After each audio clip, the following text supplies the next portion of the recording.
The story begins with a young man wakes up in a bed with a bandage on his nose. He sits up and looks at his bandaged hands in shock. He asks himself if he is still alive. He looks around the quiet room and then walks to the window. Outside, he sees a large building called Campus Medical Hospital. Many students are walking around the grounds. The boy is confused because he remembers the world being destroyed. He looks in a mirror and realizes he has returned to his university days, 10 years in the past. A system screen appears in the air in front of him. The screen says that the power of gluttony fusion is complete. He checks a phone on the desk, which shows the date is the 16th of May 2157. He stands in the room and looks at the glowing screen. He realizes he has returned to a time 3 years before the first Demon King appears. In the year 2160, a powerful being known as the Demon King Wrath appears. Massive purple tentacles emerge from the ground and destroy the city. Wrath opens the gates of hell, allowing other demon kings to enter the human world. The world is shown in flames and ruins. A dark silhouette stands over a pile of wreckage holding a lifeless body.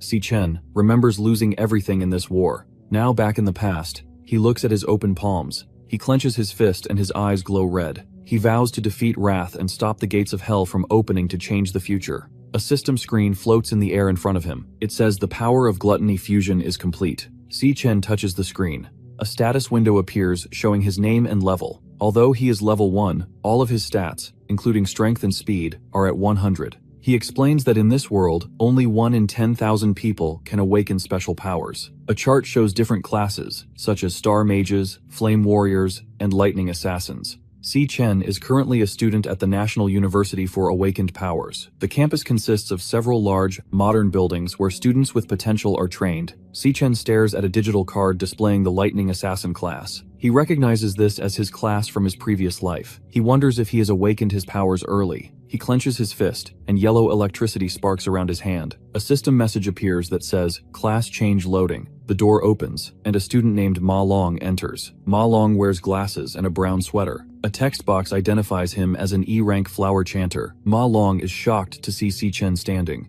He explains that Si Chen was beaten severely the day before. Ma Long touches Si Chen's arm and notices that all of his injuries have disappeared. Si Chen looks at his friend and remembers that Ma Long died early during the future demon invasion. Ma Long adjusts his glasses and asks if Si Chen has grown stronger. He then suddenly remembers that a ranking test is scheduled for the next day. Ma Long grabs Si Chen and pushes him toward the door. He tells Si Chen they must go and prepare for the test. Si Chen and Ma Long walking across the campus during a bright sunset. Other students play basketball and soccer in the background. Si Chen looks at the crowd and says it has been a long time since he saw living people. Ma Long looks at him with a confused expression. Si Chen looks up at the sky and remembers a dark, destroyed city from his previous life. He thinks to himself that he must find a plan to rank up quickly. Si Chen explains that major guilds control the dungeons, making it hard for others to get stronger. Si Chen views his system screen, which shows 100 points in every category. He looks at a chart showing the ranks from E to S. He notes that most students never move past E rank. While they are walking, a basketball flies through the air and hits Ma Long directly in the face. Ma Long falls to the ground with a loud thud and groans in pain.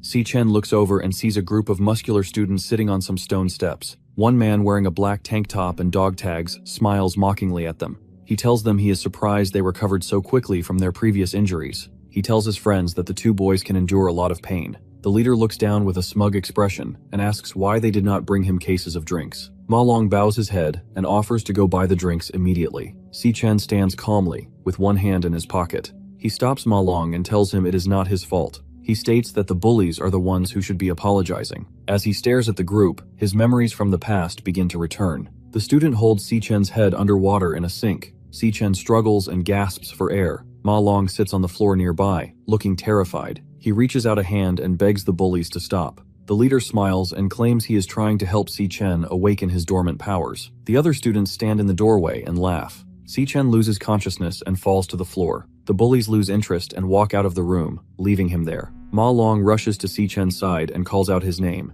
Si Chen reflects on the cruelty he experienced from other humans. The scene shifts back to the present day on the campus. Gongcheng looks at Si Chen with a confused expression. Ma Long trembles and cries behind him. Gongcheng activates his power, and his right arm transforms into a glowing green stone. He is an E-rank flower warrior. Si Chen stares back with glowing red eyes. He thinks to himself that Gongcheng only bullies people because his older brother is the student council president. A group of students watches the fight from a distance. They point at Xichen and Ma Long, calling them the most useless students in the school. Gongcheng becomes angry and yells. He swings his large stone fist towards Xichen's face. Xichen stands his ground and raises his arm. He blocks the punch, creating a bright flash of light. The impact makes a loud sound. Xichen does not move from his spot. Gongcheng pulls his arm back and looks at it in pain. The students cannot believe that Xichen blocked a hit from a flower warrior. Xichen stands calmly while Gongcheng yells at him in a rage. Behind them, Ma Long looks on with a terrified expression. Gongcheng clenches his teeth and calls Xichen a weakling. Xichen looks down and watches as yellow electricity begins to spark around his fingers. He decides to test his new powers on the bully. A digital screen appears in the air, flashing the words, "Job switching." The screen updates to, "Job switch complete." Xichen is now a level 1 electric assassin. Massive bolts of yellow lightning erupt from his body, and his eyes glow with a golden light. His digital stat card shows his speed and strength doubling and tripling. Ma Long is overwhelmed with shock and asks when Xichen awakened his powers. Gongcheng becomes even more furious. He activates a skill called Indestructible Demon Armor, causing his stone arm to grow larger and develop sharp spikes. He screams that he will give Xichen a killer jab, and lunges forward with a massive punch. Xichen moves with incredible speed, ducking under the giant stone fist. While low to the ground, Xichen delivers a powerful, lightning-infused punch directly into Gongcheng's chin. Xichen's punch sends Gongcheng flying backward through the air. The surrounding students scream and hold their faces in shock. Ma Long stares with wide eyes and his mouth open. Gongcheng crashes onto the ground and slides across the pavement. He looks up with a bloody face and yells at his friends to help him. The silver-haired student stands still, sweating and trembling with fear. Xichen stands in the center of the track, surrounded by bright yellow electricity. Gongcheng jumps into the air for a final attack, raising his stone fist. Xichen reaches up and catches Gongcheng's wrist with one hand. Electricity sparks at the point of contact. Xichen's eyes glow with a bright yellow light as he looks at the bully. He tells Gongcheng that he is too weak. Xichen then slams Gongcheng into the ground with a massive lightning strike. The force of the impact creates a large shockwave and a cloud of dust. Gongcheng's body bounces off the ground and hits the stone steps of the bleachers. Gongcheng lies unconscious against the cracked stone bleachers, covered in blood and bruises. Ma Long kneels on the grass nearby, sweating and shouting in shock at Xichen's power. Xichen stands calmly and looks down at the blood on his hand. He opens his digital status window. It shows he is still level 1, with 100 points in every stat. Xichen realizes that while his electric assassin form is strong enough to defeat low-level enemies, his stats did not increase after the fight. He determines that he needs a new way to gain experience. Xichen generates a sharp blade of yellow electricity from his hand. He begins walking toward the injured Gongcheng. The surrounding students look on with terrified faces, and Ma Long begs him to wait. Xichen ignores them and stands over the bully. His eyes glow with a fierce yellow light as he wonders if he must use the same violent methods from his past life to grow stronger. Xichen holds a blade of yellow lightning to Gongcheng's throat while grabbing his shirt. A blonde woman named Ling Yu, the vice president of the student council, walks toward them. She tells Xichen to stop, stating that the punishment he has given is enough. Xichen looks at her with a serious expression and then lets Gongcheng go. Gongcheng quickly runs away from the area. The crowd of students looks on in fear. Some say they will never provoke Xichen again. Xichen and Ma Long walk away together. Ling Yu watches them leave with a calm smile. Later that night, in the student dormitory, Ma Long is shouting and waving his arms. He tells his roommates that Xichen has awakened powerful lightning abilities and defeated the gang. The roommates, Xiang Zuo and Xiang Yu, are both E-rank awakeners. They do not believe Ma Long's story. Xiang Zuo grabs Ma Long by the head and tells him to stop talking nonsense. He argues that if Xichen were really that strong, he would not be out doing basic fitness training like running. They conclude that Ma Long was beaten so badly that he is now hallucinating. Xiang Zuo creates a small, glowing ball of red energy in his palm. He states that he is a nucleus mage and the only combat class in the room. He looks in the mirror and flexes his arm. He says that Xichen is too weak to be an assassin. He reminds everyone that the final rank test is tomorrow. In the E-rank training demon lair, a jagged portal of orange fire glows between two stone pillars. A man with light hair named Gong Ting walks out of the flames. Ling Yu follows behind him as several students bow. Gongcheng waits for them nearby. His entire head, nose, and arms are covered in white bandages. He looks up at his older brother. He tells Gongting that Xichen bullied him in front of other students. Gongting looks down at his brother with a serious face. He promises to handle the situation himself.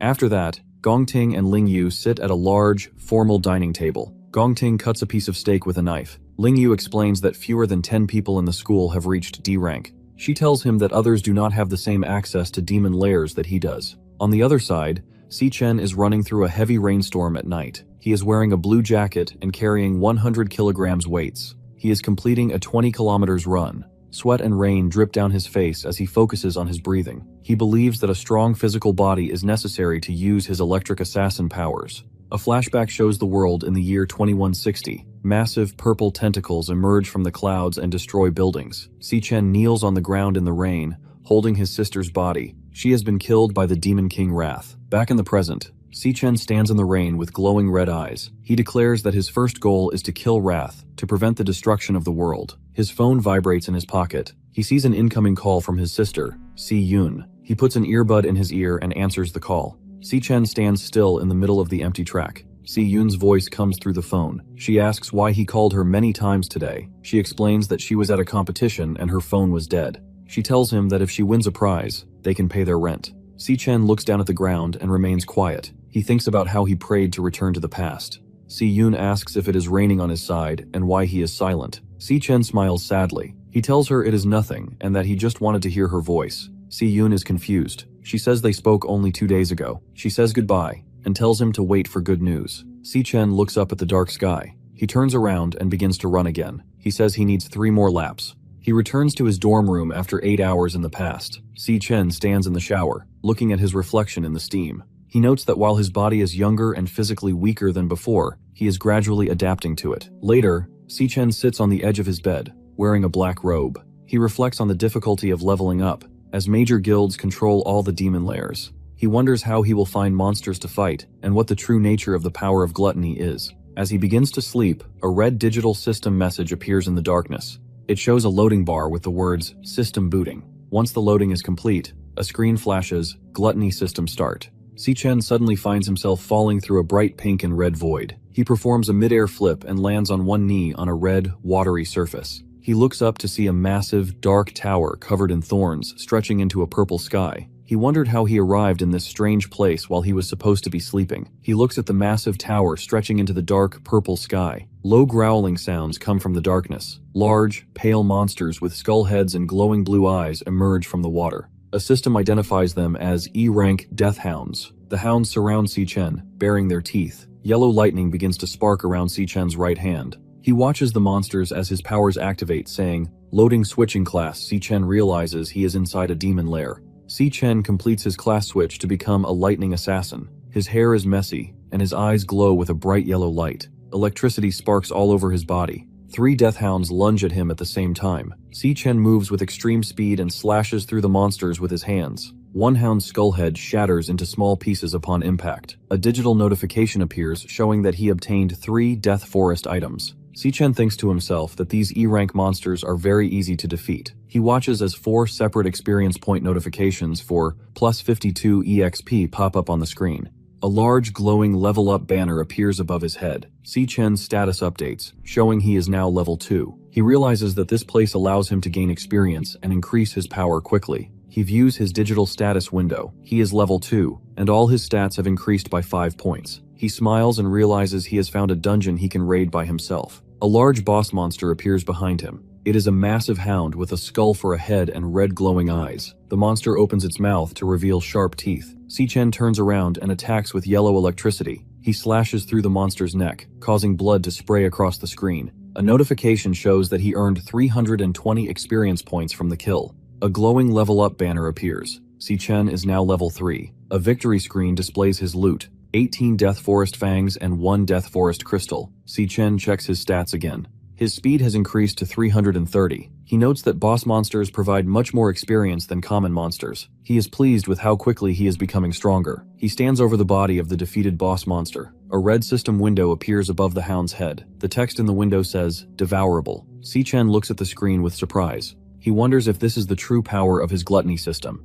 He reaches out his right hand toward the corpse. A bright red and white light erupts from his palm. A massive red energy vortex forms above the monster and begins to pull the body inside. Si-Chen clenches his fist as the red energy swirls around him. A digital message appears that says, "Finished." A card showing the boss monster appears in front of him. The card grants him a new ability called Frost Physique. This ability provides immunity to cold and increases all resistances in low temperatures. Si-Chen is shocked to see that the entire monster has been absorbed into a single card. He holds a glowing blue digital card in his hand. He looks at it with a serious expression. He realizes that he can absorb defeated enemies and turn them into new classes for himself. This is the Demon King Lan Yu. Every person is born with only one class and specific weaknesses. This is an unchangeable law of their world. However, Si-Chen now holds two digital cards, Lightning Assassin and Frost Cloud Warrior. He possesses two classes at the same time. He looks up and realizes that if he continues to devour monsters, he can obtain infinite classes. Si-Chen looks at the massive, thorny tower in the distance.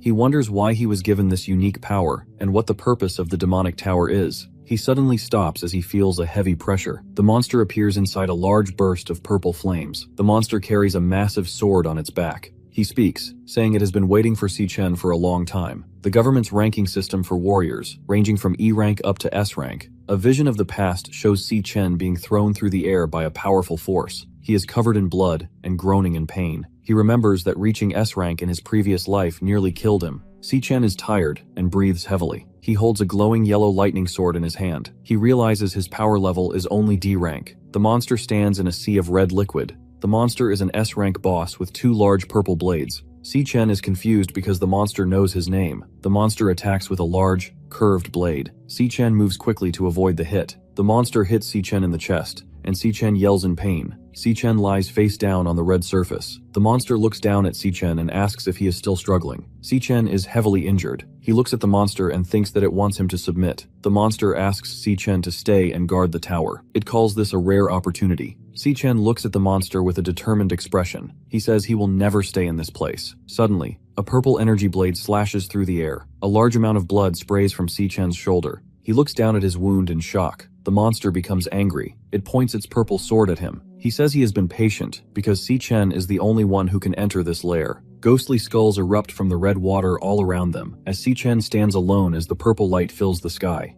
Digital messages on the screen show the monster's strength and stamina increasing. Massive rocks begin to lift off the ground and float in the air around the entity. The monster looks at Si-Chen and gives him an ultimatum. Stay or be crushed into a pulp. Si-Chen grits his teeth and declares that he chooses to kill the monster. Si-Chen transforms into a streak of yellow light and lunges forward with incredible speed. The monster swings its large purple blades, calling Si-Chen's actions ridiculous. Rocks shatter as Si-Chen and the monster clash in the center of the wasteland. Si-Chen watches the monster carefully during their exchange. He analyzes the monster's combat patterns. He notes that the monster has a 0.4 second wind-up time before every swing of its purple blades. Si-Chen observes the angle of the monster's wrist to predict the path of the attack. He leaps into the air and dodges the large glowing blade. Si-Chen identifies another opening. He sees that the monster has a 0.2 second recovery lag after it strikes. He determines that the monster is defenseless during this short moment. Si-Chen focuses his yellow electricity and lunges forward. He thrusts his lightning-infused hand directly into the center of the monster's chest. A massive explosion of yellow lightning erupts as he attempts to pierce the monster's heart. A digital notification appears above the monster saying status, paralyzed. Si-Chen knows he cannot kill an S-rank enemy yet.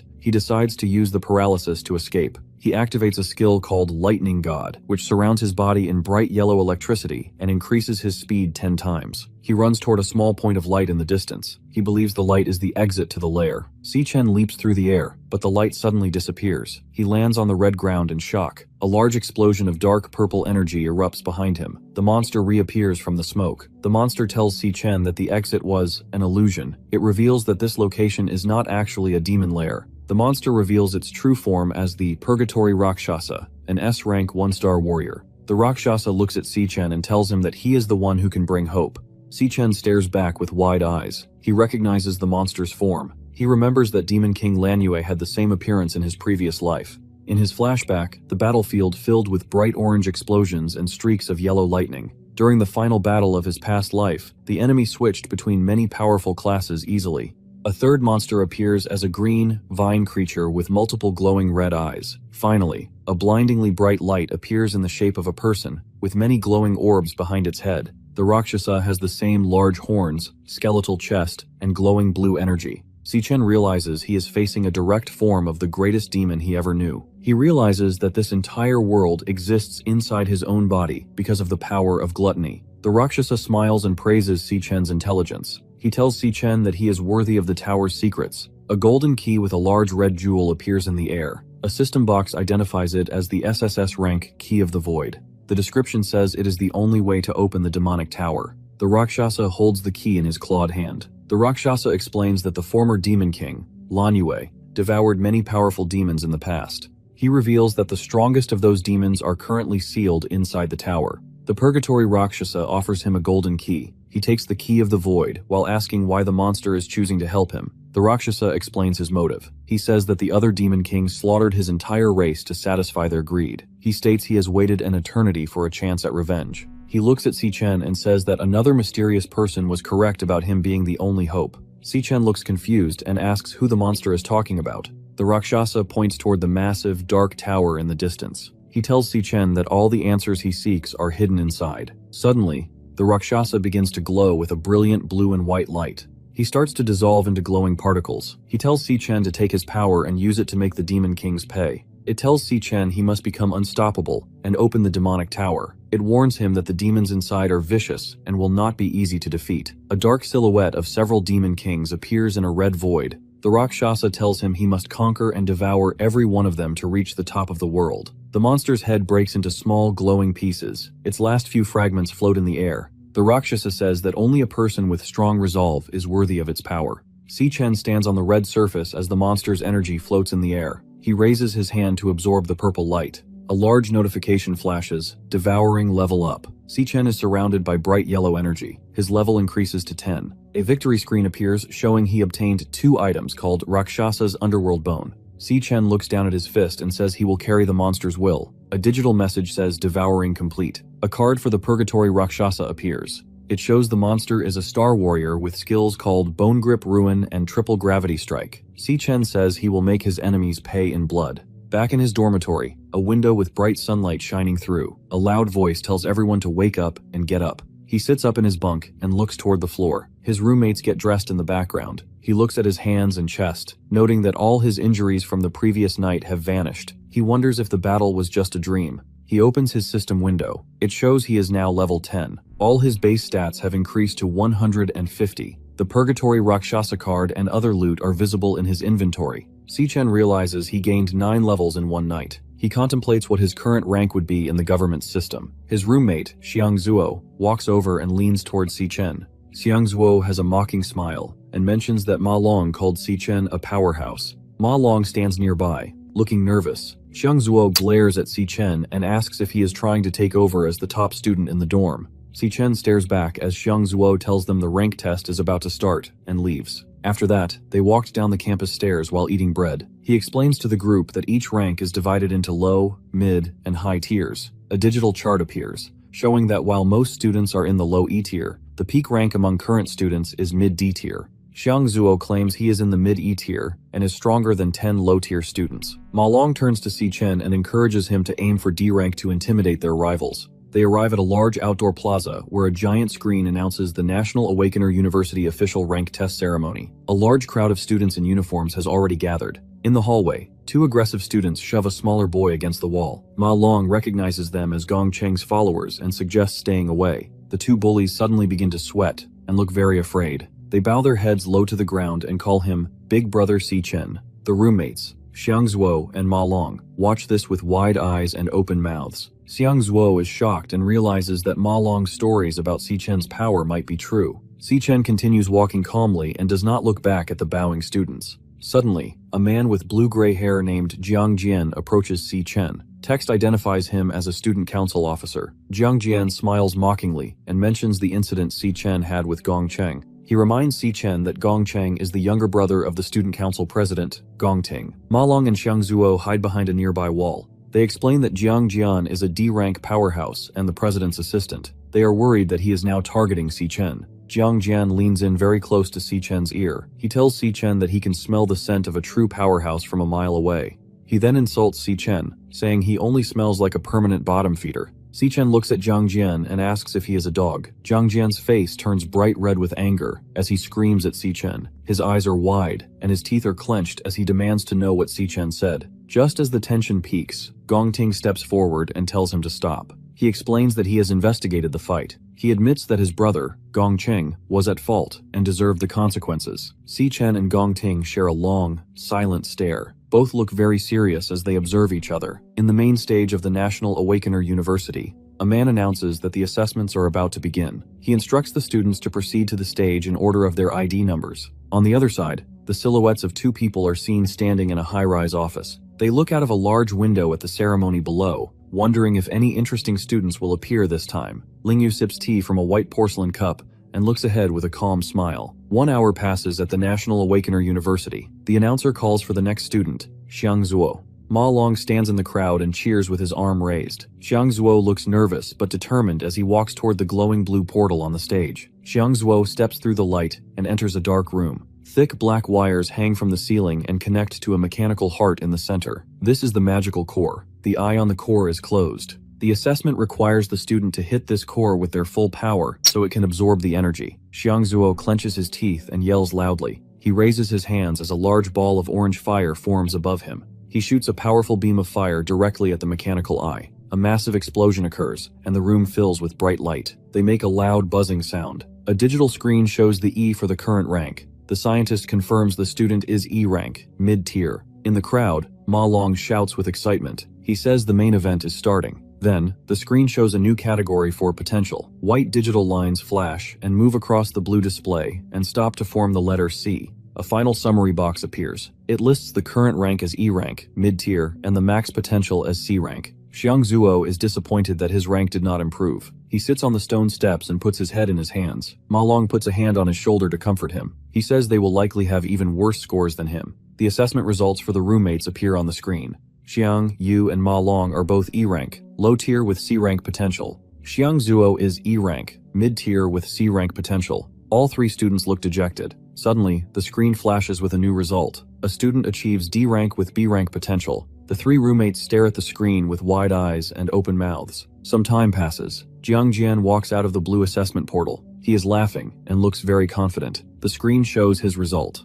D rank, low tier with A rank potential. The roommates look even more upset. They note that 8 students have already reached D rank today. 2 scientists look at a digital tablet. They are surprised, because there are many talented students this year. Usually, only 2 or 3 students reach D rank during the ceremony. The announcer calls for the next student, Gong Ting. The student council president walks toward the stage. The crowd watches closely as it is finally his turn to enter the portal. They call him the heir to a powerful guild and the top student. Rumors say he reached D rank 2 years ago. The students wonder if he will break the school record. Inside the dark room, the mechanical heart thumps loudly. Its blue eye is wide open. Gong Ting reaches his hand toward the core. He decides to hold back some of his power. He wants to save his full strength for the graduation battle to make a bigger impression. Even while holding back, he plans to stay at the top of the school. Gong Ting's eye suddenly glows with a bright orange light. Outside, the digital screen flickers with white and yellow energy. The scientist with the mustache looks shocked as he watches the colors change. The screen finally stops and displays the results. Gong Ting is ranked as a high-tier D rank.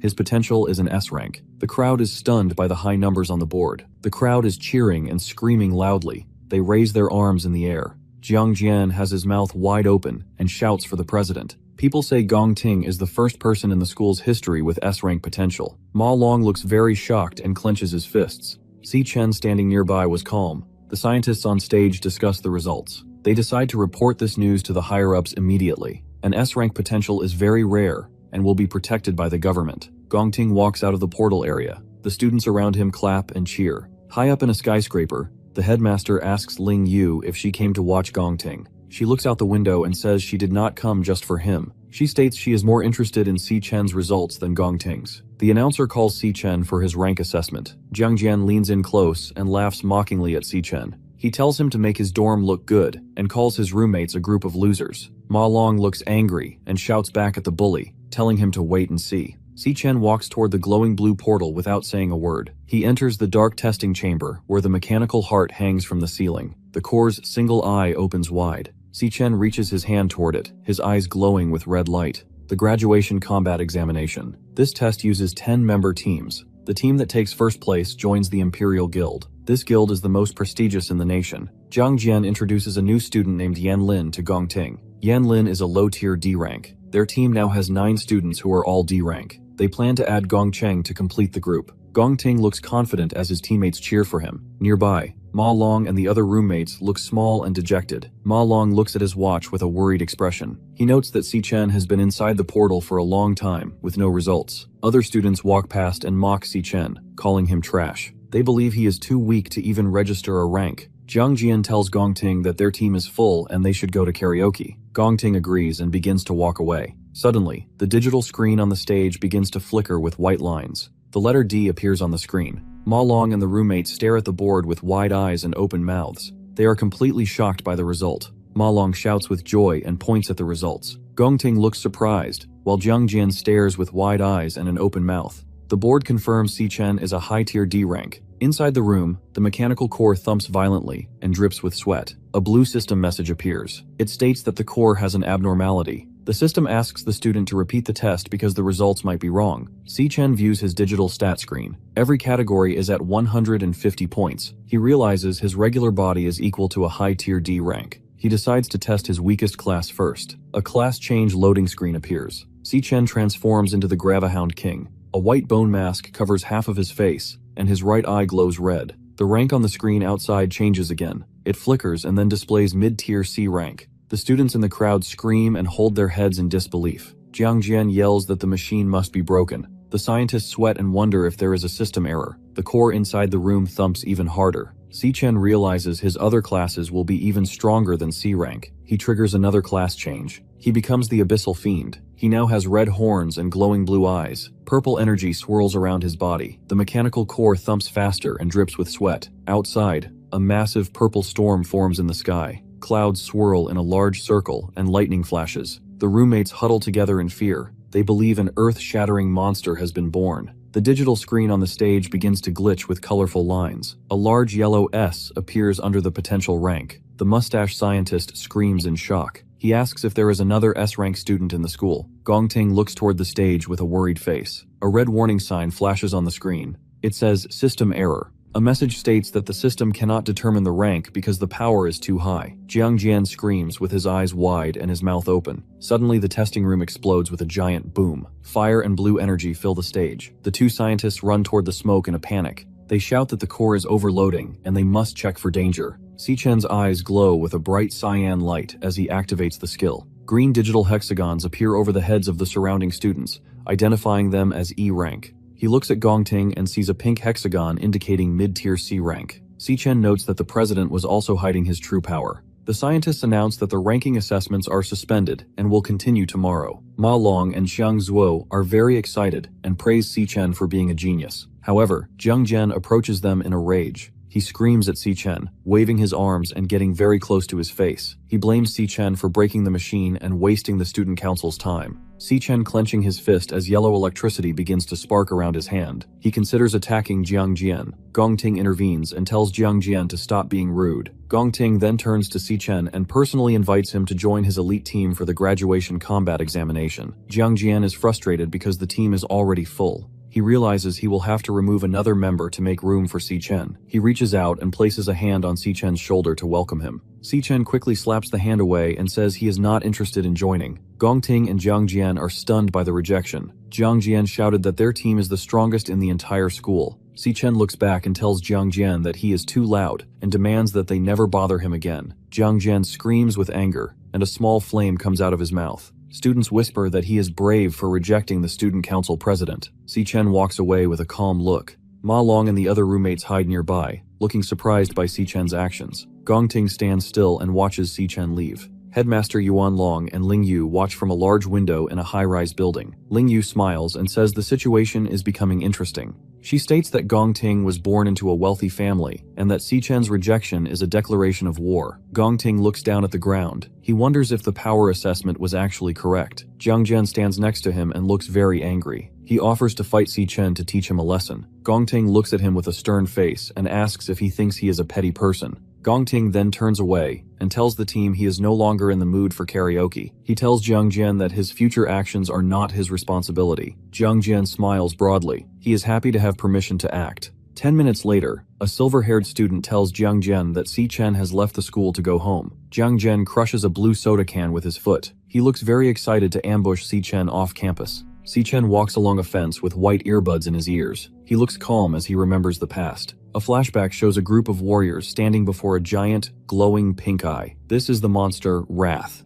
Massive tan tentacles with multiple red eyes emerge from the ground and destroy the guild. Si-chen explains that Wrath eventually descended upon the human world. Back in the present, Si-chen stands on a cracked street. He has a plan to find Wrath's location, but he needs a large amount of money to begin. He arrives at a large, classical-style white building with a sign that reads, Mithril Monster Exchange. He enters the Mithril Monster Exchange building. He stands in a room filled with axes, shields, and swords. He places several sharp monster fangs on the service counter. A clerk looks at the fangs with confusion. Another girl clerk named Miss Lee identifies them as Gravehound fangs. The male clerk looks annoyed and dismissive. He explains that the exchange only deals with high-end goods for powerful warriors. He calls the E-rank fangs junk and walks away to the back of the shop. He tells Miss Lee to handle the rest of the order. Si-chen looks at his phone and sees a notification for 18,000. He says this is enough money to pay his rent. Si-chen then raises his hand. Pink digital squares and purple light form in his palm. He pulls a massive, jagged purple sword out of the air. She stares at the glowing weapon. She believes the great sword is a rare A-rank item. The clerk mocks Miss Lee, stating that A-rank weapons are worth millions and very rare. Suddenly, a man named Ching Ji enters the room. He looks at the weapon and tells the clerk that the equipment is not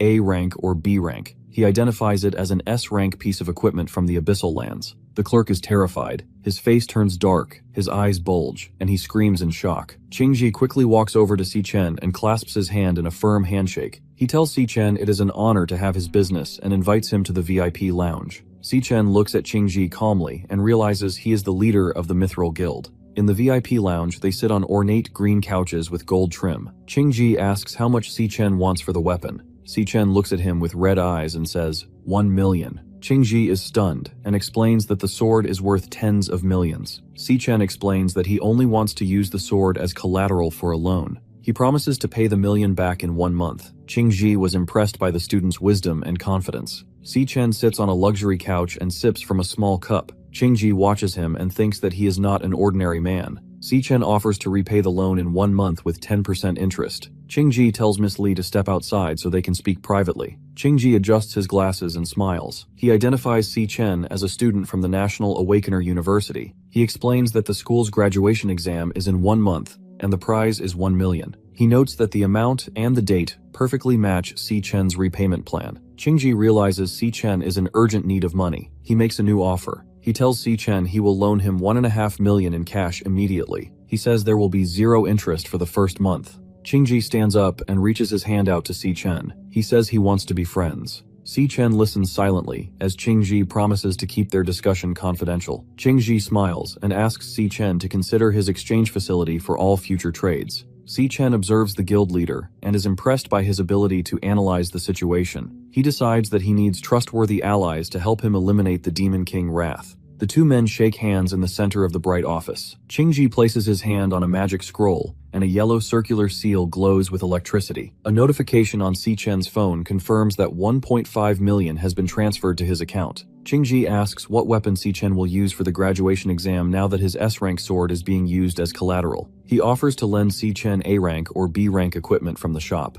Si-chen says there is no need for a loan. He raises his left hand, and pink digital squares appear in the air. He summons a second purple and gray greatsword that is identical to the first one. Si-chen holds the glowing weapon calmly. Qingji and his assistants are shown screaming and gasping in total disbelief. Si-chen walks out of the store while Qingji promotes Miss Lee to supervisor for her good service. Si-chen takes a yellow taxi to the Changchang County long-distance bus terminal. He stands outside the large building. A flashback shows him in his past life as a non-awakened worker, struggling to pay rent. His sister Si-yun, comforting him as they look at a bank balance of only $105.60. Si-yun is shown looking at an acceptance letter from the International Central Art Institute before tearing it into pieces. She cries and says she wants to stay near her brother. In the present, Si-chen waits by the fence until he hears a loud shout of, "Bro!" He turns his head as someone runs toward him. Si-chen hugs his sister very tightly. She looks shocked and wide-eyed. Si-chen smiles gently while hugging his sister Si-yun. Si-yun looks annoyed and punches him in the chest. She asks if he is acting strange because of a girl. Si-chen laughs and picks up her large yellow suitcase. They walk together past a fence under a bright sky. Si-yun talks excitedly while Si-chen watches her with a calm smile. He vows to protect her in this new life.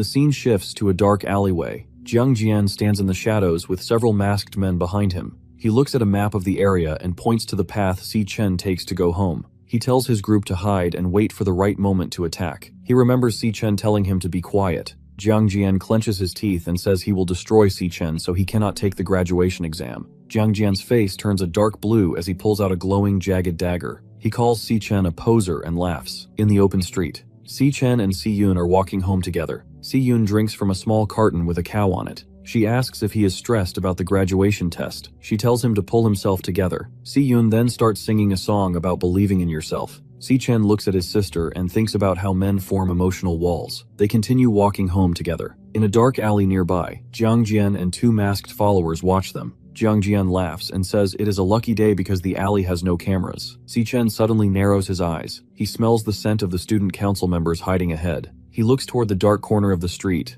and sees their silhouettes. Si Chen reaches into his pocket and takes out two white wireless earbuds. He gently places the earbuds into his sister's ears. He tells her he has been listening to this song lately. Si Yun closes her eyes and listens to the music. She says music can show a person's mental state. Si Chen walks in front of her. His eyes glow with a bright blue light. Jiang Jian and a group of masked men walk down the dark street. Blue digital hexagons appear over their heads, showing Jiang Jian is a D-rank warrior and the others are E-rank. Si Yun continues to listen to the song. Si Chen remembers losing his sister in the year 2160. He was reborn in the year 2167. He thinks about how he has finally been reunited with his family after 7 years. Si Chen's face turns red with rage. Yellow lightning sparks around his head and body. He glares at the approaching attackers with glowing eyes and clenched teeth. Si Chen moves with incredible speed, leaving streaks of yellow lightning behind him. He lunges at men and delivers a powerful kick to one man's face. The second attacker looks on with a terrified expression. Si Yun continues to walk with her eyes closed, listening to the music through her earbuds. Si Chen moves through the crowd of enemies, punching and kicking multiple men at the same time. He dodges a swing from a wooden club and sends an attacker flying backward with a kick. He grabs an attacker's arm and snaps the bone. The man screams in agony. Si Chen then delivers a powerful punch to the man's face. The impact creates a massive explosion with the word boom. They sweat and tremble while asking how Si Chen is so powerful. He continues to move through the alley, punching and kicking the attackers. Jiang Jian screams in rage and lunges towards Si Chen with a jagged knife. He delivers a powerful, electricity-infused punch directly into Jiang Jian's face. He crashes into the pavement, creating a massive cloud of dust and an explosion sound effect. Si Chen stands over the unconscious, bleeding bully. Si Chen's eyes glow with a bright red light as he looks down at Jiang Jian and tells him that he clearly warned him never to bother him again. He holds a jagged knife to Jiang Jian's throat. He tells him to shut up and threatens to kill him if he makes a sound. Jiang Jian realizes that Si Chen is not lying and truly intends to kill him. Si Chen stands over the bodies of the defeated gang members scattered across the alley. He tells Jiang Jian to remember every word he says. He warns the group that he does not care what happens to them, but they must never bother him again. He specifically states that if they ever threaten his sister or even appear near her, he will make them disappear forever. Si Yun is still listening to the music through the earbuds. She begins to cry as she hears the lyrics. She wonders why the song makes her feel so sad and lonely. She feels as though her brother has experienced great suffering in the time they were apart. Si Chen stands on the street and hands a small red box to Si Yun. She opens the box and finds a shining golden pen inside. She looks at the gift with surprise. Si Chen looks at her with a calm smile, but his clenched fist covered in blood.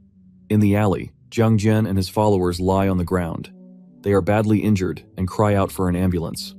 Later at home, Si Yun uses the golden pen to draw in the air. A glowing pink fish made of light appears and floats around the room. Si Chen sits at a small wooden table and eats a bowl of ramen. He tells Si Yun that he has already paid the rent for the entire year. Si Chen smiles and tells her that he found a good part-time job. Si Chen sits at the table with a gentle smile on his face. Si Yun looks at him with an affectionate expression and places her hand on his shoulder. They share a happy moment together in their home. The scene then transitions to Gong Ting standing alone, silhouetted against the glowing water and swimming fish. The director of the employment office approaches Gong Ting to discuss the recent assessment. Gong Xuan looks at the fish through his glasses and confirms that Si Chen is indeed a C-rank awakener.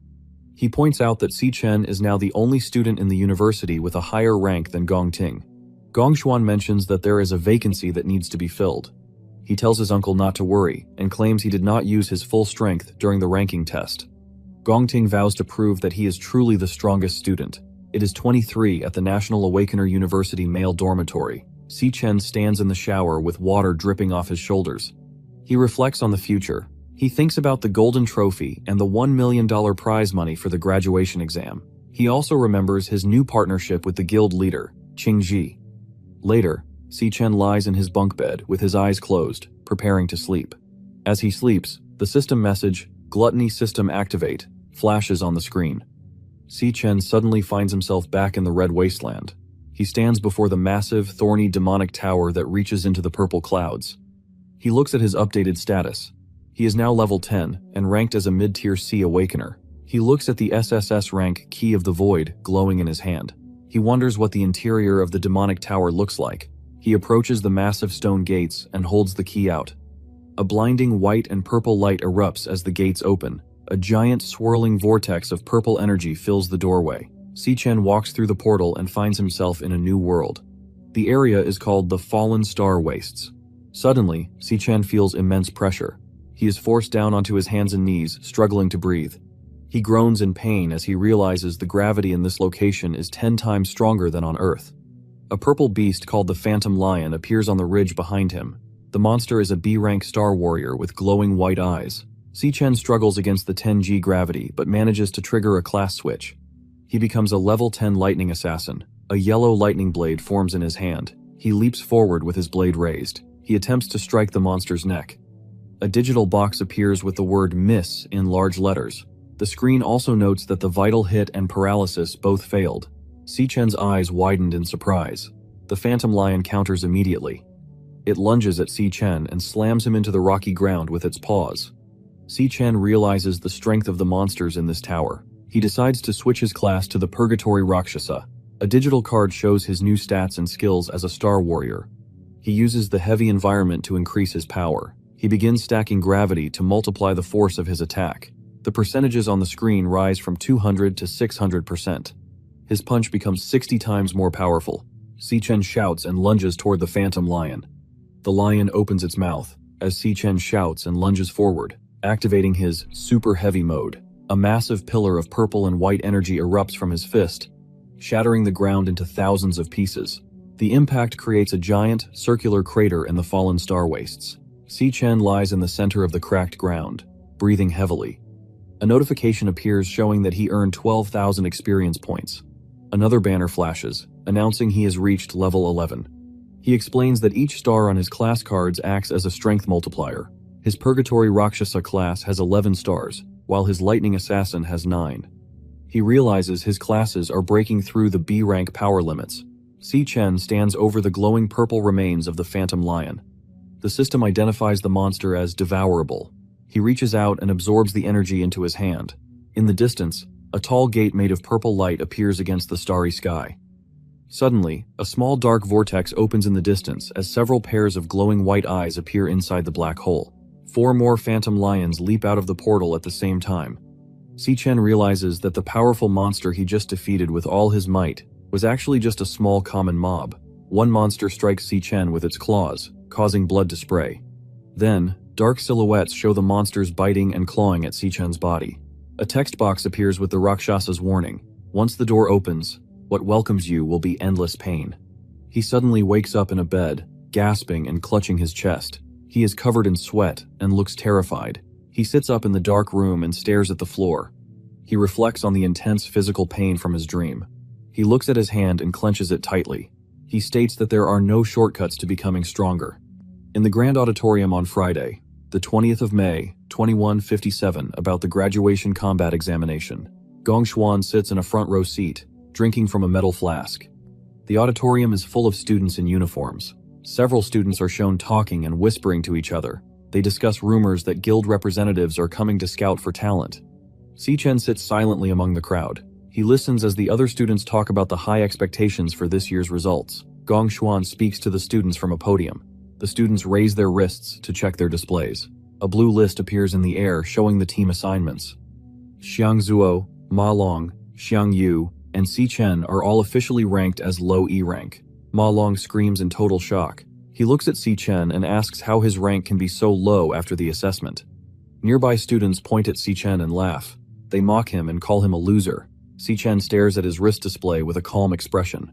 Gong-ting watches him from a distance, with narrowed his eyes. He clasps his hands together and smiles. He plans to teach the students a lesson and ensure the opponents have no chance to resist during the exam. The students rush across the floor to find teammates. A large group surrounds Gong-ting, shouting for his attention. They beg him to let them join his elite team. One girl with pink hair yells about her healer class. A man with a headband shouts that he will be the president's dog. Gong-ting remains silent and ignores the noise. One member of the student council tells the crowd they are too loud and only have room for one more person. Half an hour passes. Several groups of students stand together. Their wristbands glow with green light and a digital message says "Team formed." Si-chen and his 3 roommates stand alone. They look at their wrists and realize they only have 4 members. Ma Long looks angry and sweats. He says the rules require 5 people and a high D-rank leader. He believes the school is targeting their dorm. Si-chen stares ahead and realizes that more team members cause more monsters to appear. Si-chen understands that the system rewards larger teams with higher scores but also higher danger. He stands with his small group to face the final assessment. Ma Long, Xiang Yu, and Si-chen, all labeled as low E rank. A student from another group calls out to Xiang Zuo. He tells Xiang Zuo to join their team because they only need one more person. He warns Xiang Zuo that staying with the 3 trash students will make him fail the graduation assessment. Si-chen realizes his group is about to be abandoned by the rest of the school. Xiang Zuo looks down for a moment and refuses the offer, stating that his dorm roommates agreed to stay together. The other students laugh and point at them, calling them the loser team. Ma Long looks at a large list showing team statuses. Most of the slots are filled with green check marks. He sweats and points at the screen, shouting that almost all teams are already formed. He notes that there are no strong D-rank students left to join them. Si-chen turns his head, and his eyes begin to glow with a bright cyan light as he activates his new skill. Gongshuan sits alone in a dark office, plotting to protect Gong-ting's reputation by manipulating the assessment data. In the grand auditorium, Si-chen stands up and triggers his powers. A class switch notification appears, and massive bolts of yellow lightning erupt from his body. His eyes glow with a bright, intense gold light. The director and the scientists staring at the display of power. Ma Long points at Si-chen and shouts in disbelief. Si-chen stands in the center of the room, surrounded by electricity that cracks against the floor. He explains that school tradition allows students to initiate a direct challenge to display their true strength. Si-chen glares at Gong-ting, who looks back with a cold gaze. Si-chen knows that defeating the school's top student is the only way to prove his rank and force others to team up with him for the final exam. Ling Yu stands in the doorway and calls out to Si-chen. She walks toward him and asks if his team is still missing members. She offers to join his team, mentioning that she was already a D-rank student in middle school. Ma Long looks very happy and shouts with excitement. The surrounding students whisper about Ling Yu being a genius from her previous school. Director Gong Xuan stands up and yells at Ling Yu. He points a finger and tells her she is not qualified for the assessment. He says she has never taken a rank test at this university and has no official report. He claims her participation would go against the school regulations. Suddenly, Principal Yuan Long appears behind him. The principal is surrounded by bright purple energy and streaks of light. He agrees with the director's statement. Gong Xuan looks back in shock and begins to sweat. Principal Yuan Long and Ling Yu stand in a bright purple glow. Si-chen watches them and reflects on the principal's powers. He notes that Yuan Long is a warrior but used teleportation, which is unusual. Si-chen's eyes glow with a cyan light as he tries to detect their ranks. 2 digital hexagons with question marks appear over their heads, showing that their power levels are hidden from his scan. Gongshuan speaks about the purpose of the assessment and the importance of talent. Principal Yuan Long looks at the director with a very cold. He says the school must be responsible for every student's opportunity. Gongshuan looks back in shock and begins to sweat heavily. He realizes the principal is hinting at him and protecting Si-chen. Gongshuan looks down and trembles, calling the principal an old fox in his mind. The principal speaks from the stage and announces a change in the rules. He says that teams with fewer than 5 members or teams without a D-rank leader are now allowed to register. Si-chen and his roommates join hands. Their green wristbands glow, and a digital team-formed notification appears in the air. The roommates cheer loudly and name Si-chen the captain of the squad. The headmaster and Ling Yu observe Si-chen from a distance. A scientist looks at his handheld device and is shocked by how quickly Si-chen's team submitted their choice. The surrounding students scream and look terrified as they see the selection on the main screen. Ma Long and the other roommates panic. waving their hands and shouting for Si Chen to cancel the registration. Si Chen remains perfectly still and silent. He looks at his glowing wrist display with a serious expression. The school holds the graduation battle examination. Students form teams to go into a real dungeon. Students earn points for killing small monsters and the boss. They also get points for finishing the test in less than 1 hour. An E-rank dungeon has a higher score multiplier than an F-rank dungeon. The maximum possible score is 100 points. The winning team receives an offer from the Imperial Guild. The best student gets a prize of 1 million yuan. 2 students look at a digital tablet and seem nervous. One student has freckles and the other student sweats. They say the highest score in school history is 90 points. They think a team needs at least 3 strong D-rank students to survive an E-rank dungeon. Gongting sits with his large elite team. They look very confident. A notification appears on the screen. A student with glasses looks at the display in shock.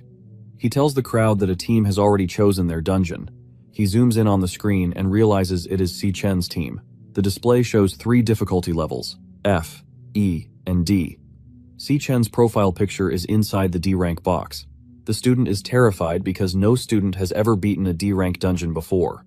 Ma Long grabs Si Chen's arm and screams in his face, asking if he knows what he just did. Xiang Zuo sits on the floor, crying and holding his head in his hands. He is horrified to be on the same team as Si Chen. A notification appears on a student's wrist device. It asks for confirmation to join a D-rank dungeon. Ma Long sweats heavily and looks at the screen. He leans towards Si Chen and shouts, asking if he has fully considered the danger of a D-rank dungeon. Si Chen remains calm and looks straight. He simply states that he has thought this through. A message flashes as the choice is submitted. The main display screen updates to show 2 profiles under the D-rank difficulty, Gongting and Si Chen. A pink confirmation window appears, stating that all team members have confirmed the selection. A system announcement confirms that Team Gongting has also successfully submitted their registration. The students in the auditorium scream and cheer loudly. The student with glasses has his mouth wide open in shock. The crowd shouts that the ceremony will be very entertaining this year. Gongting sits in his seat with his arms crossed and his eyes closed. A female student on his team smirks and looks towards Si Chen's group. She mocks them for trying to act tough. Gongting's teammates laugh and point at Si Chen's group. They claim Si Chen is only looking for attention and that his team will abandon him. Ma Long looks at Si Chen from the side. He notices a powerful aura surrounding his friend. He remembers that Si Chen used to be very weak and dependent on others. Ma Long looks determined behind his glasses.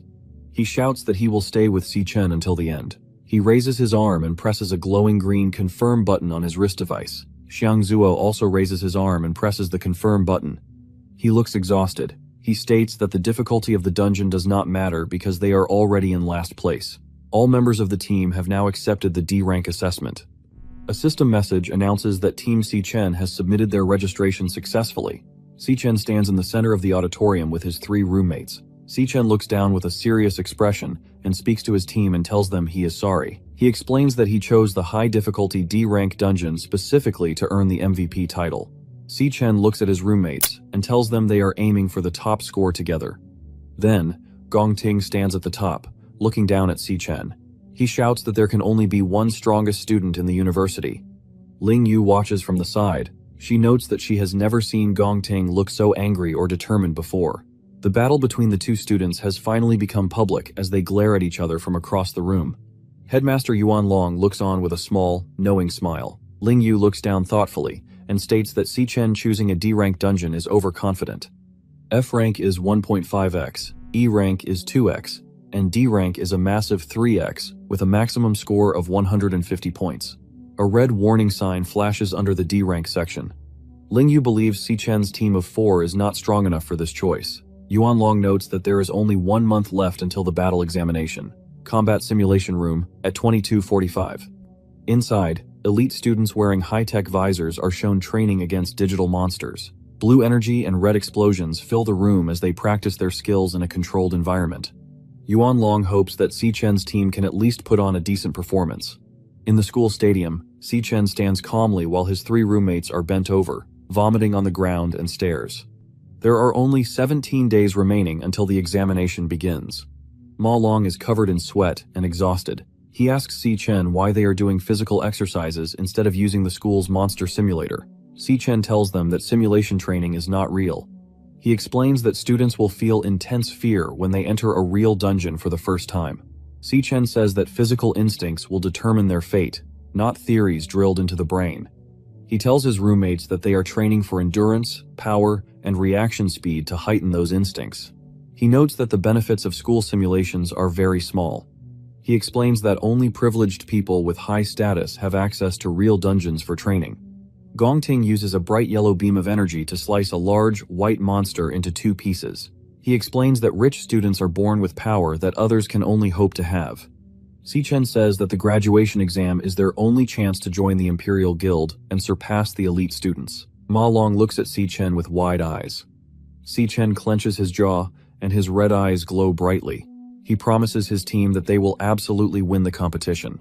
15 days before the exam, Si-chen enters the Starfell Wastelands inside the Tower of Darkness. He jumps through the air and fights a pack of purple phantom lions. A monster bites him on the chest, and another strikes him with a claw. 10 days before the exam, Si-chen leads his team in a long run on the school track. His roommates look very tired, and one falls face down on the grass. Inside the tower, Si-chen strikes a lion with his lightning power. At the same time, Gongting trains by slicing through enemies with a sword. 5 days before the exam, Si-chen does push-ups with a stack of heavy weights on his back. His roommates watch and count.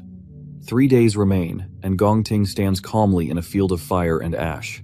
2 days before the test, Si-chen stands on a pile of dead monsters in the starry wasteland. A system screen shows that he has reached level 16. Finally, only 1 day remains before the graduation exam begins. Si-chen has blood on his face, and his eyes glow bright yellow, and says the battle has now started. On June 17, 2157, it is the day of the graduation battle examination. Si-chen pulls on a black glove. He stands with his 3 roommates in a long corridor. They look more muscular and confident than before. A loud announcement says the exam has started. Blue light flashes behind 3 dark silhouettes on a screen. On the other side of the administration building, Headmaster Yuan Long shakes hands with a man wearing a brown coat and glasses. The man's name is Gong Lin. He is the leader of the Imperial Guild and the father of Gongting.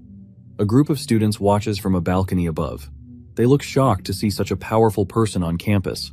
A white car stops in front of the school building. Guards in black suits stand near the car. A man with pink hair steps out of the vehicle. He is Carl Cavendish, the vice chairman of the Global Guild Federation. He wears a long gray coat and adjusts his sleeve. Students on a balcony watch him and scream in shock. They cannot believe a high-ranking official is at their school. They explain that the Guild Federation is the most powerful organization in the world.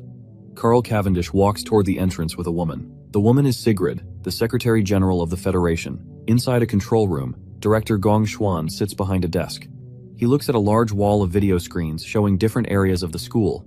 Sigrid walks through a hallway with Principal Yuan Long and other staff members. The principal has a slight smile as he leads the guests.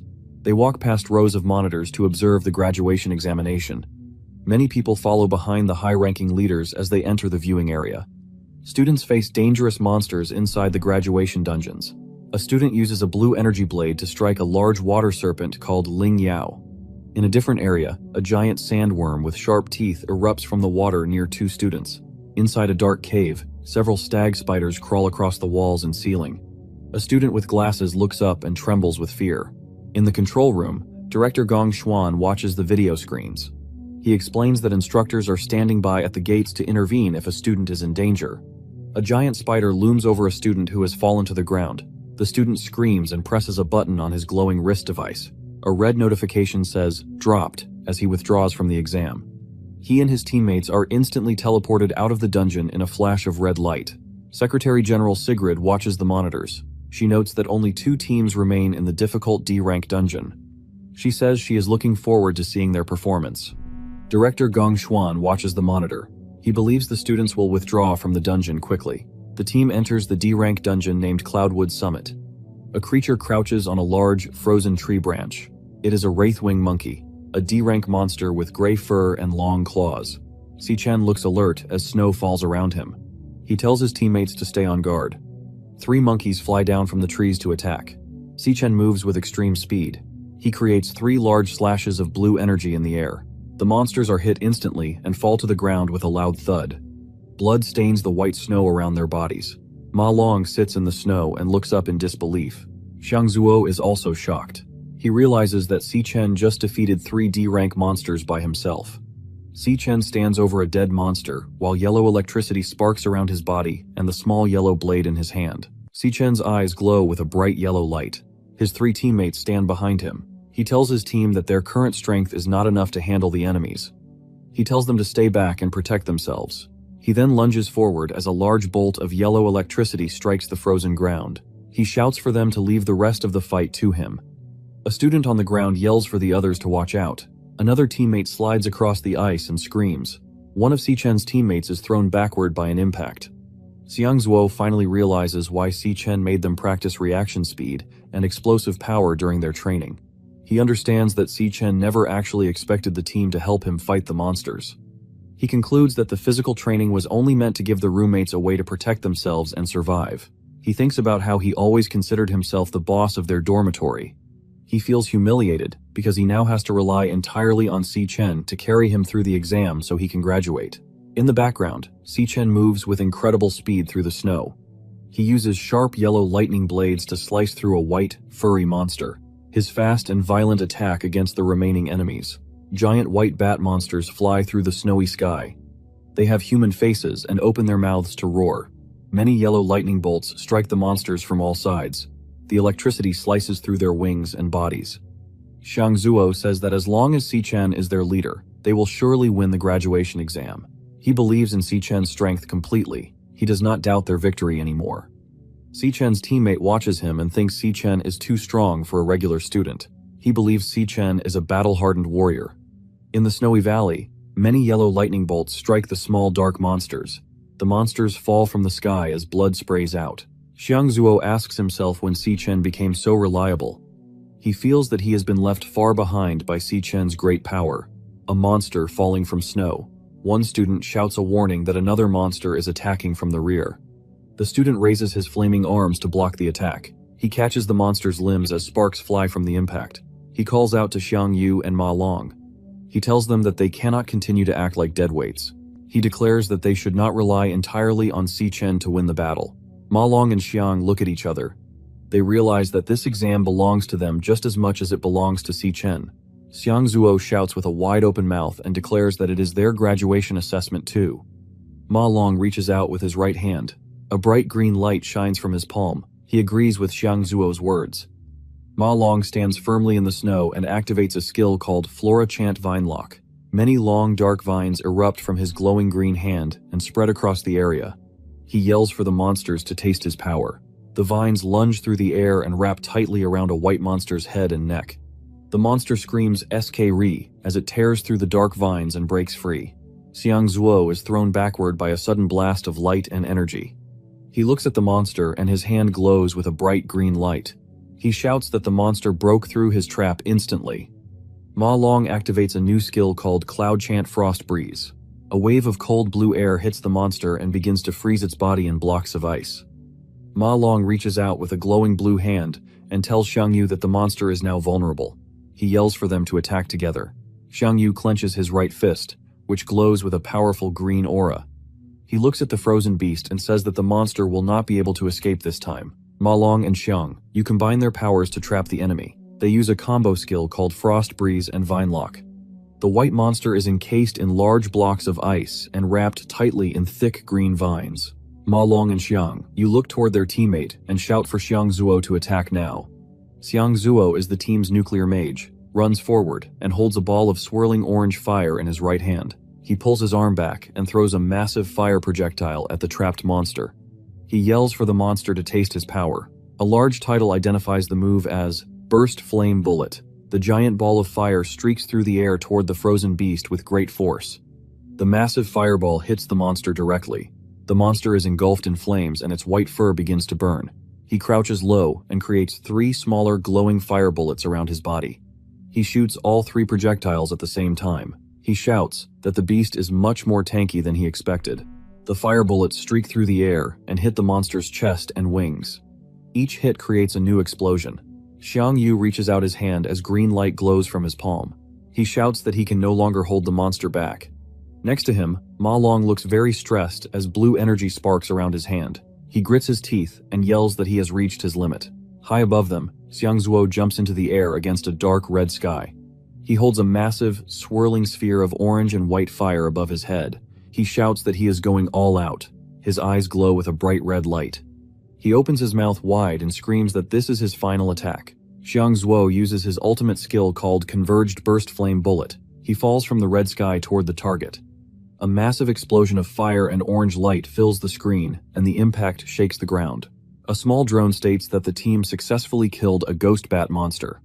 The three roommates lie on the ground covered in black smoke and dust. They look very tired, but they are smiling. Ma Long shouts that they actually did it. Xiangzuo says they managed to take down a D-rank monster. Xichen stands nearby behind a tree and watches his friends with a calm expression. The three roommates lie on the snowy ground, looking up at the sky. A notification appears above a dead monster. It shows they have collected a ghost bat monkey fingerbone. One of the teammates asks Xichen if he saw their victory. Xiangzuo breathes heavily but has a wide smile on his face. He tells Xichen that the battle was very easy for them. Xichen looks at his friends and tells them they did a good job. Behind him, the bodies of dead monsters are draped over the branches of a leafless tree. A final system message appears from the drone. It congratulates the team and announces that every monster within the Devil's Cave has been killed. Director Gong Xuan stares at the monitor with his mouth wide open in total shock. He is sweating and asks how it is possible for trash students to win. He says these students have zero combat experience. He is confused because they killed a D-rank monster that is much stronger than their official level. A screen shows the dead monster through a live camera feed. Gong Lin and Headmaster Yuan Long watch the footage silently. Carl Cavendish sits in a large chair and smiles. He says the young man is performing excellently. Carl looks closely at Xichen's face and remarks that the boy looks very much like an old acquaintance.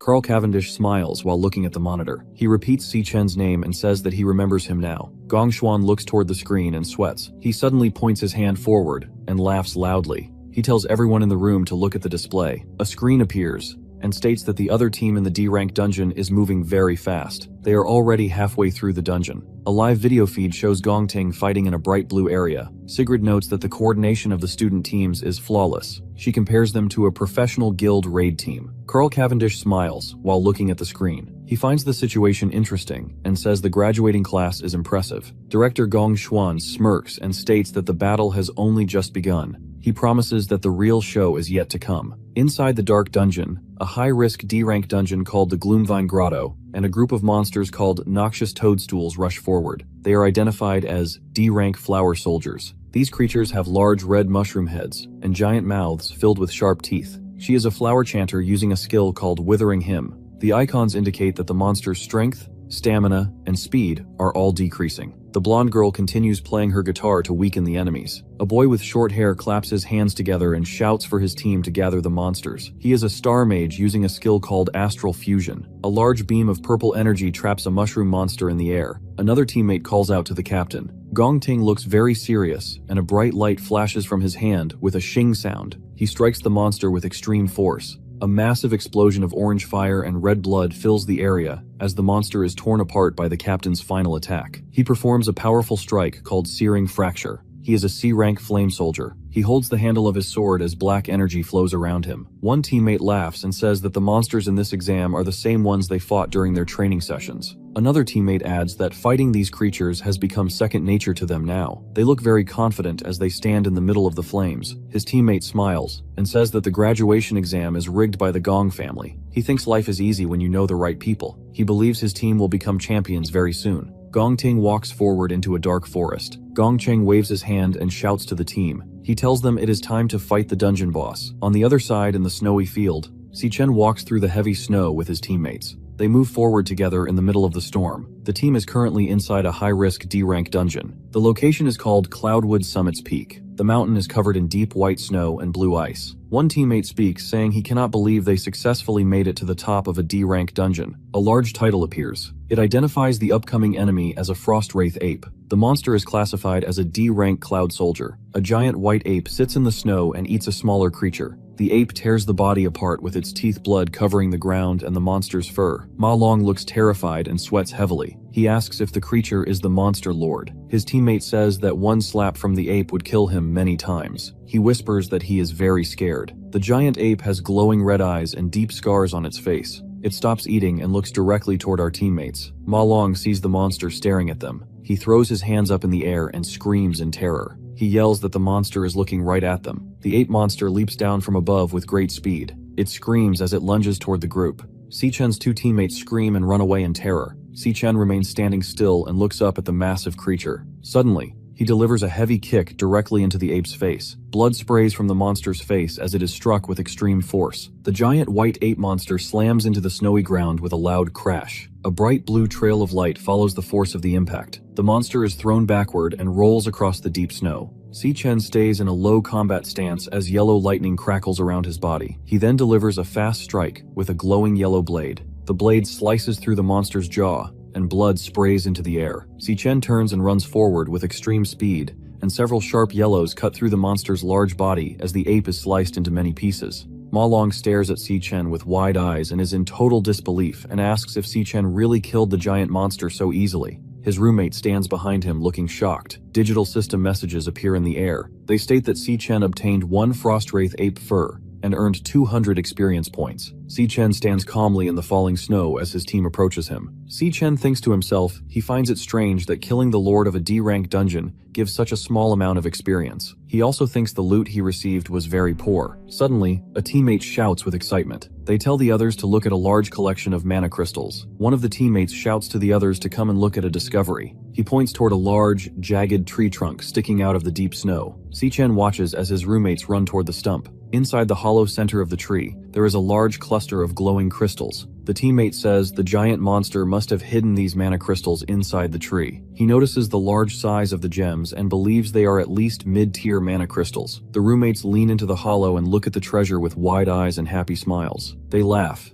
and say that if they sell these crystals, they will be set for life. Si-Chen suddenly shouts for his team to hold on immediately, as his hand reaches out to touch one of the glowing blue mana crystals. Suddenly, a massive explosion of cold energy erupts from the center of the tree. The roommates look terrified as they are blown backward by the intense force. Si-Chen stands in the middle of the bright blue light with a serious expression. A powerful skill called Arctic Nova is activated by a cloud mage. The entire area is instantly covered in giant, sharp ice spikes that erupt from the ground. The snowy mountain is now filled with jagged blue ice and thick white mist. Giant ice spikes cover the entire mountain landscape. One of Si-Chen's teammates is trapped behind the sharp pillars of ice. Near him, a device sits on the frozen ground. The device makes a buzzing sound. In the monitoring room, the camera feed for Si-Chen's team turns black and begins to glitch. A warning icon appears on the screen with the text, Team Si-Chen, no signal. Director Gong Xuan watches the monitor and says that the team fell directly into a trap. He explains that high-level monsters are very intelligent. He insults the students, calling them losers and a burden on society. He declares that this event marks the end of the graduation exam for Si-Chen and his team. Carl states that the students' lives are now in clear danger. Gong Xuan agrees immediately and says that saving the students is their top priority. He suggests that the guild rescue team should step in now. He notes that this would mean ending the graduation exam for Si-Chen's team. Many screens are dark or display warning icons. Carl looks at the monitors and tells everyone to give the team a little more time. Principal Yuan Long explains that the students' wristbands are constantly monitoring their health. He states that all their vital signs are currently stable. He also points out that the neural data shows the students do not want to quit the exam. He tells the other leaders that the decision to withdraw should be left to the students.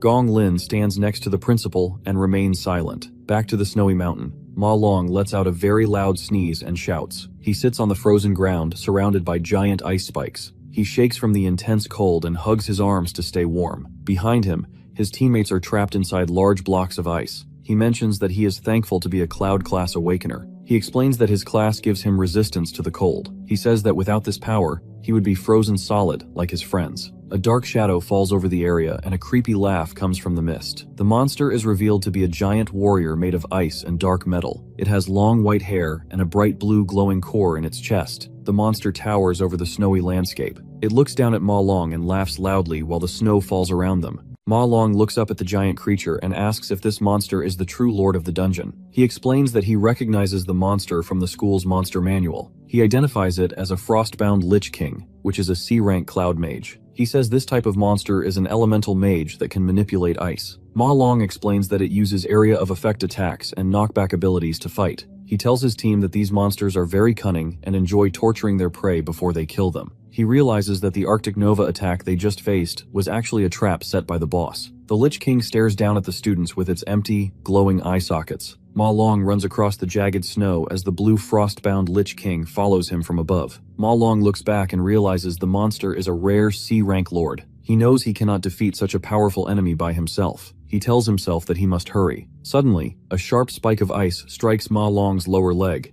He screams in pain as the force of the attack throws him against a frozen mountain peak. The frostbound Lich King laughs while Ma Long is on his hands and knees in the snow, breathing heavily. A system message warns that he has a critical injury in his lower left leg. The screen asks if he wants to withdraw from the examination. Ma Long looks up and refuses to quit. He reaches out his glowing hand and says he must thaw Si Chen immediately. Ma Long activates his Cloud Chanter skill called Perfect Origin. This power uses purifying energy to remove debuffs from a single target. Si Chen is shown completely trapped inside a large, jagged block of ice. Ma Long tells himself that they still have a chance to win if he can defrost his teammate. An ice spike strikes Ma Long in the shoulder with a loud sound. Blood sprays into the cold air as Ma Long screams in pain. He falls face first into the snow. A message appears on the screen stating that his purification failed. The frostbound Lich King laughs loudly at him. The monster uses a skill called Frostbone Skewers. Many small ice shards form around the monster. Ma Long lies motionless on the ground. Several red warning boxes appear over him. They say his heart rate is at a critical level. They also report a serious injury in his right arm. The system asks Ma Long if he wants to withdraw from the examination now. Ma Long stares at the word withdraw and thinks about his life. He remembers always running away from every challenge and struggle he ever faced. A flashback shows Ma Long in school. A group of students throws objects at him while he covers his head. He thinks about how he was constantly left behind, humiliated, and ignored. He says people treated him like he did not matter. In another memory, Ma Long runs behind Si Chen. He is sweating and panting, but he keeps his fists clenched. He says that they put everything on the line to reach this moment. Finally, he is screaming with intense effort. He declares that against all odds, he finally has the chance to change his life.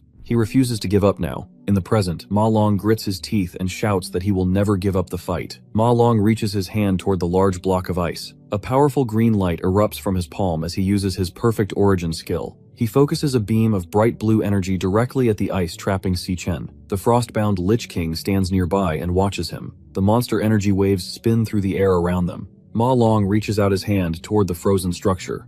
A bright blue light explodes from his palm. He screams as he uses all of his remaining strength. He kneels in the deep snow and points the intense blue energy at the large spikes of ice. Suddenly, inside the ice, Si Chen's eyes snap open. They glow with a fierce, bright yellow light as he begins to awaken. Si Chen activates his power and breaks out of the ice with a massive explosion. Blue ice shards fly everywhere in the snowy valley. He moves with incredible speed, shown by the large word Godspeed. The frostbound Lich King looks on in total shock. Its skeletal mouth is wide open, and its blue eyes glow with surprise. Si Chen moves like a golden streak of light across the snow. He reaches Ma Long and catches him. Ma Long is very weak and covered in sweat. He looks at Si Chen with a tired smile. He says that in the end, Si Chen still had to break free from the ice by himself. He is relieved that Si Chen is safe. Si Chen looks at Ma Long and tells him that he was a very big help. Ma Long looks at Si Chen's wounds and asks if he is going to be okay. Si Chen responds that his injuries are not serious and that he has managed to stop the bleeding. The ground begins to shake with a loud rumble. Si Chen explains that the monster is a C-rank cloud elemental monster lord called a frostbound Lich King.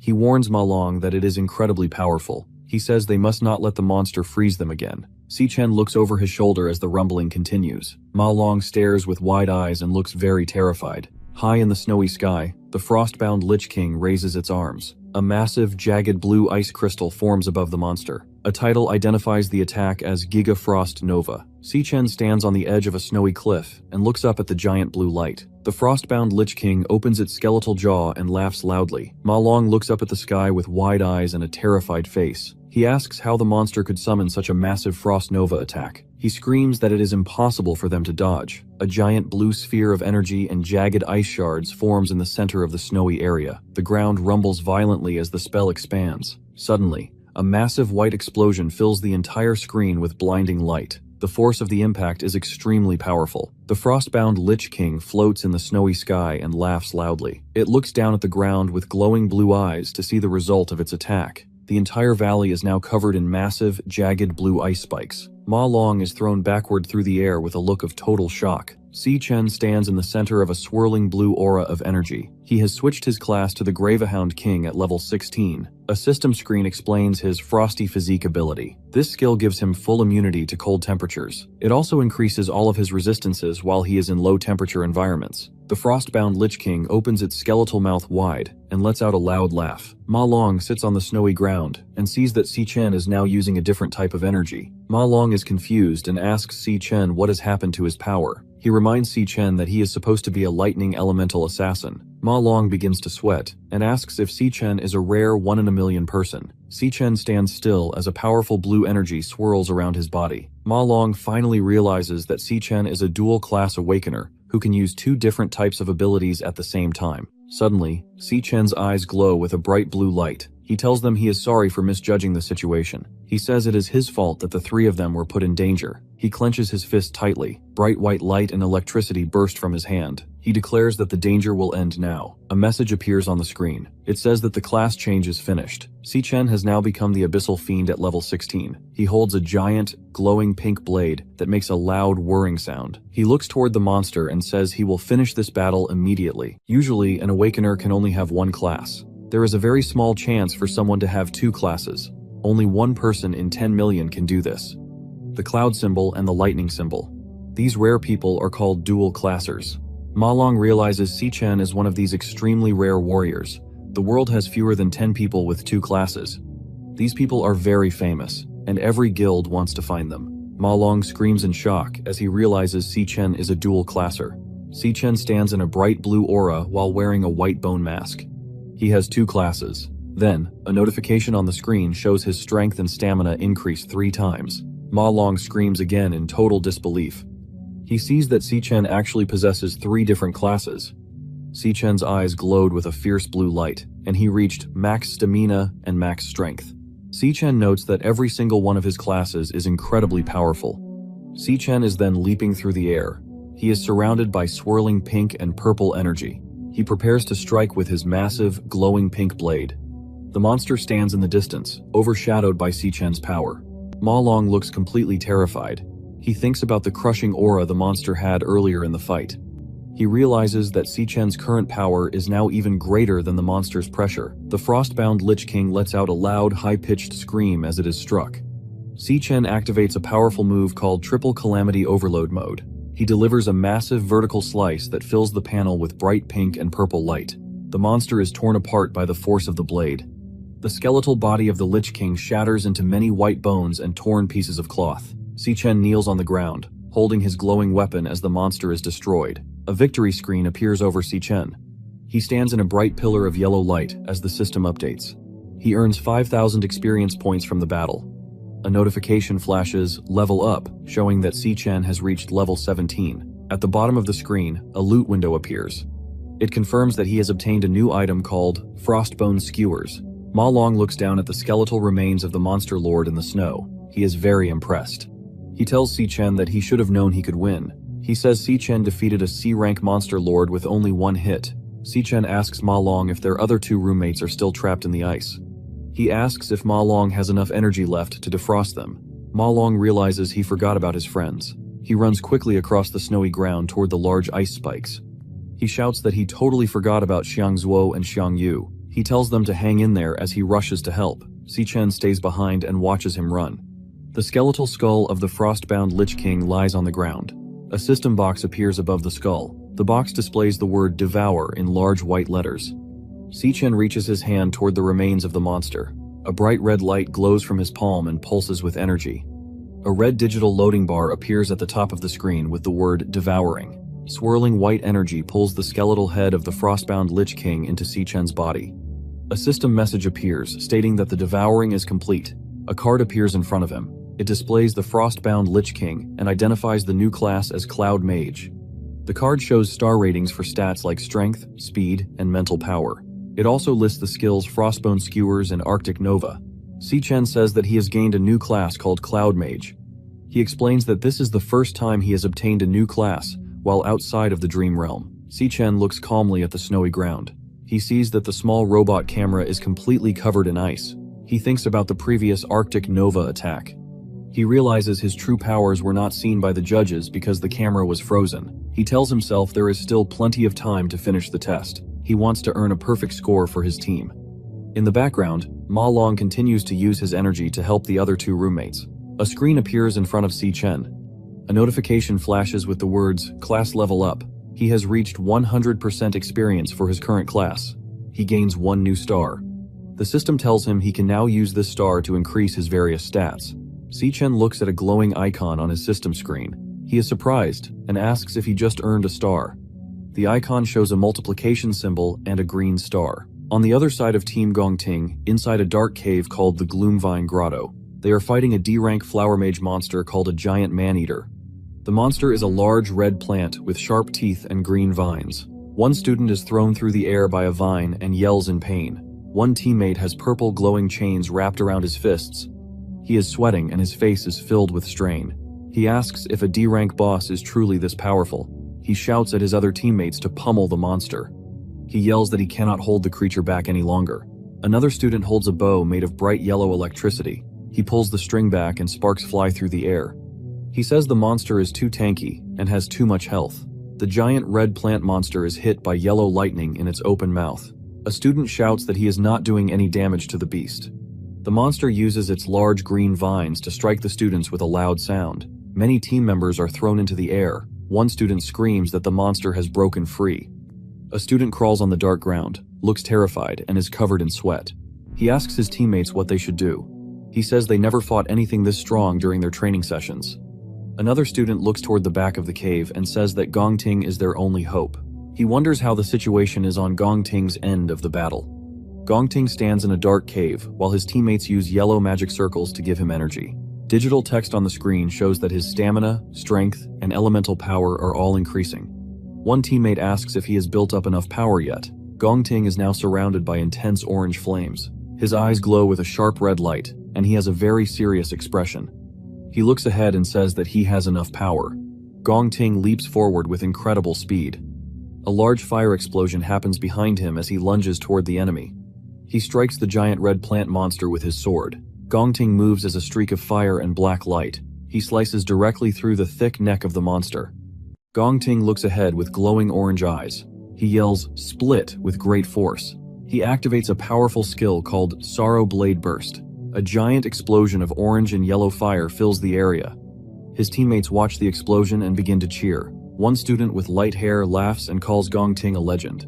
Another student shouts that the president is incredible and asks the others to look at his power. A notification appears on the screen. It congratulates Team Gongting for successfully clearing the D-rank dungeon. The screen shows the total time was 35 minutes. The team members laugh together. They state that they cleared the dungeon in nearly half an hour. They believe that no other team will ever be able to beat their record. Gongting stands silently in the middle of the burning fire while holding his glowing sword. A student walks with his teammate through a hallway. He says that even a low-tier F-rank dungeon takes most people an hour to finish. He laughs and says that anyone else leaving the area now must be trash who gave up early. Many students are sitting on long benches. Most of them are covered in bandages and look defeated. One student crouches on the floor and holds his head in fear. He begs the monsters not to kill him. His teammate tells him to calm down because they left the dungeon a long time ago. Nearby, a girl says the monsters were too terrifying. A student watches from a distance and says that Si Chen's group gave up and left early, just as he expected. In the corner, Si Chen leans against the wall. He looks at his phone with a calm expression. His 3 roommates sit on the bench next to him. They are wrapped in gray blankets and look very exhausted. One roommate has a crutch leaning against his seat. Si Chen sits on a bench in the waiting room. Gongcheng walks up to him and mocks him. He says that Si Chen could not even finish the assessment. He asks Si Chen where his tough attitude went. Gongting stands nearby and tells Gongcheng to come back. He sees a group of men in suits arriving at the entrance. Gongting says the vice chairman is here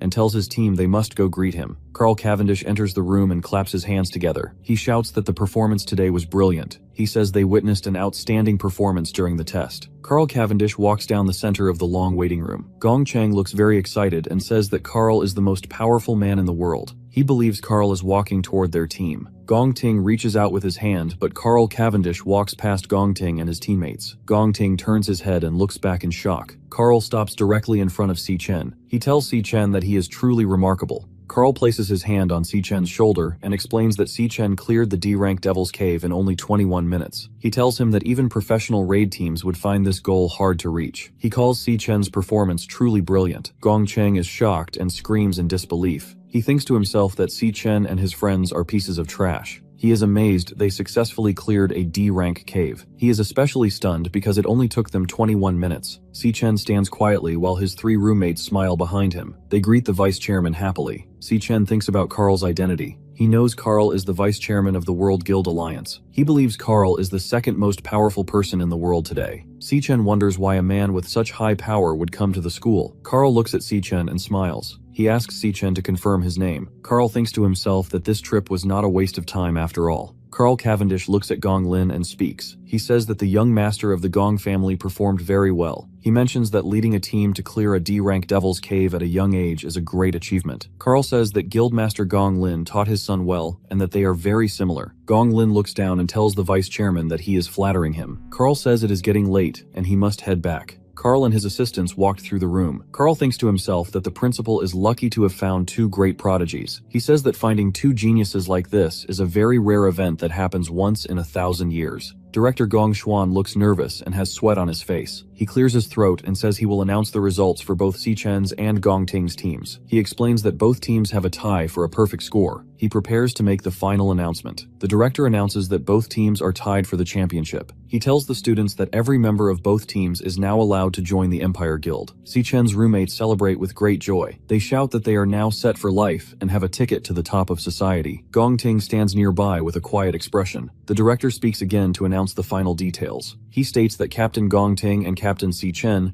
will both be given core management positions within the Empire Guild. He also says that the 2 of them will split the 1 million prize money equally. Gong Ting looks slightly shocked by the news. Si-chen looks back at him with a calm face. Si-chen thinks about the prize money and realizes he will only receive 500,000 yuan. He remembers his promise to pay back 1 million yuan to Qingji within a month. He tells himself he must find a way to earn the other 500,000 yuan as quickly as possible. Gong Ting stands in the shadows and says there can only be one champion. He looks directly at Si-chen and loudly demands a one-on-one tiebreaker match against Si-chen. Director Gong Xuan looks extremely shocked and sweats. The other students and the high-ranking officials watch the confrontation. The director leans in and whispers to Gong Ting. He asks Gong Ting what nonsense he is talking about. The ranking assessment ends in a tie for first place. Most people believe this is a perfect result and think Si-chen will not want to fight again. However, Si-chen looks at Gong Ting and says if he will be allowed to keep the entire 1 million yuan prize if he wins a tiebreaker match. Director Gong Xuan is shocked by the question and spits in surprise. Gong Ting tells Si-chen that if he can win the fight, he can take all the money. Carl Cavendish watches the 2 students from the side. He smiles and says the situation is very interesting. He remarks that the performance has not ended yet. They walk toward each other until they are standing face to face. They stare intensely into each other's eyes. Si-chen asks Gong Ting how they are going to settle the match and determine the winner. Sometime later, Si-chen sits on a couch in a luxury room. He says that he must repay his debt. He asks for a 1-week extension on the deadline. He explains that he received 500,000 less than he expected. This happened because the graduation exam ended in a tie. Si-chen tells Qingji that he will have a one-on-one tiebreaker match with Gong Ting. He says the fight will happen in 1 week. They will go to a wild devil's cave outside of the school. Qingji looks very shocked and says the cave is far too dangerous for students. He notes that neither of them has professional guild training. Si-chen tells Qingji not to worry. He says he will get the remaining money after he wins the match. He also promises to give Qingji all the monster materials he finds inside the cave. He tells the guild leader to keep the monster materials as interest for the 1-week deadline extension. Qingji places his hand over his mouth and thinks to himself that Si-chen is extraordinary. He notices that Si-chen shows no fear about entering a dangerous wild devil's cave. He is surprised that Si-chen only cares about his debt and interest. Si-chen holds a small glass of water in his hand. He states that there is another reason for his visit today. He says this reason is even more important than the loan. Qingji looks back at him and waits for him to continue. Si-chen prepares to speak as the 2 men stare at each other in silence. Si-chen begins to speak about the important matter he mentioned earlier. Qingji suddenly stands up from the sofa. He looks shocked and stares at Si-chen in silence. In the afternoon of June 17th, The location is Qingshui Middle School in Gangchang County. Si-yoon stands outside the school and stretches her arms. She says she is happy because her final exam is finally over. Other students walk behind her. They discuss the difficult multiple-choice questions from the test. One student says he did not even understand the questions. Si-yoon looks relieved to be finished with her schoolwork. She looks at her phone and has a small smile. She says that her summer vacation is starting now. She suddenly remembers that today is the day of her brother's graduation assessment. In a flashback from 4 years ago, Si-chen holds up a large envelope. He tells Si-yoon that the university detected elemental potential in his body. He shouts that the National Awakener University has accepted him. Si-yoon looks at him with wide, sparkling eyes. She asks if he is going to be an awakener, just like their mother and father. Si-chen holds his sister's hands in a room filled with stacks of books. He tells her that he can now join a top guild and earn a lot of money. He promises her that he will make sure she lives a better life. He tells his sister that he will find the truth behind their parents' disappearance. Si-yoon looks at him with a wide, happy smile. She tells him that he is the absolute best and will definitely become an incredible awakener. Time passed, and Si-chen is now a senior at the university. He sighs and wonders why he hasn't awakened his powers yet. Si-yoon stands near him and tells him that it is totally fine. Si-chen gives a small, tired smile. Si-yoon encourages him by saying he just needs to keep working hard. After getting into the university, Si-chen worked harder than anyone else. However, he ended up being the only student who failed to awaken. He had to spend his time watching every other person around him gain their special abilities one by one, while he remained powerless. Suddenly, a girl runs up to her. This classmate is very excited and calls out to Si-yoon. She asks if Si-yoon has heard the big news. She explains that the National Awakener University produced 2 genius graduates this year. The 2 girls walk together through the school building. The classmate says that both geniuses led their teams to perfect scores. She adds that the vice chairman of the Guild Alliance met them in person and praised them. The girl says the news is everywhere and will make their county famous. She then remembers that Si-yoon's brother goes to that same university. She asks Si-yoon about him. Si-yoon looks down and feels nervous. She does not know how to respond and only makes a small sound. Suddenly, a man with messy pink hair appears. He looks directly at Si-yoon and says good afternoon. He tells Si-yoon that he booked a private penthouse room at the Zifeng building. He says she should be free at 8 p.m. and invites her. Si-yoon's friend looks very surprised and covers her mouth. She asks Si-yoon how she knows the school idol. Si-yoon looks down and remains silent. Suddenly she turns and runs away quickly. Her friend and Jin Duoksan watch her leave with confusion. Ju-tong shouts to ask why she is walking so fast. While running, Si-yoon has a sad vision in her mind. She sees the silhouettes of successful students holding a trophy and celebrating. Her brother was kneeling on the ground and crying because he could not awaken. She thinks about how her brother's classmates are making the news for their perfect scores. She feels deep pain because her brother failed to gain any powers. She tells herself that it breaks her heart just thinking about it. Si-yoon decides to hurry home to cook a large feast for Si-chen to cheer him up. It is the night of June 17th inside the siblings' rented apartment. A large feast is spread out on the table with a steaming sukiyaki hot pot as the main dish. Si-chen looks at the meal with wide eyes and is surprised. He asks Si-yoon how she had enough time to prepare so much food. They sit across from each other, and Si-chen holds his chopsticks and remarks that the food smells amazing. A news report plays on the television in the background. The reporter announces that the Dongsan National Awakener University has finished its graduation combat assessment. The news mentions that Vice Chairman Carl Cavendish visited the students in person. Si-chen continues to eat his meal with a calm smile. Si-yoon rests her chin on her hand and watches him with a sad expression. She thinks to herself that her brother is only acting tough to hide his feelings. She believes that failing the assessment was a massive blow to him, and she is worried because he is not showing any signs of disappointment. The news reporter announces that the graduation assessment had a rare result with 2 champions. The university discovered twin geniuses, who both earned perfect scores. Vice Chairman Carl Cavendish specifically names Si-chen and praises his performance. Si-yoon's eyes go wide, and she looks completely shocked. She stares at the screen and realizes the reporter is talking about her brother. She looks over at Si-chen, who is calmly sitting across from her and drinking from a cup. She asks herself if her brother really led his team to a perfect score. She wonders how he achieved such a high rank. She looks at her brother with a soft smile and tears in her eyes. She thinks to herself that he is a silly brother. It is the 17th of June 2157, the day of the graduation combat assessment. Vice Chairman Carl Cavendish sits in a restaurant and eats a piece of meat with chopsticks. He smiles and says the trip was definitely worth it because he found a gem. Ling Yu sits across the table from him and Carl asks her why she chose to join Si-chen's team. He places a brown envelope stamped "Secret" on the table. He reads the assessment report and notes that Si-chen cleared a D-rank dungeon in only 21 minutes. Carl explains that even a professional guild team would find this task difficult. Ling Yu says she knows Si-chen's secret. She reveals that Si Chen trained in a highly dangerous wild devil's cave before the school exam. Carl looks very surprised by this information. Meanwhile, Si Chen stands in the snowy wasteland inside the Devil's Tower. He looks at his digital system screen, now a level 17 lightning assassin. Si Chen sees that his stats have increased significantly after leveling up, and his speed is now at 405. A notification card shows that he earned 1 new star point to add to his stats. 10 days remain before the graduation combat assessment. He explains that he has been training continuously on this floor. This hard work allowed him to successfully upgrade the star levels of his classes.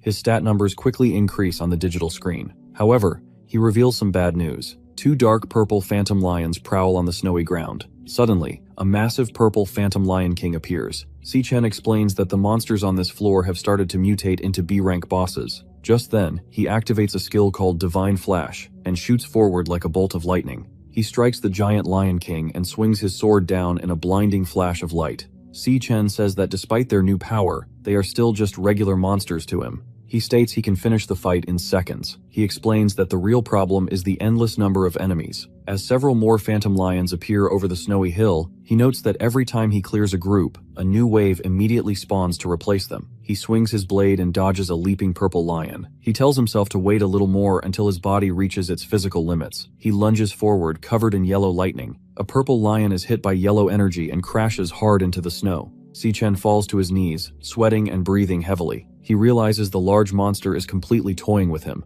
Si Chen looks serious and notes that his stamina will be completely depleted soon. He jumps backward high into the air with his blade to escape another attacking lion. Suddenly, a bright blue light surrounds him, and a system message announces a class switch. Si Chen's eyes glow with intense blue light as ice forms over his body. He says it is time to test out his new power. The transformation finishes, and Si Chen becomes a level 17 Frostbone Skeleton King. A digital card displays his new Cloud Mage stats and ice abilities. Then, he uses a Cloud Mage skill called Frost Spike. Many sharp ice spikes shoot down from the bright blue sky. The spikes hit the snowy ground and create massive blue explosions around the giant purple lion. Si Chen notes that his stamina is almost completely gone. He tells himself he must finish the battle quickly before his skills go on cooldown. He unleashes another huge wave of ice spikes that curve through the air and strike the roaring lion boss, creating a large blast of blue energy. Suddenly, a dark black portal appears high in the sky. Massive rings of ice form and crack along the snowy ground with loud banging sounds. The purple lions look around in shock as the endless horde of beasts finally stops coming. Si Chen reaches his icy hand up toward the sky. The giant purple Lion King looks up with wide eyes and an open mouth. This ultimate attack is called the Frost Blast Bomb. The giant ice bomb hovers over the snowy wasteland while the lions stare up at it in fear. He stares forward and declares that not a single monster will escape.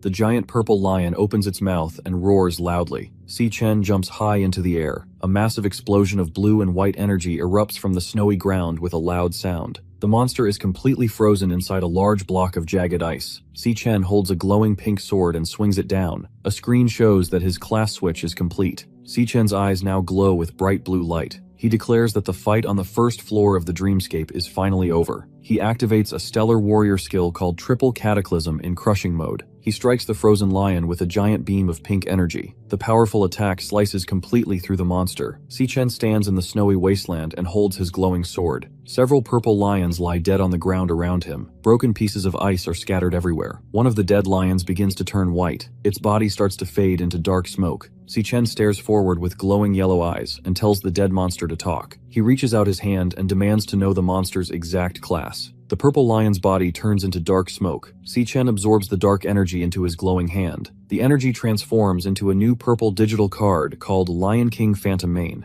Si Chen looks at the floating card and says that he has never seen a tamer class before. He looks back at the snowy wasteland under the starry sky, where the giant lion boss used to stand behind its pack. He understands now why the boss refused to fight him directly. He explains that the boss had weak stats and hid behind its contracted beasts the whole time. Si Chen reads the card's new skills. He notes that the teleportation ability, which lets the user jump to a beast to protect it, is amazingly good. His second skill allows him to forcibly contract beasts. He says this forced contracting ability is exactly what he needs right now. However, the card explains that the success rate is higher against heavily injured monsters. Si Chen concludes that to successfully capture a contracted beast, he will have to beat the monster very badly first. Later, Si Chen walks through the snow and enters a sandy desert. He looks around and says that the second floor is a barren desert. He sees an enormous skeleton lying in the sand, and notes its massive size. A glowing orange pillar stands nearby, and a message states that the door to the second floor has finally opened. Inside the skeleton, 2 pink eyes glow brightly. Si-Chen quickly turns his head. He approaches a small ribcage in the sand. A tiny purple creature with pink eyes growls at him from inside the bones. Si-Chen calls the creature a feisty little guy and decides he must use force. He summons a yellow lightning blade in his hand. Si-Chen states that he is heading out now. He wonders what happened to the graduation exam while he was busy inside the tower. He looks at the small purple creature and says that it has an exceptionally strong bloodline. Si-Chen shouts that he will forcibly tame the creature right now. Si-Chen strikes the large skeletal monster with yellow lightning. A small white creature falls onto the sand with a plop. Si-Chen looks down at the creature and says he can see right through its disguise. He tells the small beast to stop acting. He smiles slightly and explains that nothing escapes his Eye of the Watcher ability, including the creature's true Lion King title. The small white lion looks up in surprise. Si-Chen turns around and walks toward the desert. He says the creature is out and sleeps deeply, so it is time for him to head to the next floor. Suddenly, a pink digital screen pops up behind him with a buzzing sound. The system screen announces an incoming beast contract request. It explains 2 passive skills. The first shares experience points equally between the master and the beast, and the second halves the cost of teleporting to the beast. Si-Chen looks back over his shoulder in surprise. The white lion sits calmly in the sand. A system window above the creature labels it as contractable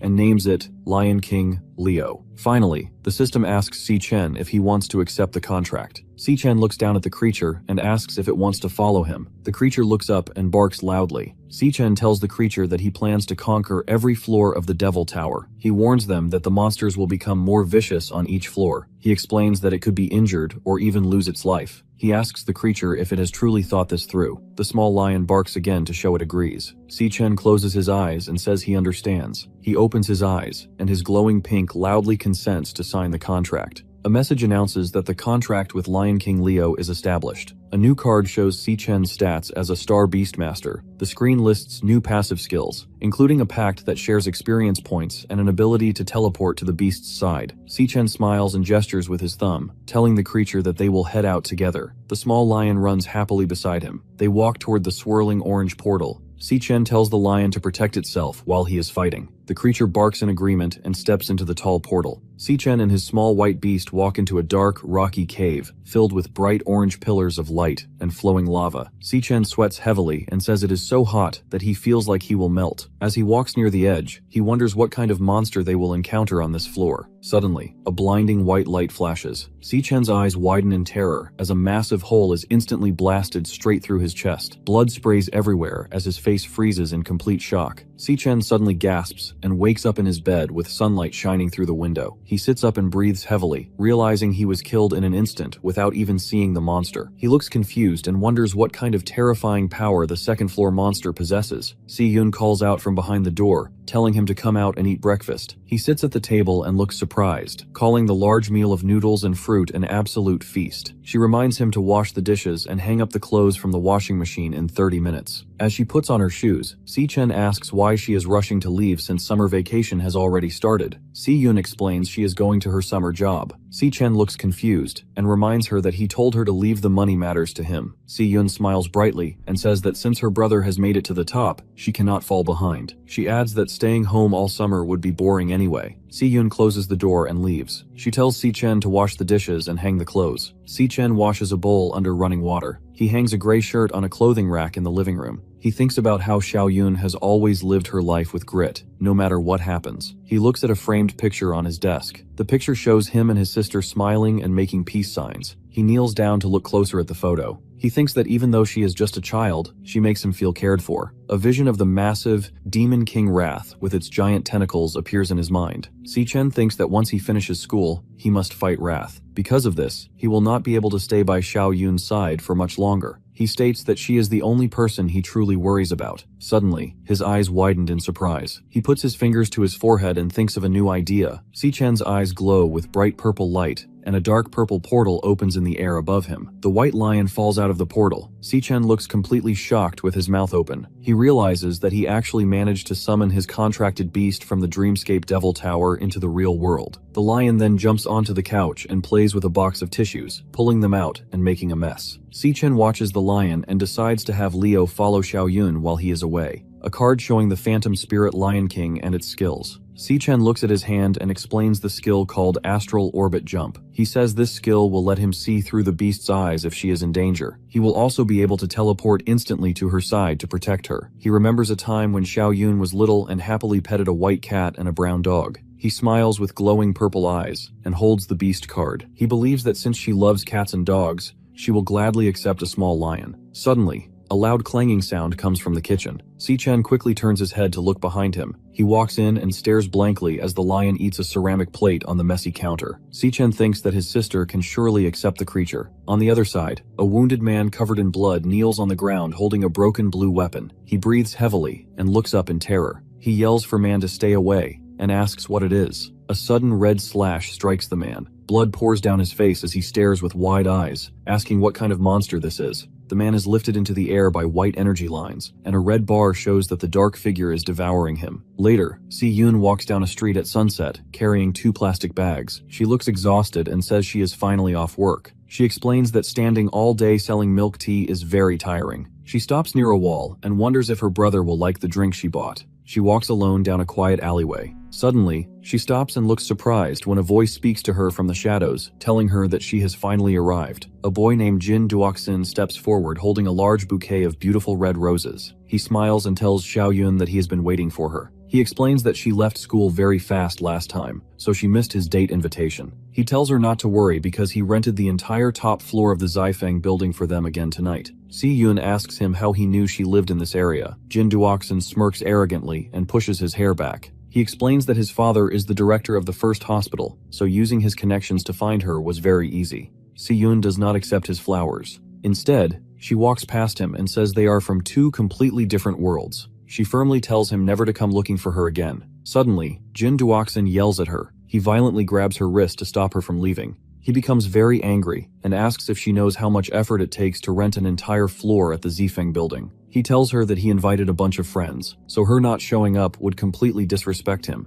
Si-Yun glares back at him sharply and asks why she should show him any respect. She also tells him that staking out her home like this is incredibly creepy. Hearing the word creepy, Jin Duoxin's face turns dark and he asks her just who she thinks she is. He states that he tried to be nice to her, but she threw his kindness right back in his face. He violently threatens her, asking if she honestly believes he could not have his way with her in just 3 minutes. Suddenly, Si-Yun lunges forward and delivers a powerful headbutt directly into Jin Duoxin's face. Si-Yun walks away angrily while carrying her plastic bags. She tells Jin Duoxin to go get his brain checked at his father's hospital first. Si-Yun continues walking annoyedly, telling him to stop bothering her because he completely ruined her mood today. In the outside of their apartment building, the white lion looks up with bright eyes. Si-Yun lifts the little lion high into the air with both hands. Her eyes turn into pink hearts. She shouts in surprise and asks her brother where he bought such an adorable magical beast. She hugs the little white lion tightly against her cheek and smiles widely with floating hearts around her. Si-Chen sits calmly on a chair nearby and tells her that the creature's name is Leo and explains that she will be taking care of him from now on. Si-Yun sits on the couch, holding Leo happily, and excitedly asks if she can really raise a little lion. His smartphone rings and a sound comes from the device. He looks down at the screen with wide eyes. The phone screen displays an email from the Guild Supervisory Bureau. The message states that his application has been approved after a careful review. The email also tells him to contact the Bureau if he has questions and wishes him a pleasant life. Si-Chen thinks to himself that his application is finally approved. He notes that his plan can now proceed smoothly. He lowers the phone, looks forward, and states that his next goal is to win the tiebreaker match. He declares that he must win this fight in exactly 6 days. 6 days later, on the 24th of June, 2157, the day of the tiebreaker assessment arrived, at 3:10 p.m. in the outskirts of Greenlight Forest. Director Gong Xuan stands in front of a bright portal located inside the trunk of a massive tree. Scientists and equipment surround the area. Gong Xuan calls for the attention of the 2 candidates. He announces that the school board decided the tiebreaker will happen inside this Wild Devil's Cave, which equipment surveys confirm is a D-rank cave. Gong Xuan reminds them of their agreement to be assessed in the same cave together. He warns them that the inside of a wild cave is completely unknown, making the risks much higher than normal school assessments. Because of this danger, the school brought in 3 senior Guild Raid team members from the Dongxin Nation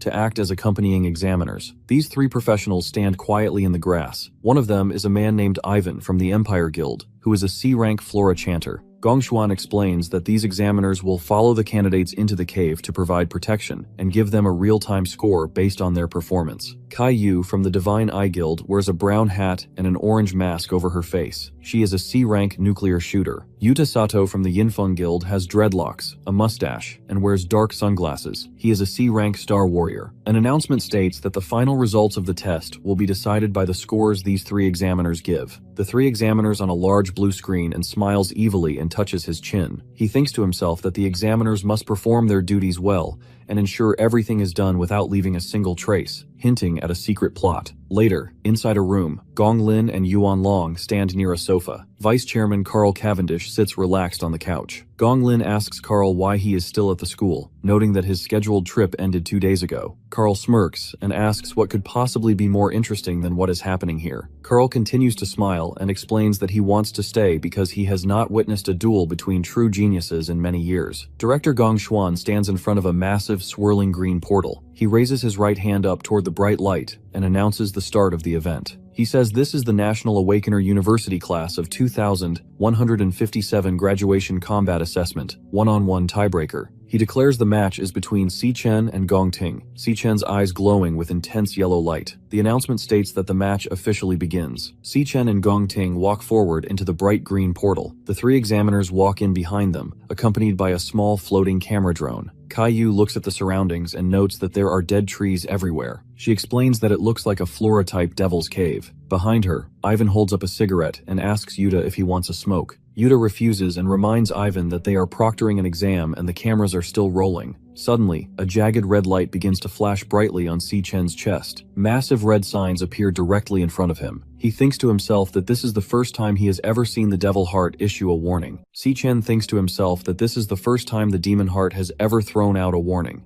Suddenly, the red warning vanishes with a glitching sound. He looks to the side and wonders if high-ranked monsters can really hide inside a D-rank dungeon. Si Chen and Gong Ting walk forward into a dark forest. Gong Ting walks in front while holding his sword, and Si Chen follows behind with his hands in his pockets. Up on a rocky ledge, the 3 examiners watch the students closely. One examiner notes that the fog is absolutely suffocating. Another examiner tells the group to stay on high alert and to keep their eyes on the examinees without looking away. Suddenly, the rocky ground near the students cracks open with a loud snap. A green monster bursts out of the earth, sending rocks flying into the air. A system box identifies the beast as a poison cage ant, which is a D-rank flower archer. Gong Ting quickly grabs the hilt of his sword. He pulls the glowing blade out of its sheath and rushes forward with his sword drawn. The examiner says that the student's reaction time is amazing. However, he explains that wild dungeon monsters are very different from the ones at school. He states that wild monsters are faster, crueler, and fight dirty. The green ant monster leaps into the air. It uses a flower archer skill called Toxic Volley. It shoots multiple bright green, glowing balls of poison at Gong Ting. Gong Ting moves incredibly fast. He leaves a zigzag trail of yellow light as he easily dodges the poison attacks. Gong Ting swings his glowing yellow sword upward and slices the monster completely in half. Gong Ting lands on his feet and holds his glowing sword in front of his face. He quickly thrusts his sword forward and pierces the top half of the monster directly in the chest. He then uses a nuclear warrior skill called Blaze Blade Barrage. A massive orange and yellow fiery explosion erupts from his sword and completely destroys the monster. The 3 examiners watch quietly from the rocky cliff as smoke and ash blow past them in the wind. In a room, teachers watch Si Chen on a large blue screen. Carl Cavendish sits in a chair and asks Stephen what he thinks Si Chen is searching for in the wild forest. Stephen smiles and explains his guess that Si Chen is hunting for a way to defeat all the enemies at once in a single move. In the forest, Si Chen steps his shoe onto a massive web of dead tree roots. He looks down at the center of the twisted roots. He raises his arm and clenches his fist. Bright yellow lightning sparks around his hand, and his eyes glow yellow. He says that he finally found it. He slams a huge bolt of lightning directly into the ground. The electricity shoots through the earth and the roots. A massive pillar of yellow lightning explodes from the ground. The powerful blast completely destroys the ground and throws multiple green ant monsters high into the air. The examiner shouts that Si Chen is going straight for the monster nest and asks if he has completely lost his mind. The examiner yells that there are dangerous D-rank monsters inside and warns that Si Chen will get everyone killed. Gong Ting wonders if Si Chen is actually going to attack them all. Si Chen activates a lightning assassin skill called Flash God. He shoots forward with incredible speed. He moves in rapid zigzag lines across the battlefield. He strikes the giant green ant monsters one by one. Bright yellow light flashes as he kicks and punches the beasts with great force. In a final powerful attack, Si-Chen destroys all the monsters at the exact same time. He lands on the ground holding a yellow lightning blade as sliced pieces of the green monsters rain down around him. The three examiners look completely shocked, and the examiner with dreadlocks lowers his sunglasses and asks what Si-Chen just did. They explain that Si-Chen is only listed as an E-rank student, but he just wiped out many D-rank monsters at once. They wonder how to score him now, because they cannot fairly give him a low grade. The examiners sweat and whisper to each other, trying to find excuses to lower his score by calling his fighting style dangerously reckless, too narrow, or too repetitive. In the room, Principal Yuan Long laughs loudly and tells Carl Cavendish that he was right. Gonglin stands nearby and says the exam is already very interesting because of this spectacular clash. He clenches his fist tightly and states that he cannot wait to see how Cole responds to this. Suddenly, the blue viewing screen glitches with heavy static. A red warning box appears that says the signal is lost, leaving the men in the room confused. At 16, outside the dungeon, the large cave entrance suddenly vanishes. Director Gong Shua stands in front of the empty rock wall and yells in shock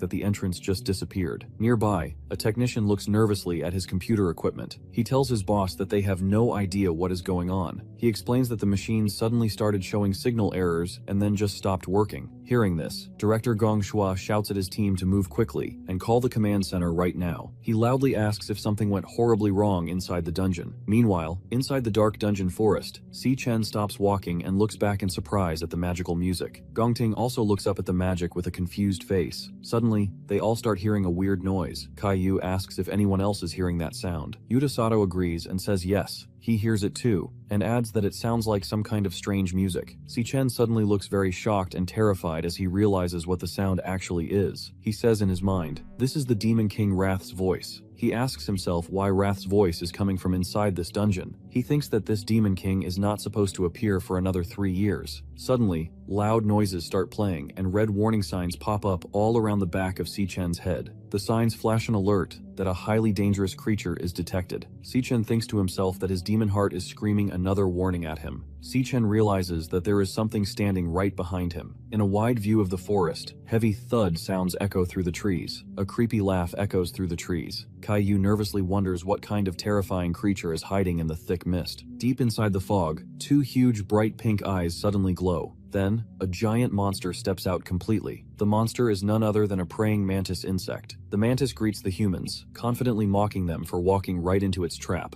Yuta Sato is completely shocked and cannot believe that the giant monster is actually talking. He realizes that a monster capable of speaking must be a very powerful, high-tier C-rank creature. Looking past the giant insect towards Si-Chen and Gongting, the group is terrified. They wonder how such a dangerously strong monster could appear inside a low-level D-rank dungeon. They know this beast will easily kill all the examinees. Realizing the extreme danger, Yuta Sato quickly leaps forward. He summons a huge glowing pink axe in his hands. He lands firmly in front of Si-Chen and Gongting to protect them. He strongly commands everyone to quickly hide behind him for safety. Suddenly, the giant insect monster swings its massive blade arm incredibly fast. It completely slices off Yuta Sato's hand. His severed hand, still gripping the glowing pink axe, flies high into the air. Caillou and Ivan look completely shocked by the sudden attack. The giant insect monster moves incredibly fast, leaving a blurred trail behind it. With a loud thud, the beast violently stabs its huge, scythe arm right through Gongting's chest. Blood splatters heavily into the air as Gongting throws his head back in extreme pain. The monster cruelly declares that every single one of them is going to die. However, he refuses to give up,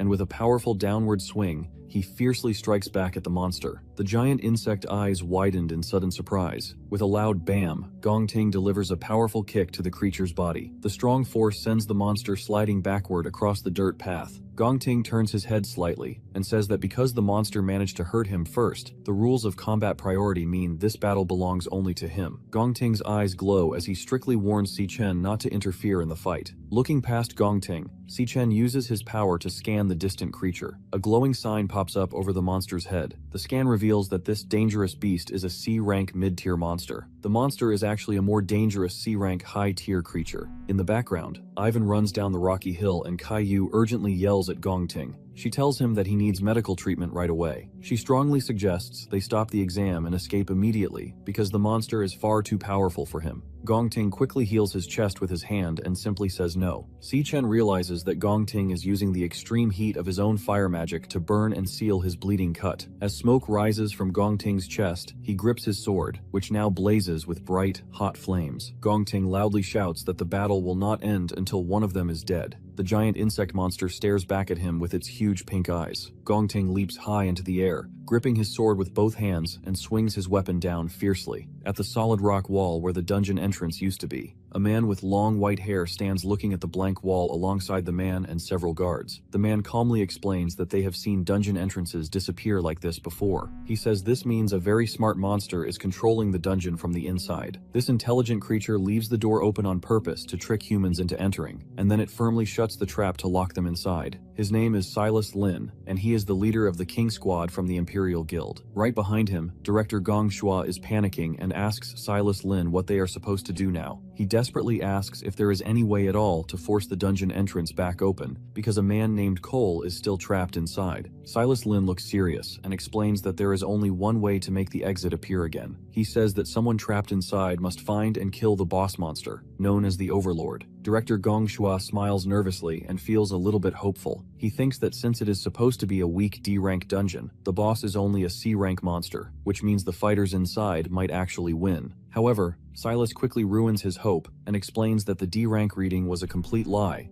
because the boss monster was hiding its true strength on purpose to trick the scanners. He states that this specific dungeon is almost certainly the trap that caused all the other missing magic fighters to disappear. Director Gong Shua starts sweating and realizes the horrible truth. Silas finally reveals that they are actually dealing with an extremely dangerous B-rank dungeon. The giant insect monster attacks very fast, swinging its huge arms to create slashes. Gongting quickly blocks the rapid attacks, using his sword to stop the strikes. Gongting slides backward on the dirt, holding his weapon carefully. The monster lets out a loud growl and lifts its scythe to create a massive strike. With a heavy thud, the beast aggressively slams its massive blade down. However, the monster misses Gongting, and its sharp weapon gets completely stuck deep inside the rocky ground. The creature quickly realizes it is trapped. Seeing this perfect opportunity, Gongting leaps high into the air right above the monster, holding his sword and declaring that the beast has dropped its guard, and he finally has the perfect chance to finish it off. He completely chops off the giant insect monster's head. The monster's severed head bounces across the rocky dirt. It finally rolls to a stop right in front of Si Chen and Caillou.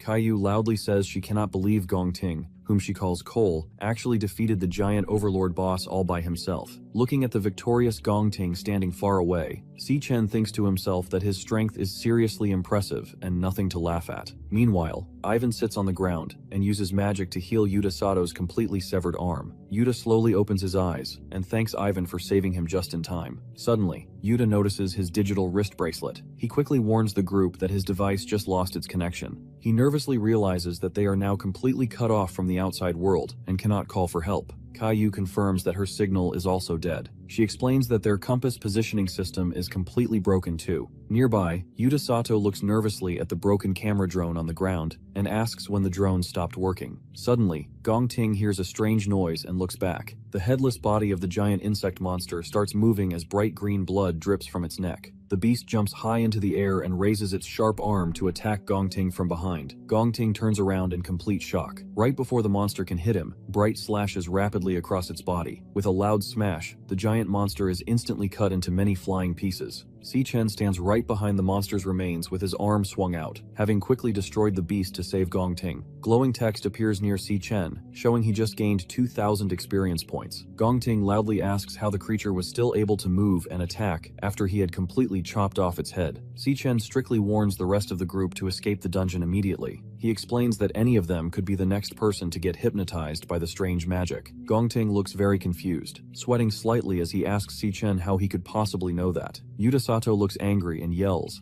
asking Si Chen if he is crazy. Yuta explains that this dungeon is only supposed to have one C-rank overlord boss. Yuta argues that the beast they just killed was a very strong, high-tier C-rank creature. Because of its high power, Yuta firmly believes it had to be the final boss. Suddenly, Si Chen looks terrified as red warning signs pop up all around his head, alerting him that another highly dangerous creature has been detected nearby. Deep inside the cave, a loud buzzing sound continues. The strange magical music reaches Caillou, and her eyes instantly glow bright pink as she is hypnotized. The glowing pink magic also wraps around Ivan's head, making his eyes glow pink too. Yuta Sato is seen right behind Ivan as the mind-controlling spell takes over the group. Si-Chen quickly plugs his ear with his finger to block out the magical sound. He thinks to himself that his warning came too late. Si-Chen recognizes this strange sound immediately and remembers a terrible event from his past life. In another dark memory, Si-Chen holds his sister in his arms. He recalls that the Demon King Wrath used this exact magical sound to hypnotize and murder millions of innocent humans all over the world. Back in the present, Si-Chen watches his teammates closely. Kai-Yu, Ivan, and Yuta Sato walk right past him like mindless zombies. Si-Chen realizes that the true boss of this dungeon must be connected to the Demon King Wrath. He bravely follows behind them. He thinks to himself that it is finally time to meet this terrifying enemy face to face. The group walks slowly into the glowing cave opening. Inside the cave, Si-Chen sees red warning signs suddenly popping up everywhere. The large room is completely covered in glowing green eggs. In the center stands a mysterious tall figure. Giant snake heads with pink eyes move around the figure. The hypnotized team walks mindlessly past a pile of skulls, bones, and broken weapons. Si-Chen thinks to himself that this boss uses the exact same alpha soundwave magic as the Demon King Wrath to control minds. He explains that he is completely safe because he prepared a special beta audio track in his earbud to block the mind control. He brought it just in case he ever had to face Wrath again. However, Si-Chen knows they have absolutely no protection against hypnosis and could drop dead at any moment. He realizes he has to destroy this monster extremely fast to save their lives. The boss monster looks down at the hypnotized humans. Speaking in a scary voice, the creature slowly says that the group looks like very rich and fresh flesh to eat. Si-Chen stands his ground among his hypnotized teammates and glares fiercely at the monster. In a courtyard, an 8-year-old boy named Cole Gong stands panting heavily. He holds the broken stick while standing over another young boy who lies completely defeated and bleeding on the floor. His father watches the brutal fight and calmly tells Cole that he has won once again. The father then explains the cruel rules to the children. He tells Cole that the winner is allowed to come up the stairs and eat food at the table. Cole drops his weapon and walks toward his father. However, his father announces a harsh punishment for the loser. He orders Edmund to stay on the ground and kneel there until the sun comes up.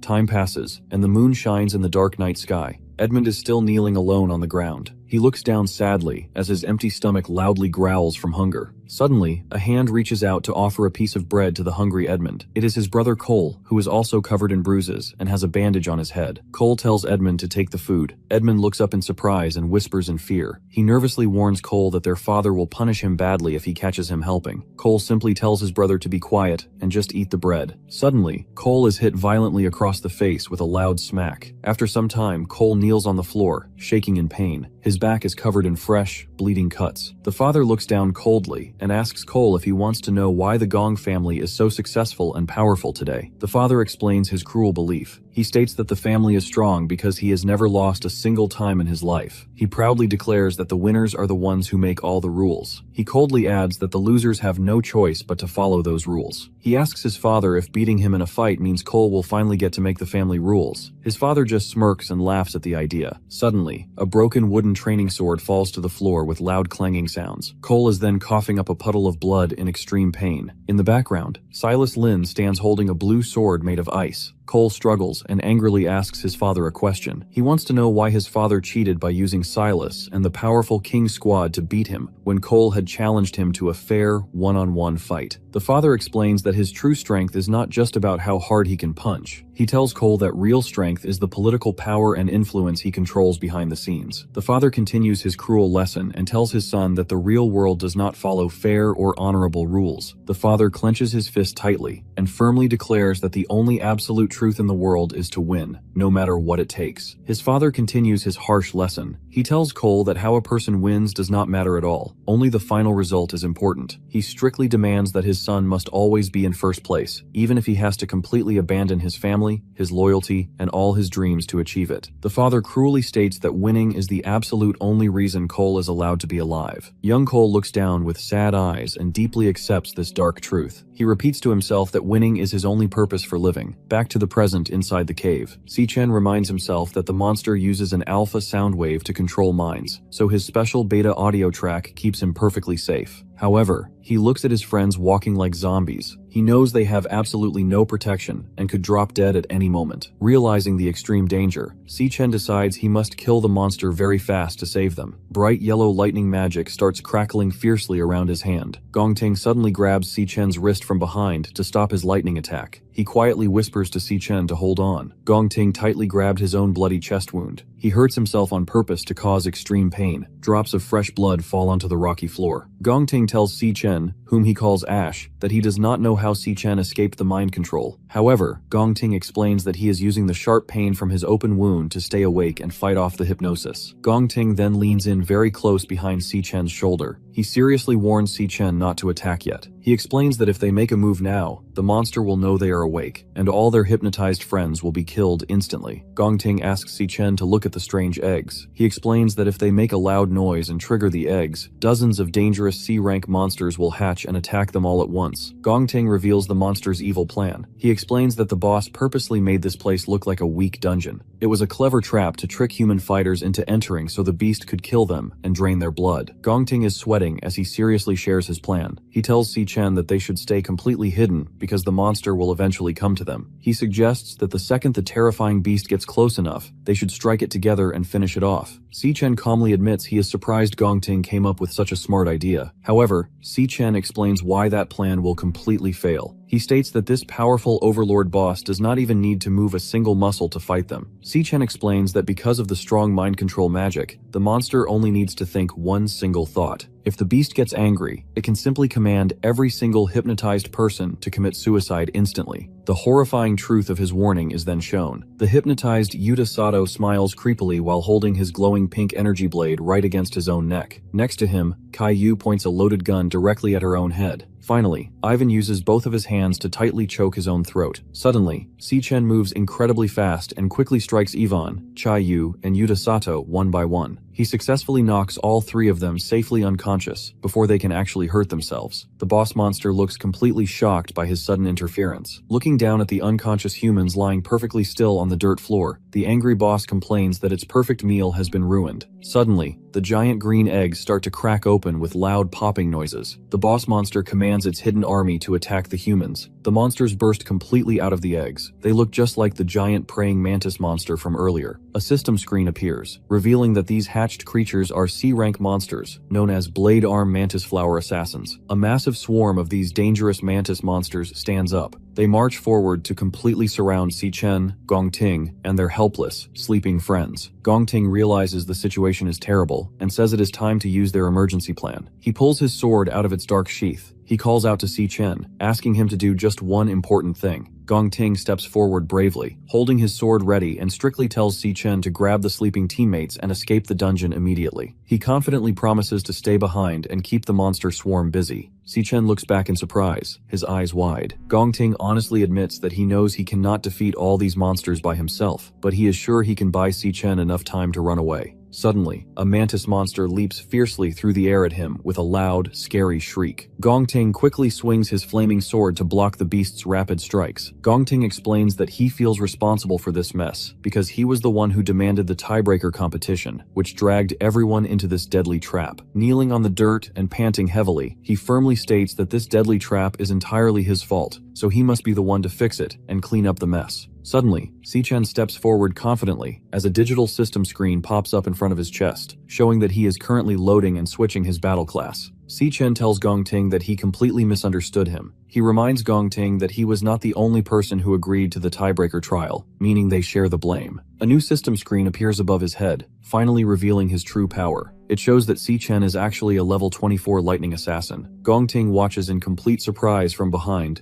as Si-Chen stands bravely by his side. Si-Chen stands confidently and tells Gongting that he will handle the boss monster himself. Behind him, Gongting strongly disagrees and says they absolutely cannot beat this creature. He explains that he can feel the monster's massive strength is on a completely different level. He fears the beast is not just a B rank, but probably an extremely dangerous A rank monster. Looking at their three unconscious friends lying on the dirt ground, Gongting urgently begs Si-Chen to grab them and run away, because escaping is their only chance to live. Si-Chen agrees with Gong-Ting that the monster is a complete nightmare. However, he explains that running away is impossible because the dungeon doors are already locked shut. He points out that if the exit was still open, the strong Imperial Guild would have already rushed inside to save them by now. Gong-Ting looks completely shocked as he realizes the dungeon gates are really locked down. Si-Chen's eyes suddenly glow bright blue with a loud buzzing sound. He uses his magic to scan the boss monster, a large question mark showing that its true power is completely unknown. Si-Chen thinks carefully about the extreme danger. He realizes that if this boss is truly an A-rank monster, its fighting strength must be incredibly high. He compares its immense power to the terrifying Phantom Mane Lion King he found at the deepest level of the Dreadspire dungeon. Suddenly, one of the mantis monsters leaps forward to attack with a loud screech. Si-Chen quickly defends himself and blocks the monster's heavy strike with his power. Right at that moment, a second mantis monster jumps through the air with a swoosh sound to attack Si-Chen from above. Seeing this deadly surprise attack, Gong-Ting loudly yells at Si-Chen to watch out. Si-Chen fiercely swings his weapon and violently strikes a jumping mantis monster, splashing green blood into the air. Suddenly, a huge swarm of terrifying mantis monsters charges right at them. The monsters roar and shriek loudly with their glowing pink eyes shining in the dark. Gong-Ting sweats heavily and worriedly tells Si-Chen that fighting is useless now. He explains that with so many monsters closing in on them, it is only a matter of time before they are totally defeated. However, Si-Chen raises his hand as yellow lightning crackles around his fingers. His eyes glow a fierce yellow as he gathers his power. A system screen appears, showing that he is using his special lightning assassin skill called Electric Blade. With a powerful swing of his arm, Si-Chen shoots the lightning blades directly at the rushing monster swarm. The blades fly incredibly fast and pierce straight through multiple mantis monsters at the exact same time. He activates a powerful lightning assassin skill called Flash God. Moving incredibly fast, he turns into a blur of yellow lightning and instantly slices off several monster heads at the exact same time, splashing thick green blood everywhere. Gong-Ting watches with wide eyes and loudly says that Si-Chen's amazing fighting ability is completely impossible. Si-Chen quickly leaps up and violently slashes another giant mantis monster across the chest. Gong-Ting thinks carefully about Si-Chen's fighting class. He explains to himself that assassin fighters normally have very weak basic strength, which usually makes them completely useless when fighting a massive swarm of enemies. However, Si-Chen fiercely cuts another beast completely in half with another strike. Gong-Ting realizes that every single attack Si-Chen makes perfectly hits the monster's weakest vital points. Si-Chen quickly ducks low to the ground to slice one beast, and then jumps high into the air to cut down several more with rapid lightning strikes. Gong-Ting explains that Si-Chen is completely making up for his low physical power by using incredible speed and perfect fighting technique. Gong-Ting is amazed by how incredibly fast his teammate is moving. Si-Chen turns into a blur, leaping through the air and slicing many giant mantis monsters all at once. Gong-Ting realizes that Si-Chen's speed is definitely at the A-rank level or even higher. Feeling a sudden rush of hope, Gong-Ting grips his sword tightly and confidently declares that they might actually be able to win this fight together. However, the boss monster suddenly gets very angry and yells at them to stop talking. The boss's glowing pink eye as it casts a powerful ultimate enhancement spell. Several system text lines rapidly pop up over the creatures, showing that the boss is massively boosting their strength and stamina. The mantis monsters grow incredibly large and powerful as it towers over Si-Chen. The angry boss monster fiercely commands its army to chop Si-Chen into pieces right now. Si-Chen prepares himself for the attack. A mantis arm slams heavily into the ground. However, Si-Chen quickly jumps high into the air to dodge the deadly strike. He violently slashes its back with his electric blade, splashing thick blood. Seeing the extreme danger, Gong-Ting loudly calls out to Si-Chen and desperately tells him to hang in there. Si-Chen glances back intensely and then dashes forward incredibly fast. He unleashes a rapid flurry of bright yellow lightning strikes, fiercely cutting through multiple giant, super-powered mantis monsters all at once. Suddenly, a huge beast lunges right at him from the background. He quickly turns around and dodges the sneaky attack. He immediately strikes back with incredible speed. As his blade chops the monster into pieces, splashing green blood everywhere, another mantis swings its massive arm directly at him. Si-Chen blocks the heavy strike with his arm, creating a huge, bright explosion of sparks. The force of the powerful attack is so strong that it pushes Si-Chen sliding far back across the ground. Si-Chen thinks carefully about the monster's new strength. He realizes that the boss monster's magic has made these creatures much stronger. He notes that every single stat on these enhanced beasts has now reached the dangerous B-rank level. He realizes the battle is much harder now. He thinks to himself that the monster's outer shells have become as hard as solid iron. Because of this tough armor, he knows he cannot easily pierce their weak spots anymore. Si-Chen decides he must find a way to crack crack their hard shells open first before he can hurt them. Suddenly, Gongting yells loudly and calls out to thank Si-Chen. Gongting is completely draining his stamina, speed, and other skills to massively boost his physical strength. Gongting confidently shouts that Si-Chen has successfully bought him enough time to prepare this incredibly powerful attack. At 17:30, inside a small apartment, Anna walks through the door carrying a yellow grocery bag. She looks a bit tired and apologizes to her friend for being late. She explains that buying the drinks took much longer than she expected. Iris greets her warmly with a smile. She tells Anna not to worry about the time because her brother has not come back home yet either. Anna looks surprised and asks why he is still out. Anna asks Iris if her brother knows the great news that she passed her Academy of Arts exam. Iris shakes her head and says he does not know yet. However, she mentions that she told him she had something very important to tell him today. Iris figures her brother is just running a little late. She tells Anna that they should just go ahead and start eating without him. Suddenly, Iris looks at the jar in surprise and wonders when they completely ran out of garlic sauce. Iris puts on her jacket to go outside and asks Anna to wait at the apartment while she and Leo go on a quick run to the store. She excitedly tells Anna that she will also buy some extra snacks so they can celebrate her good news properly tonight. Anna happily agrees to stay behind. A little while later, Iris walks out of a small neighborhood grocery store named Jay's. She holds a brown paper bag full of items as the shopkeeper inside thanks her for the payment. Walking back home, Iris gently holds her bag and smiles warmly. She happily says that Leo is acting like a little angel because he has not made a single sound the entire trip. Inside of her bag, Leo is happily hiding inside, loudly munching on a tasty snack while keeping completely quiet. Iris happily laughing and hugging her fluffy pet. She smiles and tells Leo that he is a very good boy, promising to buy him cookies the next time they go out. As she walks away, some men secretly watch her from a hidden corner. The man in the beanie confirms to his partner that he has his eyes on Iris. The man's dirty hand holding a small photograph of Iris wearing her school uniform. Looking at the picture, the creepy man eagerly asks his partner if they should move in and grab her right now. A voice from a small earpiece speaks, telling him to stay calm and keep following Iris. The boss strictly orders the men to wait until they are completely out of the security cameras' view before they attack her. The man smiles wickedly and agrees to the evil plan. Iris is walking down the street while, right behind her, the bad men loudly tap on the ground as they follow her path. Iris suddenly stops, smiling, and looks back over her shoulder. She is very alert and realizes that these two men have been secretly following her ever since she stepped out of the grocery store. She thinks to herself, wondering what exactly these dangerous guys want from her. Just behind her, the men continue to follow her closely. Leo pokes his head out of the paper bag, and he lets out a low, angry growl. Iris notices this and asks Leo if he also senses the dangerous men behind them. To protect him, she quickly hugs the brown paper bag tightly against her chest. She softly whispers to her pet, strictly telling him to stay hidden inside and not to come out at all. Looking back over her shoulder and a drop of sweat on her face, she bravely thinks to herself that tonight has just become very interesting. Inside the dungeon, Si-Chen thinks about the extreme danger of his current battle, realizing that the boss monster's magic has made the giant mantis creatures much stronger. He notes that every single skill of these enhanced monsters has now reached the highly dangerous B-rank level. He looks up at a massive mantis monster and thinks about how the monster's outer shells are now as hard as solid iron. He realizes that his attacks cannot easily pierce through to their weak spots anymore. He knows he must find a way to crack their tough armor open first. Suddenly, Gongting loudly thanks Si-Chen, calling him Ash. As the system screen appears, showing that Gongting is purposely draining his own speed, stamina, and magic control to massively boost his physical strength. Gongting's power reaches its absolute maximum limit. He confidently shouts that the extra time Si-Chen bought for him allowed him to finally unleash his ultimate attack. Gongting swings his sword with all his might to unleash his ultimate move, a powerful skill called Extreme Blaze Rift. Gongting shouts fiercely, declaring that he does not care if the enemy is a powerful A-rank overlord because he will completely blast it into nothing. The massive wall of fire crashes directly into the giant mantis monsters. The powerful wave of fire crashes directly into the boss monster with a loud boom. Instantly,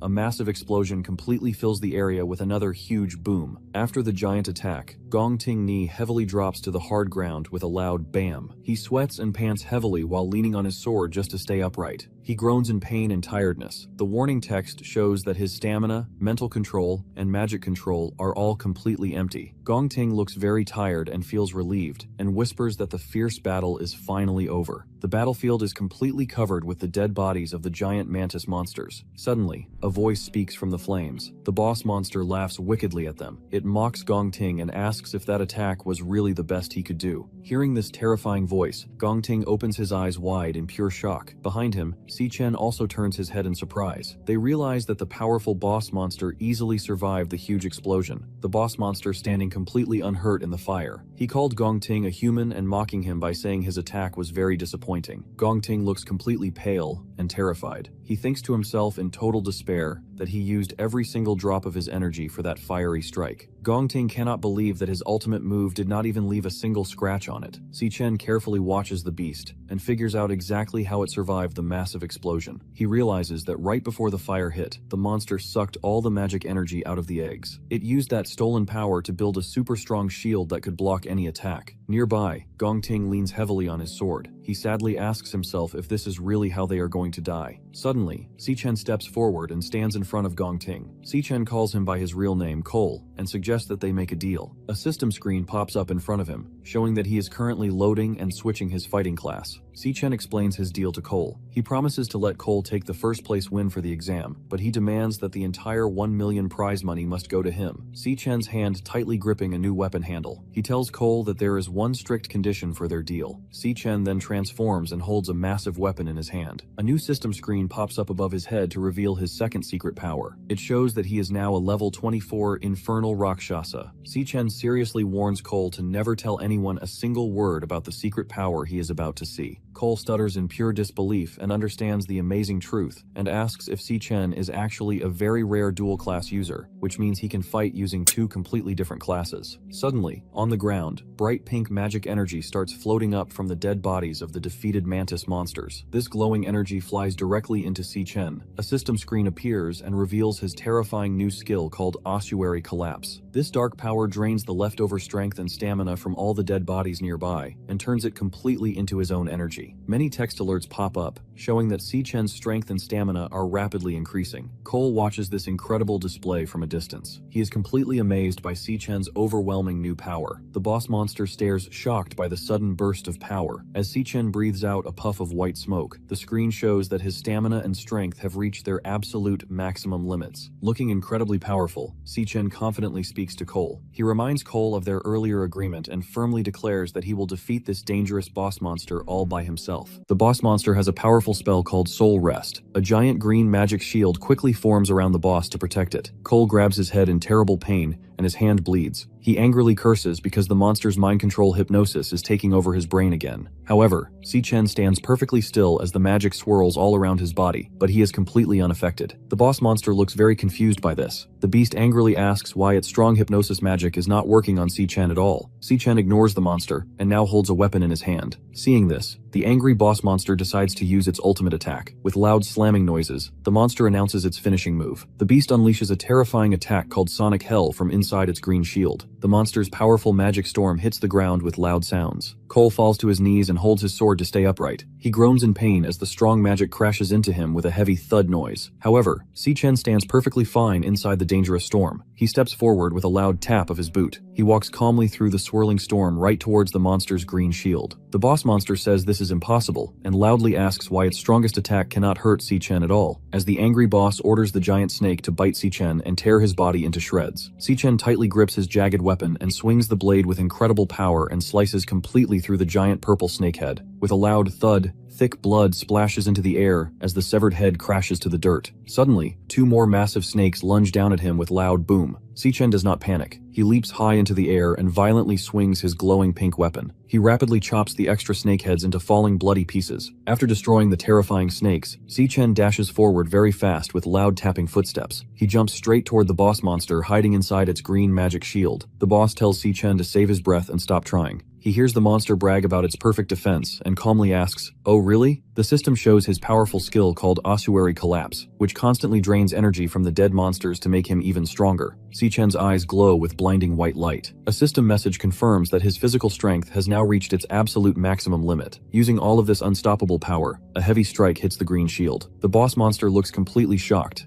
and asks what just happened. Cole is amazed that Si-Chen broke the strong barrier with only one hit. Cole loudly asks Si-Chen what kind of person he really is. With a loud boom, he prepares another powerful attack. A system screen shows he is using a skill called Triple Cataclysm in crushing mode. Si-Chen strikes the boss monster. The powerful hit creates a huge explosion. Smoke and dirt fly everywhere as the attack crashes into the hard ground. Slowly, the smoke clears away. The boss monster lies completely defeated in the center of the deep hole. The broken beast weakly says that losing to a human is impossible. Si-Chen has turned back into his normal human and looks down coldly at the beaten monster. He strictly orders the beast to talk and demands to know its connection to the Demon King Wrath. The monster asks how Si-Chen could possibly know the name of Lord Wrath. Si-Chen fiercely demands the monster to tell him everything. The monster's body has turned dark, melting goo with one glowing eye. It tells Si-Chen that if it actually knew where Wrath was, it would not be sitting here defeated. Instead, it would break Lord Wrath's seal. Hearing this, Si-Chen looks very surprised. He thinks to himself in complete shock, wondering if someone actually managed to seal the powerful Demon King away. Suddenly, the monster starts to laugh loudly and crazily. The monster transforms into a dark shadow surrounded by bright green flames. The creepy shadow laughs again and tells Si-Chen to just wait because Lord Wrath will definitely rise again. It declares that Lord Wrath will take back his demon armies and brutally slaughter every single human right down to the bone. After shouting this, the dark smoke completely disappeared. Si-Chen stands alone at the edge of the large crater. The glowing pink orb flies quickly through the air. Si-Chen holds out his bare hand, and the magic energy swirls directly into his palm. A system screen appears with a loading bar as he completely devours the monster's power. Next, a system card pops up to confirm the process is finished. The card reveals that the defeated boss was a phantom sorcerer and lists all of its powerful magic skills. Suddenly, a system announces that Si-Chen has successfully leveled up to level 25. Si-Chen holds the new green monster card and looks at the card with a very serious face and thinks deeply about the Demon King. He realizes that Wrath did not just suddenly appear out of nowhere many years ago. He understands that the Demon King was actually hiding in this world long before anyone ever knew. He notes that some unknown, powerful force managed to seal the monster away. He admits to himself that something huge happened back then, and he knows absolutely nothing about it. Suddenly, Si-Chen turns his head to look over his shoulder as he notices something behind him. Cole was coughing and covered in blood. He admits to Si-Chen that he never expected him to be a powerful dual-class user. Looking at Si-Chen in the giant crater, Cole confesses that Si-Chen is on a completely different level of strength. Cole honestly accepts his defeat and tells Si-Chen that he won the fight. Si-Chen looks back over his shoulder as Cole makes a serious promise. Cole swears he will keep Si-Chen's secret forever and take it to his grave. Suddenly, Cole coughs up a mouthful of blood in extreme pain. With a loud bam, he falls to his knees, leaning heavily on his sword while coughing. Si-Chen looks at the injured Cole and tries to comfort him. He explains that since the boss monster is dead, the dungeon exit should be completely open now. He tells Cole to hold on just a little bit longer because the rescue guild will rush inside to save them any second. Right after saying this, Si-Chen suddenly freezes in complete shock. His eyes instantly glow bright. Through his glowing pink eye, Si-Chen suddenly sees a terrifying vision. In his mind, he sees a man standing surrounded by dark shadows. Realizing the extreme danger, Si-Chen completely freezes in shock and worriedly calls out his sister's name, Iris.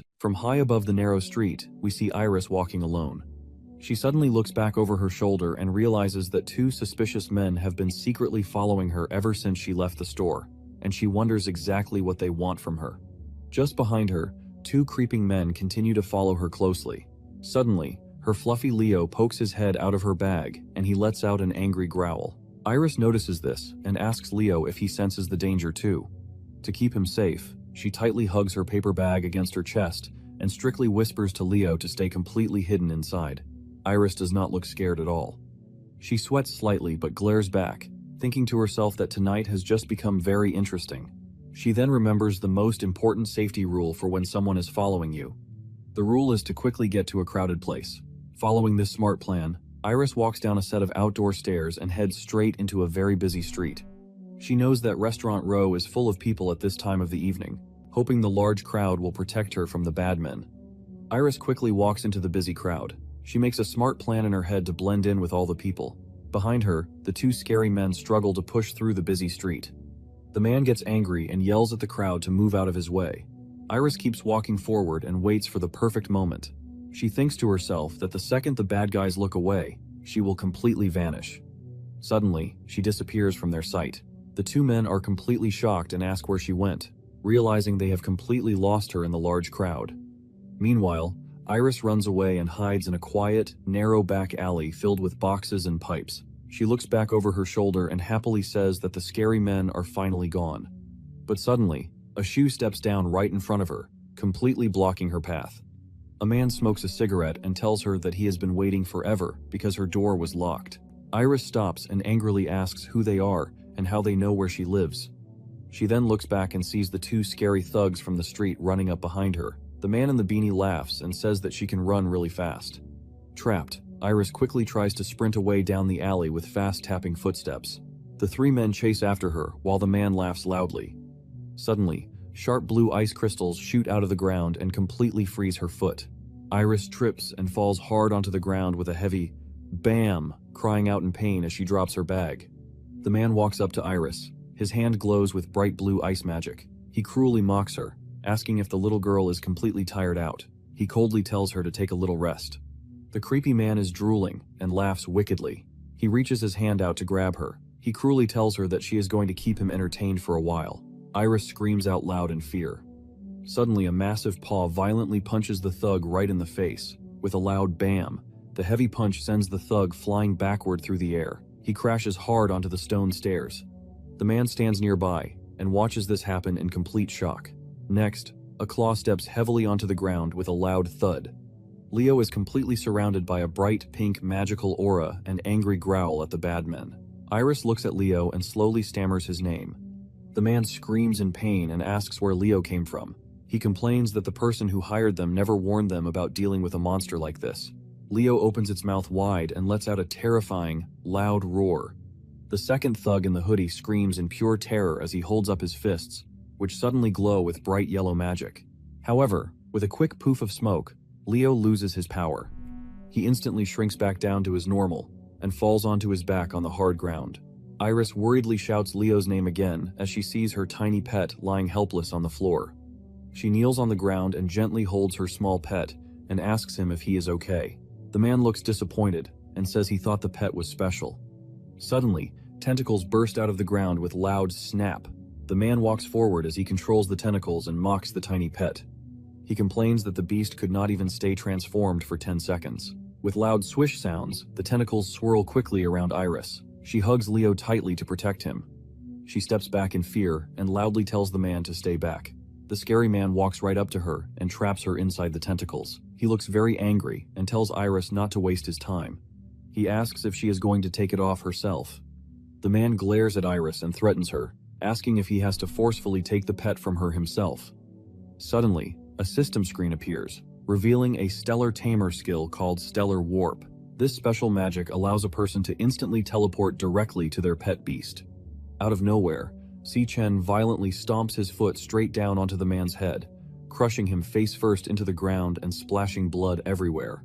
The incredibly heavy strike creates a massive shockwave that blows the other two thugs backward. The man is blasted straight through nearby and breaks it into flying pieces. Si-Chen calmly apologizes to Iris for being late. He explains that a sudden problem came up and took much longer than he expected. He then gently asks if she and Leo are okay. Watching this, the thug in the hoodie sweats in pure terror. He nervously curses and wonders where this incredibly strong guy just came from out of nowhere. Iris loudly tells him that she does not know how these men track them down, but she warns him that they are all dangerous magic users called Awakeners. She panics and asks what they should do now. Si-Chen smiles calmly at her and tells her to take a deep breath because he has got her safe. Suddenly, a hand bursts straight through the wall. The man has recovered from the heavy stomp. Glowing green vines quickly wrap around his arm as he curses, complaining that he let his guard down. He furiously yells at Si-Chen, calling him a punk, and says he just made the biggest mistake of his life. The man threatens to bring both of their heads back to his boss and force him to pay triple the original rate. Si-Chen completely ignores the angry man. He calmly tells Iris to get behind him and stay there. He confidently states that fighting these thugs will not take long at all. In his flashback, a group of cruel bullies violently beats up young Si-Chen. The boy angrily yells at Si-Chen. He calls him a disgusting little parasite and asks if he is still refusing to behave. As Si-Chen covers his head on the ground to block the heavy blows, the leader orders his friends to beat him right into the dirt. Suddenly, someone shouts at the bad guys to stop. The boy turns around in surprise and sees Iris bravely stepping forward while holding a heavy metal pipe. She fiercely tells the bullies to keep their hands completely off her brother. The boy looks annoyed and cruelly mocks her, asking if the little parasite really thinks she can come to the rescue. The boy then starts walking straight towards Iris to hurt her, causing her to scream in fear. Seeing this terrible danger, Si-Chen desperately reaches out his hand from the ground. He angrily warns the bully not to take a single step closer to his sister. Si-chen fiercely reminds the cruel leader that he made a strict promise to never lay a hand on Iris. The bully smiled wickedly and confidently admits that he lied about his promise not to hurt Iris. He laughs loudly and cruelly, says it is not his fault, because she walked right up to them herself. While he laughs, another large bully holds Si-chen down on the dirt floor. Suddenly, Si-chen grabs a heavy brick from the ground with a loud clack. With a powerful pow, Si-chen violently smashes the brick directly into the large bully's face. The brick breaks into pieces, and the big bully falls backward in pain. The boy turns around and looks completely shocked. Si-chen quickly stands up, holding a piece of the broken brick in his hand. He looks incredibly angry and glares at the leader. With fast tapping footsteps, Si-chen charges straight toward the boy to protect his sister. Si-chen angrily yells that the bully has a lot of nerve to break his promise. The boy looks completely terrified as young Si-chen charges at him. With a loud pow, Si-chen violently smashes the broken brick directly into the leader's face. Si-chen angrily yells that the bully broke his promise not to hurt Iris. The heavy strike sends the boy flying backward into the dirt. The bully lies on the ground with a very bloody face, crying and screaming in terrible pain. He looks up in fear and yells that Si-chen is completely insane and out of his mind. In the background, young Si-chen pants heavily but stands bravely in front of young Iris to protect her. He gently tells his sister that everything is okay and not to be scared. He strictly tells her to stay safely hidden behind him and not to move at all, then smoothly changes back to the present day in the alleyway. Older Si-chen stands in the exact same protective pose in front of older Iris, who is tightly holding her pet Leo. He looks fierce and confidently tells her that defeating these men will not take long. Right in front of him, the two thugs rush forward to attack. One thug is covered in glowing yellow magic, and the other holds a glowing blue weapon. They charge straight at Si-chen, while the man covered in green thorny vines watches from the far back. Iris looks very worried and sweats in fear. She nervously points out that there are 3 dangerous magic users standing right in front of them. She states that these men look completely desperate and have nothing to lose. She strongly believes there is absolutely no way her brother Ash can fight all 3 of them by himself. Suddenly, the thug in the hoodie rushes forward with his fist covered in bright yellow lightning. He angrily calls Ash a pretty boy and cruelly mocks him for just standing still during the fight. However, Ash easily defends himself. Ash violently punches the lightning thug. The powerful strike sends the bad guy flying backward to crash hard against the brick wall, splashing blood everywhere. Iris watches her brother's incredible strength in pure shock. Right after that, the second thug, wearing a beanie, quickly charges in with fast tapping footsteps. He jumps high into the air and fiercely swings down a blue dagger, but Ash remains perfectly calm. He simply reaches his arm up and tightly catches the thug's wrist with his bare hand, completely stopping the deadly blade before it can even touch him. Still holding the second thug's arm, Si-chen delivers a fierce kick right to the man's face with a loud pow. The powerful hit sends the thug flying backward. He crashes heavily into a wall, and some trash cans break the boxes around him. Suddenly, the dangerous vine slashes right past Si-chen's face. However, Si-chen does not even flinch and stands perfectly still. The vine misses him completely and violently strikes the brick wall behind him. The man growls in anger and cruelly mocks Si-chen, calling him nothing but a skinny kid in a simple school uniform. Surrounded by multiple vines, the man charges forward with a loud yell. He heavily threatens to pierce Si-chen with the thorns and turn him into a human pincushion. He quickly flips and dodges every single sharp vine with incredible speed. He easily moves right past the dangerous magic. In an instant, he jumps directly in front of the man. The cruel man is completely shocked and sweats in pure fear. His eyes open wide as he loudly asks himself how this is even possible, wondering what kind of amazing move Si-chen just used to get so close. Watching this incredible speed from the side, Iris opens her eyes wide in realization. She admits to herself that she almost forgot a very important detail. As Si-chen swings his fist back for a powerful strike, Iris remembers that her brother Ash did not just pass his combat graduation exam, he actually completely dominated the competition and took first place overall. With a brutal hit, Si-chen violently punches the man right in the jaw. Blood flies into the air from the extremely heavy strike. Iris proudly realizes that her brother is not just a normal magic user, but he is actually on a completely different and much higher level of strength than these thugs. The powerful punch sends the man flying high into the air. Blood splashes heavily from his face. He crashes violently into a brick wall and trash cans. The heavy hit shatters the wall and sends broken pieces flying everywhere. He falls to the ground with a loud wham. His face is completely covered in blood, and he is knocked out cold. Si-chen stands calmly behind his defeated enemy. The other 2 thugs, the man in the beanie and the man in the hoodie, are also shown completely beaten and bleeding. They slump unconscious against the trash bins and walls in the alley. With all 3 bad guys defeated, the fight is finally over. Si-chen looks back toward his sister. He tells Iris to take little Leo and go straight home right now. Si-chen smiles gently at her. He explains his plan, saying he will drop these clowns off at the guard station to get them arrested. He promises her that he will be back home before she even knows it. Iris holds her fluffy pet tightly in her arms. She looks very relieved and happy. She quickly agrees to his plan and safely replies, "Okay, you got it." Later that night, the man groans and slowly opens his eyes. He wakes up to find himself and his two friends tightly tied to a large concrete pillar with thick ropes on an empty rooftop. Si-chen stands quietly right in front of them.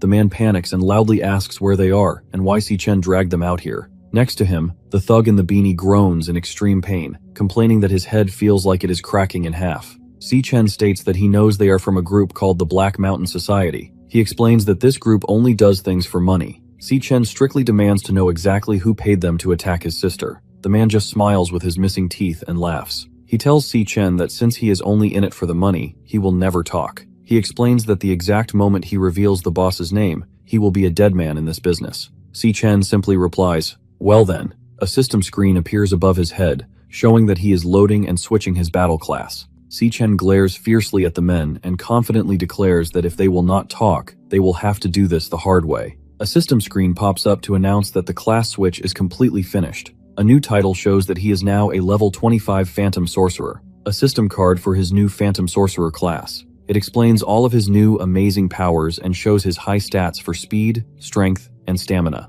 The card also summarizes his 3 new magic skills in detail. The first skill is Soul Rest Enigma, which lets him hypnotize and completely control any enemy weaker than him. The second skill is Ripple Hell, which shoots a massive mind blast to destroy everything nearby. The third skill is Spirit Gathering Barrier, which allows him to steal magic energy from his hypnotized targets to build a super strong shield. Si-chen controls the powerful energy. He confidently states his threat. He tells the unconscious men that he plans to forcefully pull out all their memories. He adds that doing this might make them lose some of their basic human functions forever. Hearing this terrifying warning, the man wakes up completely and panics. He sweats heavily and begs Si-chen to stop, admitting defeat. The scared man immediately yells that he will give up and finally talk. He loudly promises to tell Si-chen absolutely everything. The man shouts out the answer, revealing that the person who hired them is the son of the first hospital director. Si-chen stops his magic and listens quietly as the man finally spills the secret. He simply repeats the target's name, Sterling Jin.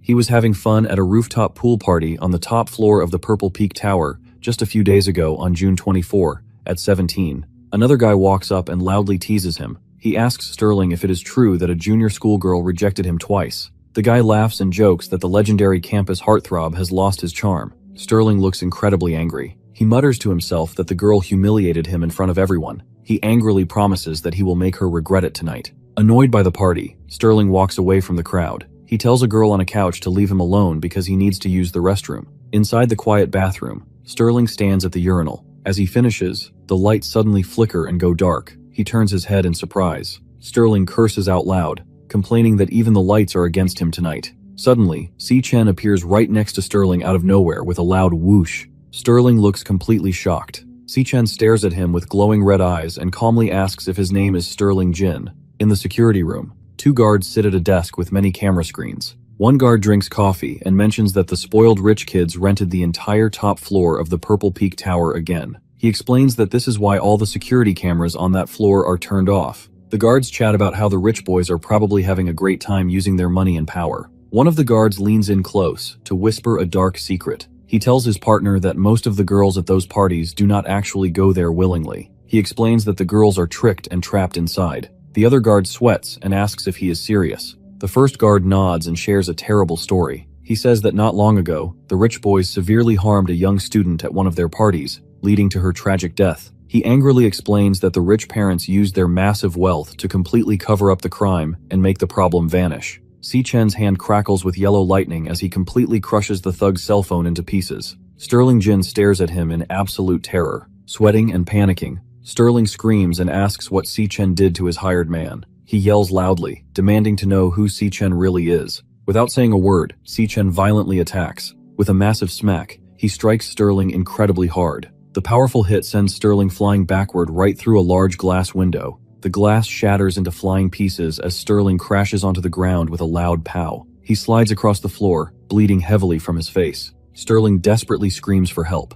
He yells for anyone to come and save him right away. Suddenly, he stops screaming, and his eyes open wide in pure shock. He looks at the pool and realizes something is terribly wrong. The water is filled with the party guests, but no one is moving. Everyone is floating face down in the pool or slumped over the chairs, completely unconscious. Si-Chen walks slowly toward Sterling with heavy tapping footsteps. Looking up at Si-Chen, Sterling cries and asks what is wrong with him, and what he ever did to deserve this. As Si-Chen gets closer, Sterling yells at him to stay back. He desperately tries to threaten Si-Chen, shouting that his father is the powerful director of the first hospital. Sterling screams that if Si-Chen even touches him, his father will absolutely bury him. He coldly tells Sterling to shut his mouth. With a loud buzzing sound, the magic directly hits Sterling's eye. Sterling instantly stops screaming and slumps to his knees, completely hypnotized and trapped under Si-Chen's mind control magic. Looking down at him, Si-Chen strictly commands Sterling to pick it up. Controlled by the magic, Sterling's hand reaches out and grabs a sharp piece of broken glass from the floor. Si-Chen thinks to himself that pure evil does not only hide inside dungeons,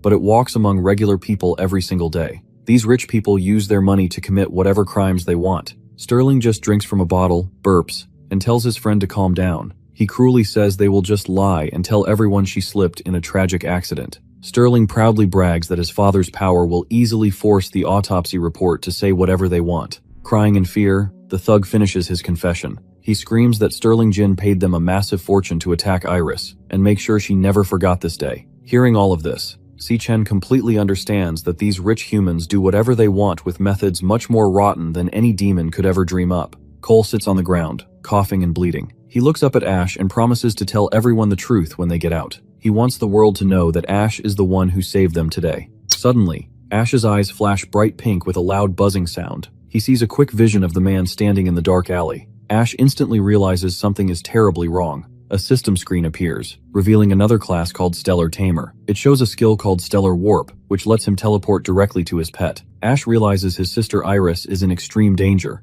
With a loud zap, Ash instantly disappears from the dungeon. Cole sits alone on the ground and looks completely shocked. He remembers Ash using lightning magic, then transforming into a horned demon, and now teleporting. Cole realizes that Ash actually has more than 2 different fighting classes at the same time. Cole smiles weakly and wonders just how many more secrets Ash is still hiding. Suddenly, loud tapping footsteps echo across the rocks. A group of guards and medical workers run toward the crater. One man points and shouts that they finally found them. The men quickly rush forward to save the survivors. Medical workers quickly arrive and treat Cole. One worker uses magic to stop his bleeding, while another opens a medical kit for bandages. Director Gong Shua walks over to them and asks Cole how bad his injuries are. The director states that the dungeon boss had B-rank power, so both of them surviving is an absolute miracle. Nearby, another medic uses magic to heal Yuta Sato. The medic reports that Yuta is unharmed, purified, and stable. The guards search the large crater area.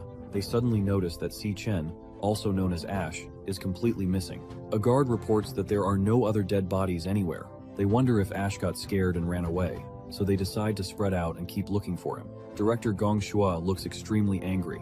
He loudly blames the inspection agency for the whole disaster. He tells Cole that he got hurt because of their complete incompetence. The director firmly promises to fire every single one of those workers the second he leaves. Suddenly, Cole's father walks up with Silas Lin walking right behind him. The father smiles calmly and disagrees with the director. He says that this situation is actually perfect for them. The director bows respectfully to the father. Cole's father explains his new plan.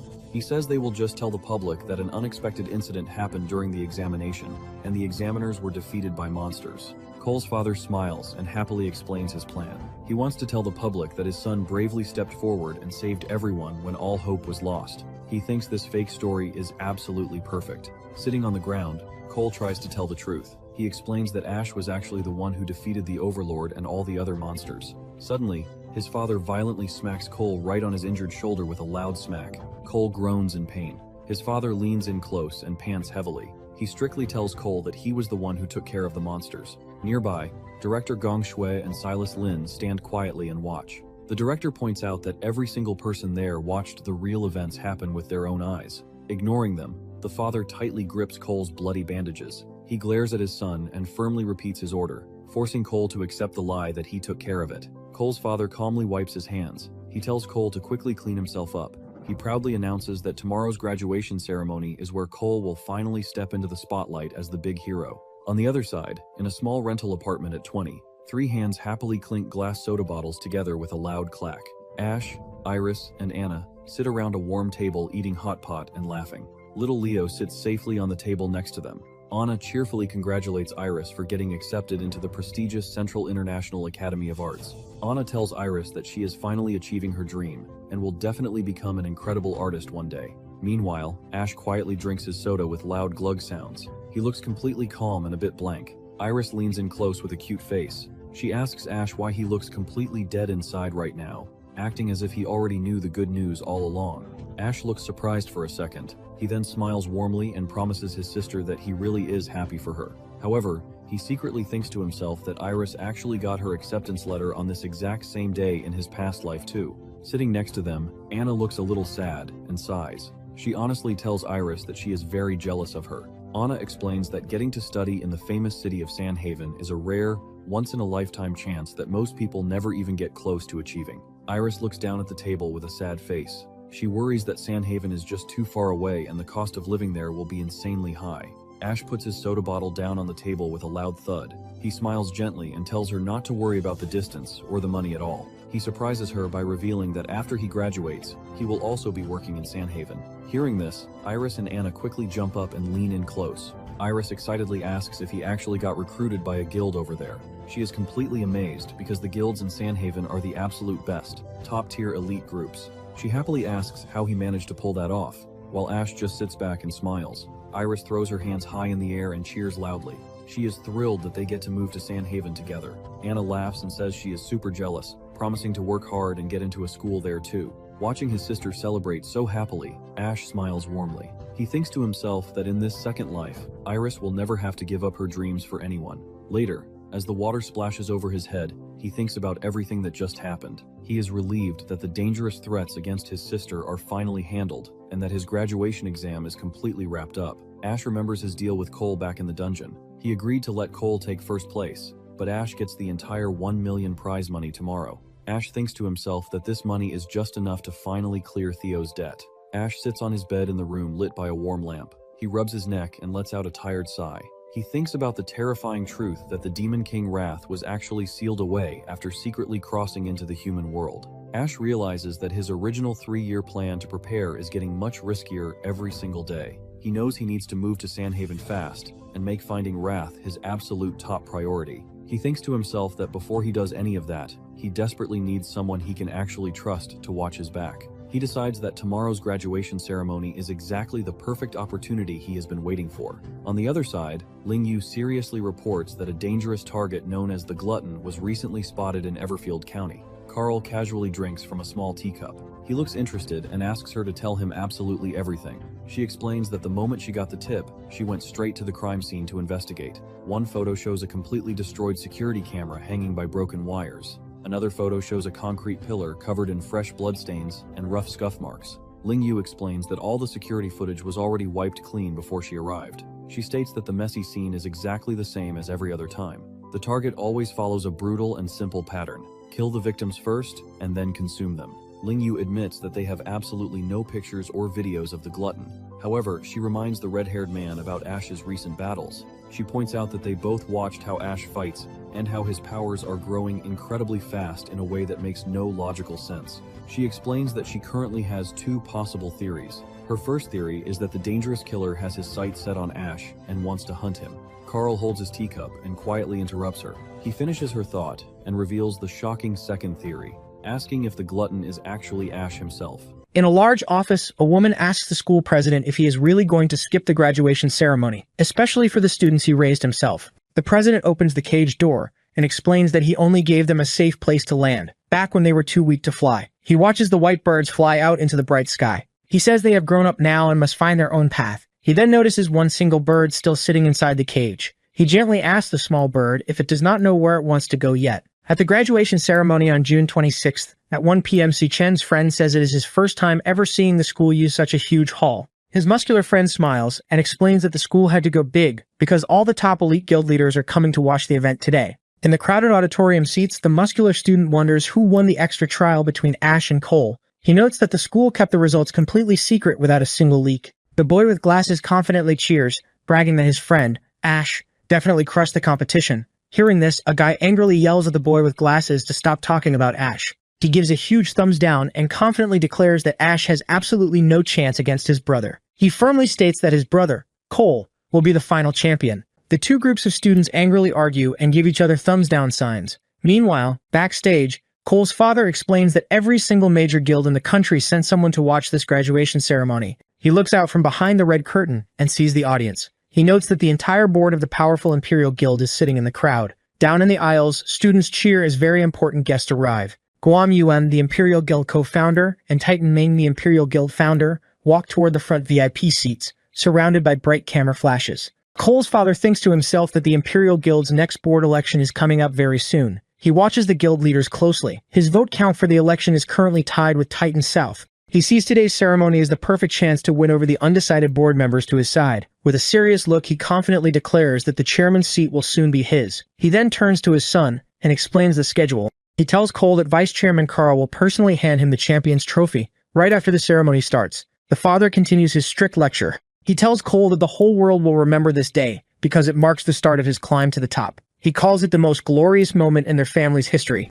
He sternly warns Cole to go up on stage, give a good speech, and not screw this up. He orders his son to show everyone his true worth. Cole stays completely silent. He just looks down at his speech paper with a sad and conflicted face. Feeling deeply guilty about taking credit for Ash's victory, Cole tightly grips his jacket over his chest with a soft crackle sound. On the stage, a female host anchors a live broadcast. She welcomes the distinguished guests and announces the 2157th National Awakener University graduation ceremony. She explains that after facing countless hardships and showing strong determination, the graduation exam has finally come to a brilliant close. In the audience, the VIP guild leaders and excited students listen closely. The host proudly declares that the ceremony is now officially underway. Cole sits quietly in the front row next to his father, looking very sad and conflicted. While the crowd claps, Ash sits alone in a different section. He keeps his arms crossed and looks perfectly calm. Down on the stage, the host announces the moment everyone has been waiting for. She says they are gathered to witness the crowning of the new champion. She gestures to the side, as a cloth is pulled off to reveal a shiny golden trophy. She announces that it is time to finally reveal the ultimate champion.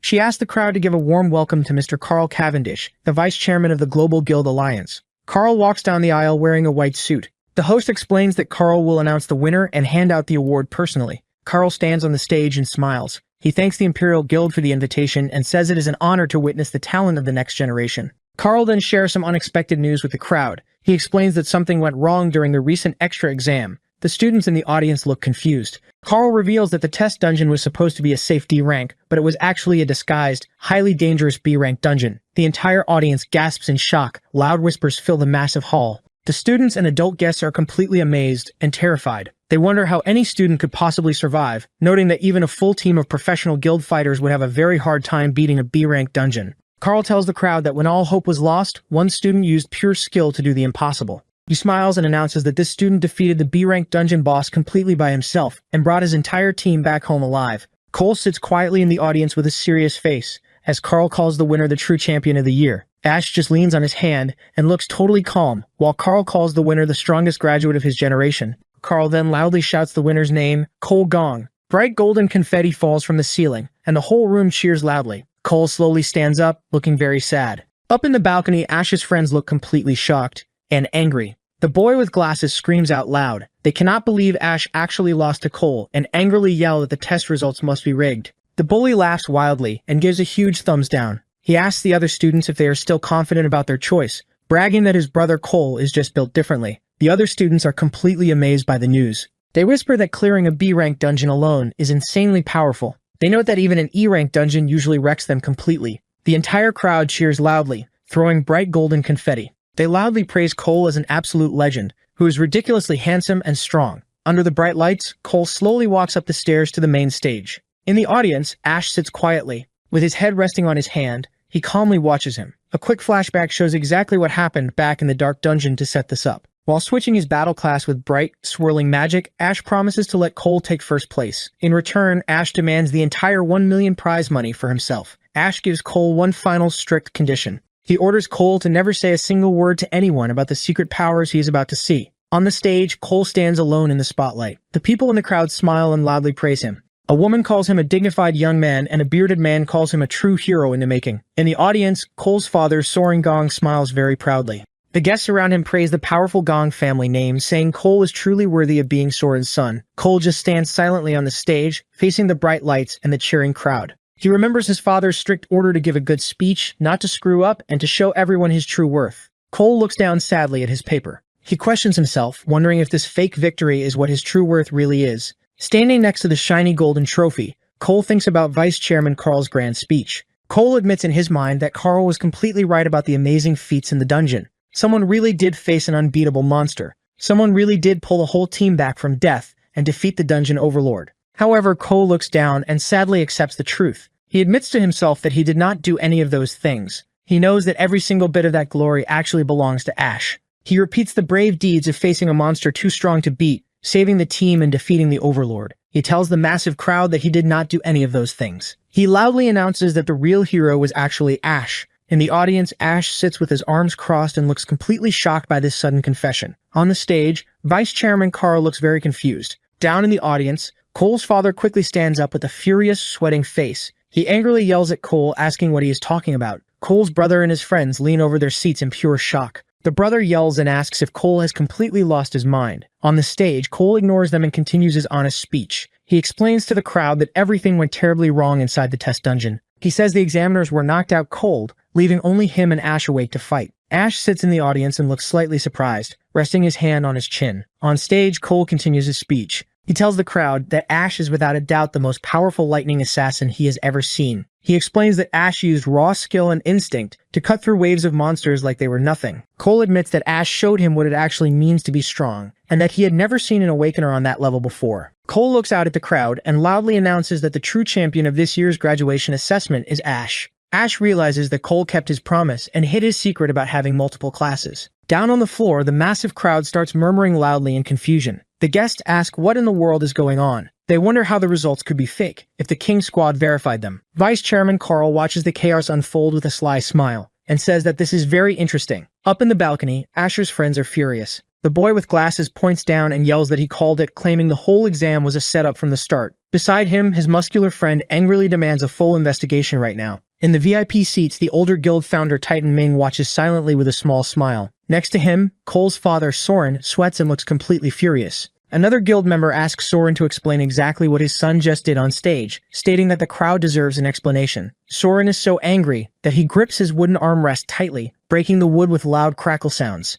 Letting out an angry grunt, Soren stands up and walks away from his seat with heavy, tapping steps. Soren walks right past the stage where his son is standing. Up in the bright spotlight, Cole looks down at his prepared fake speech. With a serious face, he completely rips the paper into pieces. He thinks to himself about the kind of life he truly wants. The school president smiles proudly as the last small white bird finally flies out of its cage to find its own path. Back on stage, Cole throws the torn pieces of his speech high into the air with a loud swoosh. He decides that which road he walks is a choice only he gets to make. A small white bird flutters high into the bright blue sky. The school president watches from his window and smiles proudly. He says it looks like the bird finally knows exactly where it wants to fly. Back on the stage, Cole admits in his thoughts that Ash won this time. In the audience, Ash rests his chin on his hand and smirks back at him. Cole makes a firm promise to himself. He declares that the next time they meet, he will be the one standing above Ash. The story then explains how the world's guilds are ranked. There are tens of thousands of guilds divided into 5 tiers from top to bottom: Peak, Elite, Gold, Silver, and Standard. For most Awakeners, reaching an elite guild is the absolute highest goal they can ever achieve. The text reveals that there are only 12 elite guilds in the entire world, and the famous Imperial Guild is one of them. For the average graduate, getting a job at a guild is very difficult. Inside a busy office,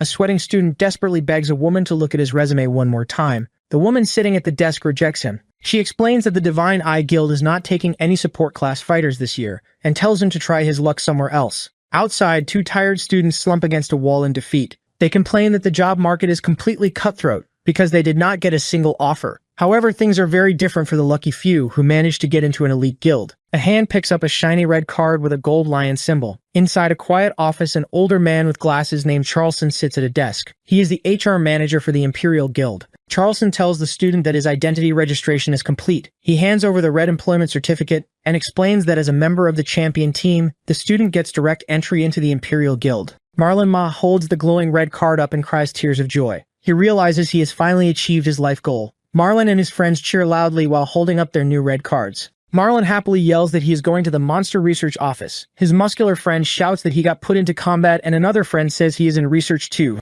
Outside the large Imperial Guild building, the group of friends jumps and hugs each other while laughing. They excitedly shout that they actually did it, and finally set foot inside an elite guild. Two students cry tears of regret, wishing they had joined Ash's team when they had the chance. Sitting nearby in the waiting area, Cole's brother looks angry and complains that seeing these people at work every day is going to be terrible. Cole just sits silently beside him, looking tired and looking away. Meanwhile, inside an elevator, the Imperial Guild founder Titan Ming talks with an assistant about the recruitment progress. The assistant explains that because two teams got perfect scores this year, they have a lot more new members to register. With a loud ding, the elevator doors open. Titan Ming looks surprised to find Vice Chairman Carl waiting right outside. Titan Ming greets him and asks if Carl is also heading to the recruitment floor. Carl smiles and calmly replies that he is just here to see someone off. Hearing this, Titan Ming laughs and guesses that Carl must have a personal interest in Ash as well. Carl smirks back at him and simply says that the Imperial Guild got incredibly lucky to recruit a talent like that. At the registration desk, the HR manager checks his computer screen. He adjusts his glasses and notices that one person is still missing. He angrily yells at the boy with glasses, asking why his teammate Ash has not registered yet.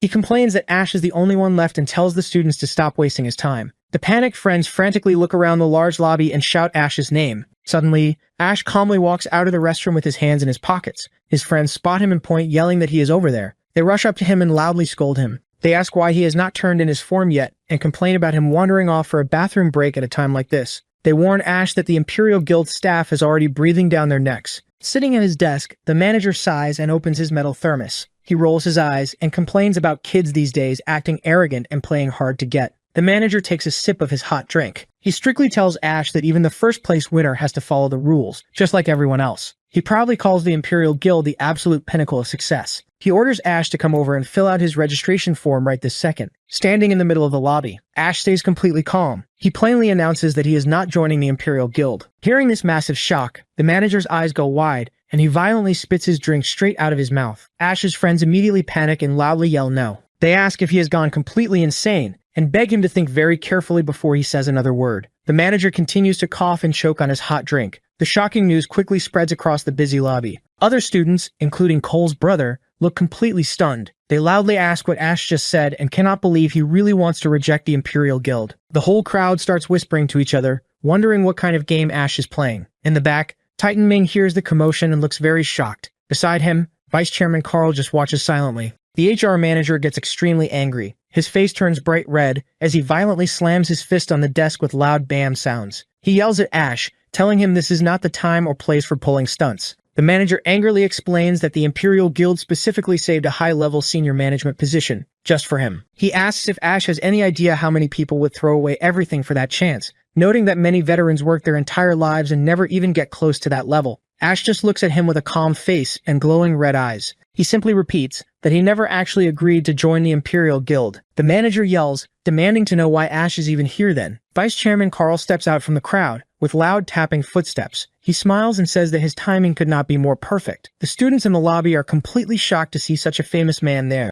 Someone quickly bows and greets him. Carl walks right up to Ash. He calmly says that since the Imperial Guild is not his style, he has another idea. Carl asks Ash how he feels about going to the city of Sandhaven with him. Ash looks back silently, with his glowing red eyes. Carl smirks and offers to personally recommend Ash to the local Ember Star Knights. Hearing this name, everyone in the room freezes in pure shock. Cole and his brother look completely stunned. Even the Imperial Guild founder, Titan Ming, opens his eyes wide in surprise. The massive crowd of students immediately starts yelling in disbelief. They cannot believe Ash just got an offer from the globally famous Ember Star Knights. The students loudly explain that it is a legendary peak guild. Sweating in amazement, they state that there are only 6 peak guilds in the entire world. One boy excitedly adds that the Ember Star Knights are so incredibly strong that they could easily destroy an entire nation if they wanted to. The students explain that peak guilds never recruit people publicly. They only accept new members through strict internal referrals and special invitations. Ash calmly reaches inside his black shirt pocket. He tells Vice Chairman Carl that he will pass on the offer because he is not looking to join any guild. Ash pulls out a solid black card and holds it up. He looks forward with his glowing red eyes and explains that his only reason for being here today is to find teammates.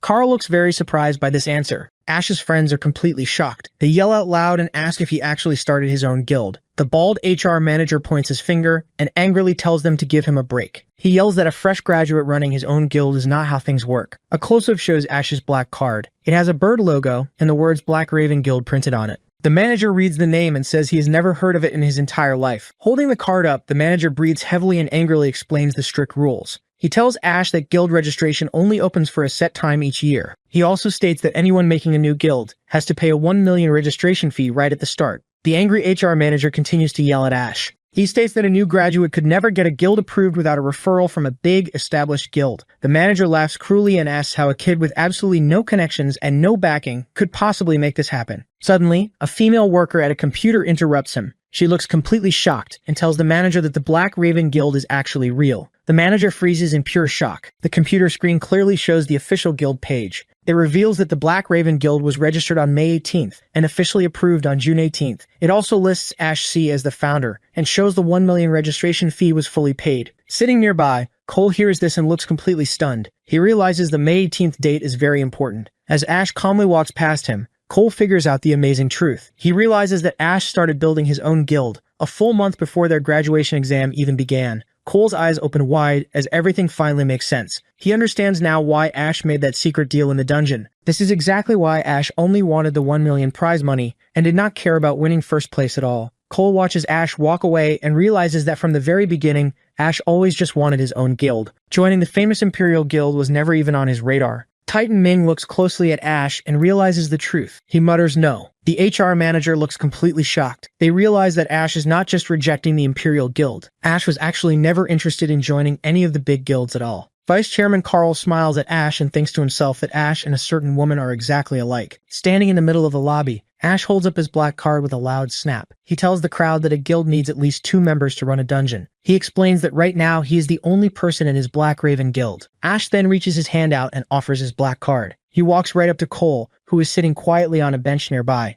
Ash looks down at Cole and calls his name. Cole looks up in pure shock as Ash makes him an unexpected offer. Ash asks Cole if he wants to join his new Black Raven Guild. A flashback shows what happened about a week ago on June 17th inside a fancy room called the Mithril Exchange. Ash tells the man that he came to share 2 things today. He explains the first thing is about his debt repayment. He asks for 1 more week to pay the money. He says the tie for first place in his exam left him short of the cash he was expecting to win. Ash holds a silver cup and says the second thing is much more important. Ash reveals a massive secret. He calmly tells the man that he is actually from 10 years in the future. The man with glasses looks very surprised. Ash explains that 10 years from now, a group of demon kings will completely destroy the world. Ash states that he is the very last magic user left alive in that terrible future. He says the first demon king to attack is named Wrath. He warns that Wrath uses powerful ripple waves to tear the entire world apart. Ash then talks about a brave entrepreneur named Theo Ching. He explains that Theo steps up during the war and donates a special piece of equipment he built himself, which is called the Stillstone. The man realizes Ash is talking directly about him and his secret invention.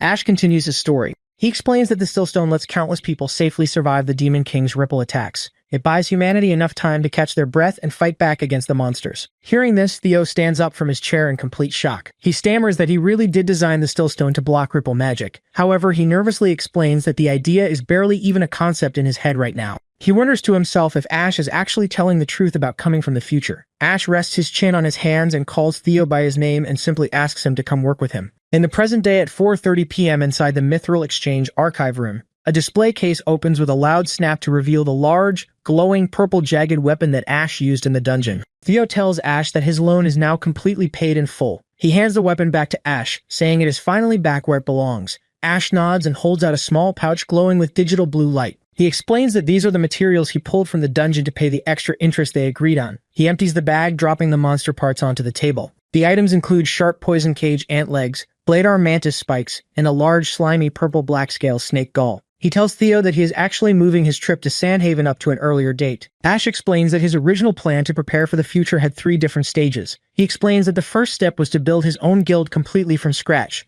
Ash explains that the second step was to rank his guild up so they could earn the right to fight inside higher tier dungeons. Ash explains the final step of his original plan. He wanted to travel to the city of Sandhaven and hunt down the exact dungeon where the Demon King Wrath is hiding. However, Ash looks very serious in the present. He tells Theo that something unexpected just happened. He reveals a terrifying secret, stating that Wrath might have already arrived in the human world. Theo's eyes widen in pure shock. Because of this new danger, Ash explains that he needs to get to Sandhaven as fast as possible. He decides he will just have to find new teammates after he gets there. Theo rubs his chin and looks very stressed. He complains that this situation just keeps getting more complicated. Theo then reaches his hand inside his suit jacket. He tells Ash that he does not know if this next item will actually help him. With a sharp snap, Theo places a small object on the wooden table. The screen displays an active audio track, and bright blue sound waves and music notes magically float in the air all around the device. He explains that this track is a pop song made by a friend. It is secretly encoded with a special beta frequency. Theo reveals that he already contacted a famous superstar named Michael Bruno. He explains that the famous singer will release this exact song as his new lead single this year. Because the singer is so popular, the music will be playing everywhere in the world within just 1 week. He reminds Ash that the beta frequency can safely block the Demon King Wrath's mind-controlling alpha ripple attacks. Theo admits that releasing this song is the best defense he could quickly create right now.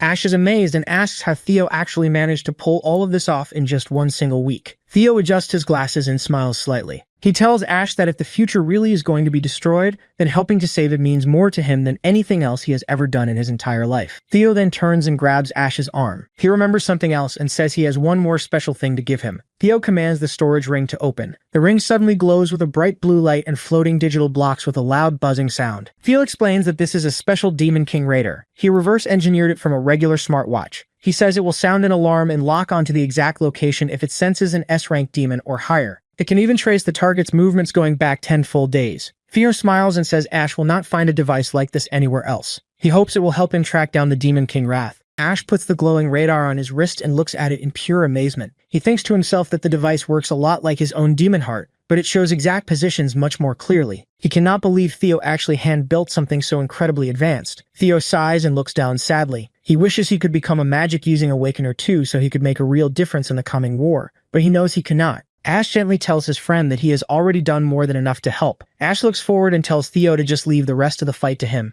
Ash thinks deeply about the dangerous mission ahead. He knows Wrath is the very first Demon King to show up, but he admits he still does not know nearly enough about him. Ash just hopes nothing else goes wrong. On the other side, inside the Everfield First Hospital, Sterling Jin is tied tightly in bandages. He has gone completely crazy. He laughs wildly and barks like a dog, yelling that he is a filthy mutt. His father, Ronald Jin, the director of the hospital, stands at the end of the bed. Ronald is sweating and panting in pure anger. He screams loudly, demanding to know who turned his son into this crazy thing. He turns around and glares at a group of people standing in the shadows. He reminds them that they are all top A-rank Awakeners in the country. Ronald strictly orders the group to go find out exactly what happened. He tells them to do whatever it takes and does not care about the consequences at all. He commands them to find whoever is responsible and make them suffer. The assassins listen quietly in the dark. One of the men grabs the handle of his black umbrella. He pulls it out to reveal a bright purple sword. The assassin smiles a creepy smile and confidently promises Ronald that they will have a head on the floor before the day is over. Suddenly, the entire room flashes bright red. Ronald Jin suddenly groans and holds his stomach. He complains that he feels sick and violently throws up all over the floor with a loud whoosh. At that exact moment, the bald assassin yells out a warning just as a massive fiery explosion blasts through the room with loud boom sounds. He shouts that there is something huge out there. In the hallway outside, heavy tapping footsteps echo closer and closer. The assassins inside quickly prepare to fight. They nervously realize that the massive threat is standing right outside their door. The assassins turn and stare in pure shock. Ronald Jin cowers helplessly on the floor near it. A masseuse called the Demon King of Gluttony appears. The giant demon smiles wickedly and announces that it looks like it is finally time to eat. Awakened powers come in all kinds of classes, but everyone knows the 5 core classes. First is the warrior. A warrior soaks up hits and leads the charge. Here, Ash moves very fast with yellow lightning and slices through a bone monster. Third is the mage. A mage locks down the field and deals magic damage. Fourth is the chanter. A chanter cleanses, debuffs, and buffs the team. There is one more class, and it is a bit of an outlier. Ash jumps off floating rocks with a fast tap. This secret class basically throws defense out the window entirely. A yellow light buzzes on his screen. Ash looks very serious and angry as he dashes forward. Suddenly, a massive fire explosion happens. This secret class gives up defense in exchange for the single most insane attack power out there. Heavy rocks fall and smash into the fiery ground near a pool of lava.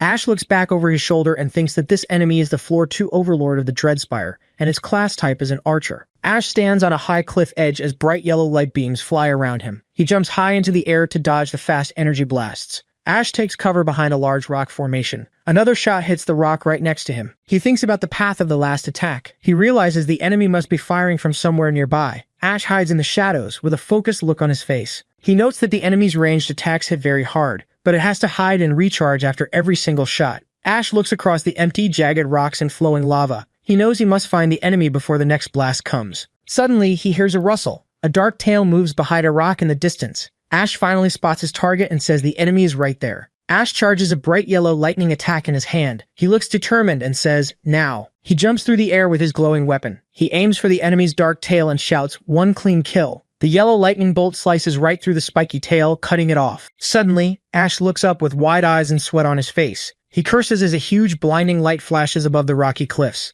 A giant white energy blast hits Ash directly with a loud boom. After that, he sits up quickly in his bedroom. He breathes heavily and sweats in his bed. He looks angry and calls the enemy a sneaky little bastard. Ash's sister stretches her arms high above her head and yawns. Ash sits on a white sofa with his pet on his lap. Iris stands near him and asks if he did not sleep last night. Ash has heavy dark circles under his eyes. He replies that he spent the whole night hunting and got tricked. Iris sits beside him and asks what he was hunting. Ash tells her it is nothing and to forget it. The pet stretches and yawns on the coffee table. Ash looks seriously at Iris. He tells her he will head to a city called Sandhaven in a few days. He plans to leave right after they perform the rites for their parents next week. Iris holds the fluffy pet in her arms. She looks surprised and realizes the anniversary is already next week. Ash stands up and looks out a large window. Iris asks why he is leaving so early. Ash explains that Sandhaven is a new city, and he wants to go ahead to set things up. Ash stares out the window with a sharp look. He thinks to himself that he needs to push his plan forward. Iris smiles and lifts the pet up to her face. She tells the pet that they will hold things down at home. Ash thinks it is a good thing the pet, named Leo,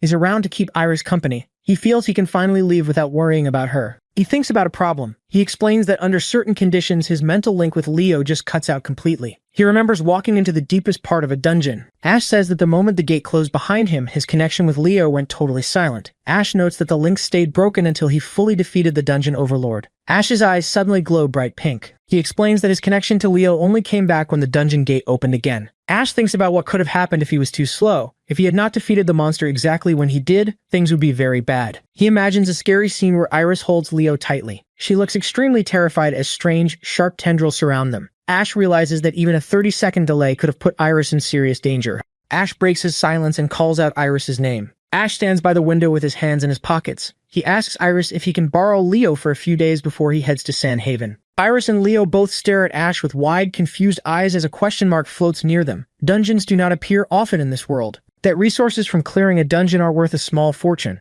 Every time a new dungeon appears, the government runs a bidding ceremony. In a crowded auction room, an auctioneer starts the bidding for a high-tier dungeon at 10 million. People in the audience raise their paddles and quickly shout higher bids. A man with a mustache and a suit raises his red paddle and bids 18 million. Big gills buy the good dungeons almost instantly. The auctioneer hits his wooden gavel with a loud thud and sells the dungeon. The leftover, low-value dungeons are tossed to the public for civilian crews to fight over. In a dim room, a woman with blue hair rests a baseball bat on her shoulder. She complains about settling for a lousy D-rank dungeon. A man smokes a cigarette and reads a paper. He tells her the good dungeons are gone and to be grateful they finally have work. He then tells her to go find one more person to complete their team. The woman walks away with her bat and waves her hand, saying she has the drill memorized. The woman shouts to the crowd. She rests her baseball bat on her shoulders and asks for one more warrior for a D-rank dungeon. Every dungeon run needs at least 2 awakeners. Because of this, the awakener talent market became the place for awakeners without guilds to find teams. Next, an older balding man sweats and smiles nervously.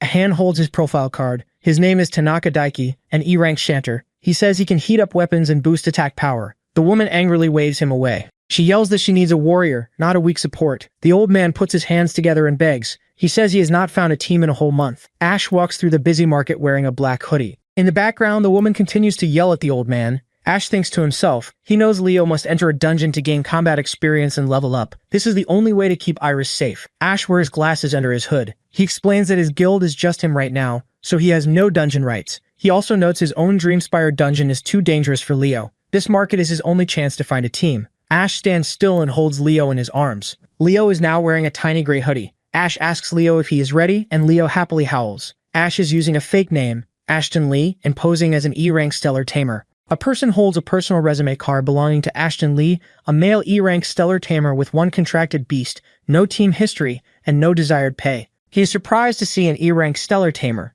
noting that taming class users are very rare nowadays. He points to a small, bundled-up creature and insults it, saying that for a tamer, the contracted beast makes up most of their fighting strength, but this little dirt cat looks like it would wet itself inside a dungeon. When someone tries to poke it, the tiny creature bares its sharp teeth and angrily growls, making the man remark that the tiny thing has a lot of attitude. The recruiter rudely tells them to beat it and take their scrub cat away, shouting that no team wants to touch a tamer with that kind of pet. Ash calmly pulls his pet close, telling Leo that they should leave and find someone else. Moving to other interview booths, Ash faces more rejections. Ramble Warrior looks at the resume and rejects him because they want real fighters who can take hits, not an overgrown rat. Next, a punk fighter with a chainsaw tells him to get out of here. Finally, a meditating monk rejects him politely, saying every creature has a soul and he cannot stomach sending an animal to fight for him, concluding that they are not compatible. More people reject Ash. They loudly tell him his rank is way too low and refuse to let him mooch off their experience points. They call him a freeloader and complain that his lion cub is not even fully grown yet. Ash stands alone in a quiet hallway, holding his face in frustration while little Leo sits sadly on the floor beside him.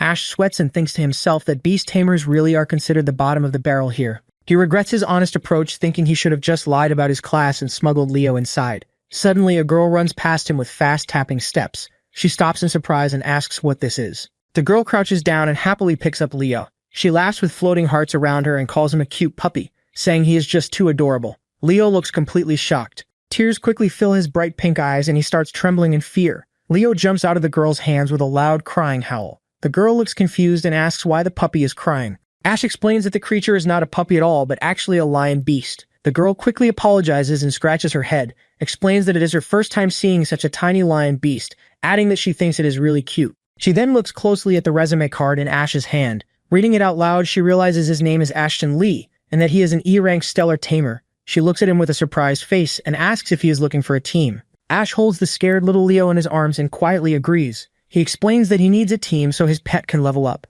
Hearing this, the girl smiles brightly and snaps her fingers with a loud snap. She excitedly says, "What are the odds?" Her name is Soleil Hay, and she is a nuclear-class fighter. She offers Ash a spot on her team, explaining that she just got a dungeon to clear but is short on people to help her. However, she tells Ash that it is actually a D-rank dungeon, which makes it pretty risky for an E-rank tamer like him. Soleil asks Ash if he and his pet had the guts to join her dangerous mission. Ash just stays silent while holding a crying Leo. Soon after, a red jeep drives fast across a dusty wasteland. Half an hour later, they arrive at a dirty dumping ground on the city outskirts near a massive tunnel entrance. Soleil stops the jeep and happily announces that they are here. Two men are already waiting near the tunnel. One man with a mustache looks very surprised to see who stepped out of the car. Ash and Soleil walk toward the men with Leo growling loudly on Ash's shoulder. The mustache man points at them and angrily yells that it is Ash and his little dirt cat again. Soleil looks confused and asks if they already know each other. The mustache man throws his hands up in frustration. He asks Soleil why she dragged Ash back here. He loudly complains that he already rejected this kid earlier today because Ash does not even have a team history. The second man smokes a cigarette and laughs. He tells his angry friend to relax, saying that more hands mean more fighting power. He suggests they should just give the new kid a chance. The mustache grumbles that he just hates carrying deadweights who only want to steal free experience points. Ash stands quietly with his hood up while holding little Leo. Soleil claps her hands loudly to get everyone's attention. She announces that the team is ready and tells them to listen up. A system screen shows that Soleil is the team captain and a D-rank nuclear warrior. She explains that they have 3 experienced D-rank fighters on the team. However, she seriously warns them that this dungeon is completely unknown, so nobody is allowed to get sloppy. Another screen introduces the mustache man as Vice Captain Gideon Lee, a D-rank flower mage. Soleil states that she and Gideon will protect the front line together once they go inside. Soleil then gives orders to the rest of the group. She tells a man named Nolan Guo, an E-rank lightning assassin, to attack from the sides and clean up the enemies. Next, she looks at a muscular man named Chuck Milo, a D-rank Clod warrior, and a small girl named Holly, an E-rank Clod chanter. She orders Milo to stay close to Holly and keep the back line completely safe. Finally, Soleil turns to Ash, whose fake name is Ashton Lee, an E-rank stellar tamer. She tells Ash to just look for a safe chance to jump in and do a little bit of damage. Gideon smiles and tells Captain Soleil to relax, calling the mission a piece of cake. He proudly brags that he has already cleared over a dozen D-rank dungeons before this. Gideon waves his hand forward and tells the team to move out. The team walks deep into the dark tunnel. Soleil's boots tap on the cracked ground as they head toward a bright golden light. With a loud buzzing sound, they find a large hole in the ground. Soleil tells everyone to stay close. One by one, the team jumps down into the glowing portal. Soleil's large saw weapon suddenly bursts into bright orange flames. She holds the flaming blade high in the air to light up the dark dungeon. The team looks around the cave, noticing strange glowing green plants growing on the rocky floor. Gideon holds up a green lantern and realizes that they are inside a dangerous lightning dungeon. Soleil holds her flaming saw and warns everyone to keep their eyes open as they walk deeper into the cave. Ash walks quietly in the back with little Leo sitting on top of his head. Suddenly, a fast streak of yellow lightning shoots out from the rocks with a loud swoosh. The bright yellow light violently hits Gideon right in his chest with a heavy beam. He cries out in pain and drops his lantern as the strong force knocks him backward. Soleil quickly turns around and shouts a warning that a beast is incoming. Bright yellow balls of lightning start shooting out from the dark cave walls with loud zap sounds and high-pitched squeaks. They are large, spiky rats covered in bright electricity. A system screen pops up, identifying the monsters as Volt Rats, which are E-rank lightning assassins. Gideon sits on the ground and looks completely terrified. He yells out in shock, asking if the monster is seriously just a rat. Soleil fiercely swings her heavy weapon to strike the glowing yellow beasts with a loud zap. She reminds him that he bragged about being very experienced. She scolds him and asks why he is freaking out over a weak E-rank runt. Gideon sweats and panics even more. He loudly complains that nobody told him this was a dangerous lightning dungeon. He explains that lightning magic completely wrecks his flower-type magic. He screams in fear and calls the monster a nasty little thing. Suddenly, a massive swarm of Volt Rats attacks them. They curl up into glowing yellow balls and shoot through the dark cave with loud swish sounds. Nolan barely dodges one as it flies right past his head. The team struggles to fight the fast swarm. Soleil swings her saw but gets hit by the flying rats with loud snap noises, making her cry out in pain. He angrily yells at the filthy rats to get off him. Someone screams and desperately asks why there are so many of them. In the background, Chuck Milo quickly steps in front of the small girl Holly to protect her. He tells her to get behind him right now. In the front, Ash stands perfectly still in the dark shadows. He looks completely calm and quietly calls out his pet's name, Leo. The fluffy Leo looked incredibly angry. He lets out a low, threatening growl as pink magic buzzes loudly around his body. Inside the Gong family estate, a blonde woman stands by a large window. She asks Cole's brother, who is lounging on his sofa, if his onboarding paperwork is all sorted out. He casually says yes, but looks very upset. He complains that Ash pulled another stunt today. He angrily explains that Ash never joined the Imperial Guild and is now claiming he founded his own guild called Black Raven. The blonde woman stops and looks surprised, holding her teacup. She asks if Ash really started his own guild. Cole's brother leans forward and yells that the crazy part is Ash actually tried recruiting Cole right in front of everyone. He scoffs at the idea of his brother ever working for a guy like that and says something is seriously wrong with Ash's head. The blonde woman silently sips her tea. She looks down with a serious face and wonders what exactly Ash is playing at. She thinks deeply to herself, questioning who Ash really is and what his true identity might be. The red-haired places his teacup down on the low table with a loud clack. He looks forward calmly and simply says no. He firmly states that Ash is not the glutton. The blonde woman looks surprised and asks the man what makes him so sure. He pours some tea and explains his reasoning. He says that the glutton always hunts strong and powerful awakeners. He asks her why Ash would pass up a perfect chance like the graduation exam if he really was the killer. He points out that Cole and the strong examiners were right there for the taking. The woman quickly argues back. She explains that the exam had way too many people watching. She states that causing any accident under that much spotlight would instantly ruin his cover and bring the blame right back to him. They sit quietly at the table. The man tells her he knows she has a good reason to be suspicious. However, he asks her to trust him on this matter. He firmly states that the specific glutton they have been hunting is not Ash. He calls the woman Kite and shares some simple advice. He tells her that sometimes you have to feel a person out with your heart instead of just judging them through a wall of suspicion. He gently slides a small cup of tea across the table to her. In a dark room, Kite looks at the Black Raven Guild registry on the glowing screen. She realizes that Ash really did file for his guild a whole month ago, and knows it is not a coincidence. She thinks to herself that killing someone during a big, public exam is way too risky and easy to get caught. Kite figures out that founding his own guild gives Ash the perfect cover. He can use it to lure other Awakeners deep into an empty dungeon and butcher them whenever he wants. Kite's eyes open wide in shock. She realizes that this trap is exactly like Portia. There is a secret group of Awakeners known as Portia. The dungeon team is shown walking quietly through the dark cave behind Soleil's flaming weapon.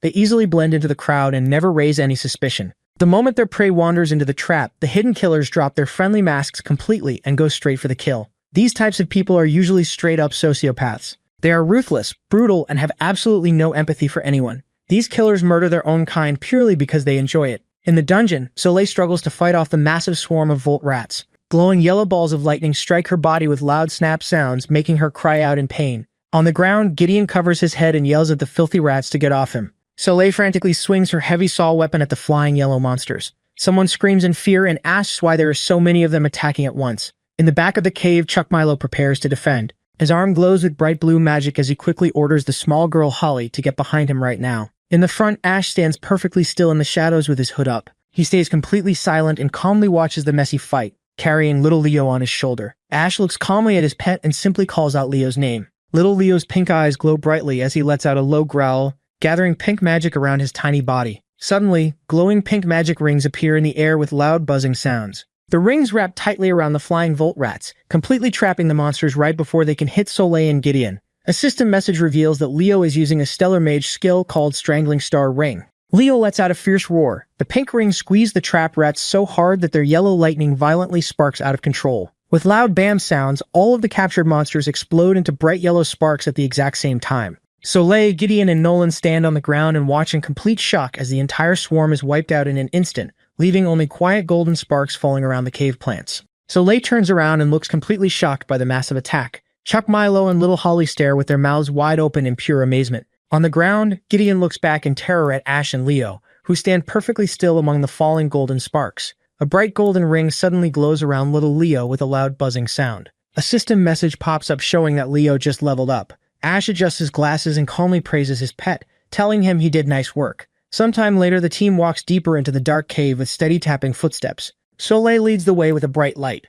Someone says they cannot believe they have already reached the back of the dungeon. Soleil looks back over her shoulder with a happy smile. She honestly admits that their fast progress is all thanks to Leo's amazing crowd control magic. She states clearly that the team would have definitely gotten wrecked without his help. Chuck Milo gives a big thumbs up and excitedly calls Leo a beast. Little Holly gently pets the tiny lion and calls him a good boy, making Leo purr happily in Ash's arms. Gideon looks annoyed and jealous as he walks behind Ash. He grumbles to himself, complaining that if this were a stellar-type dungeon, he would easily be running circles around the mangy cat. The team stops when they reach a dead end with 2 dark tunnels in the rock wall. Soleil holds up her light and asks which way they should go. A hand points forward. Nolan smiles confidently and chooses the right side. He explains his choice to the group. Nolan says that low-rank boss monsters usually like to hide in tight, cramped spaces to trick people. He tells them to trust him because he has seen this exact trick before. Soleil agrees and says they will take the right path. She leads the team into the narrow tunnel, her flaming saw lighting the way with a loud swish. The team slowly climbs down through the tight, dark rocks. Soleil gives them strict orders for the upcoming boss fight. She warns that a D-rank overlord can easily punch with C-rank strength. She tells everyone to dump all their attacks right in the monster's face the second they spot it so it does not get a chance to breathe. In the back of the group, Ash suddenly stops. His eyes glow a bright blue with a loud buzzing sound. Ash walks quietly behind the group and uses his magic to scan everyone's ranks. Glowing blue and green tags pop up over their heads, confirming they are mostly D-rank and E-rank fighters. Ash looks at little Leo, who now has a green E-rank high-tier tag floating above him. Ash smiles and thinks about how Leo showed real fighting instincts and good teamwork during the rat ambush. He figures that once they clear this dungeon, Leo should easily level up to D-rank. So far, his plan is working perfectly. However, Ash's eyes suddenly glow bright blue as he looks closely at Nolan. He realizes that the only thing that does not add up is him. Nolan nervously sweats and complains that the cave is creepy, but a giant question mark symbol appears right over his head. Ash thinks to himself that Nolan tells everyone he is just an E-rank fighter, but there is clearly more to him. Ash knows his special Demon Heart ability cannot scan anyone who is B-rank or higher. He realizes the truth and notes that Nolan is secretly hiding his real strength, exactly like he is. Soleil steps out of the narrow tunnel and breathes a sigh of relief, saying they finally made it out. The team walks into a massive open cave. Someone looks around in amazement and points out how huge the open space is. Little Leo stands on the rocky ground and looks up at the strange lights with a confused face. Holly looks around nervously and notes how quiet it is. She asks Chuck Milo if he really thinks the dungeon overlord is hiding in here. Milo turns his head to look at one of the small yellow lights sparking right next to him. Suddenly, with a loud zap, the tiny spark explodes into a massive ball of yellow lightning right in his face. The powerful lightning violently strikes him, covering his entire body in bright electricity with loud zapping noises. Milo screams in pain as the heavy attack blasts him backward. He crashes hard onto the dirt floor. White smoke rises from his burnt body as he lies completely knocked out. Suddenly, many huge balls of bright yellow lightning charge straight at the team all at once. Someone loudly yells to watch out. Gideon shoots a green beam from his magic lantern to defend himself. Soleil bravely swings her flaming saw weapon to block the zapping lightning strikes. After surviving the attack, Soleil pants heavily and looks up at a rocky hill. She sees 5 bright glowing balls floating in the dark air and nervously asks if that is the dungeon overlord. The real monster finally steps forward. It is a giant, glowing yellow fox made completely of bright electricity. A system screen pops up, revealing that it is the dungeon overlord, a powerful C-rank lightning mage called the Thousand Lantern Fox. Soleil's eye opens wide in pure shock, and she asks out loud if the boss is actually a fox. Standing quietly in the shadows behind her, Ash watches the monster closely. He realizes that the beast uses wide area attacks and crowd control magic. He calmly thinks to himself that this dangerous fight is actually a perfect chance to give his pet Leo some real battle training. Up on the rocky hill, the electric fox unleashes its fierce power. It shoots several massive lightning balls straight down at the team with loud zap sounds. The heavy attacks hit the ground and create giant, fiery explosions with loud boom noises. The massive blast violently throws Soleil, Nolan, and Gideon flying helplessly through the air. Soleil is thrown backward and hits the ground hard with a loud beam. she cries out in pain. Right above her, a giant ball of yellow lightning crackles and shoots straight down at her. Little Leo's eyes glow bright pink, and he lets out a growl. Suddenly, a pink magic ring wraps around Soleil and quickly pulls her high up into the air. The lightning ball crashes into the ground exactly where she was just lying, creating a massive explosion and blowing her weapon away. Another huge ball of yellow lightning shoots across the cave. This time, it flies directly toward little Leo, who sits on the ground, looking scared. The lightning blasts the dirt with a massive boom. However, Ash stands completely calm and uses his magic. He used a skill called Stellar Warp.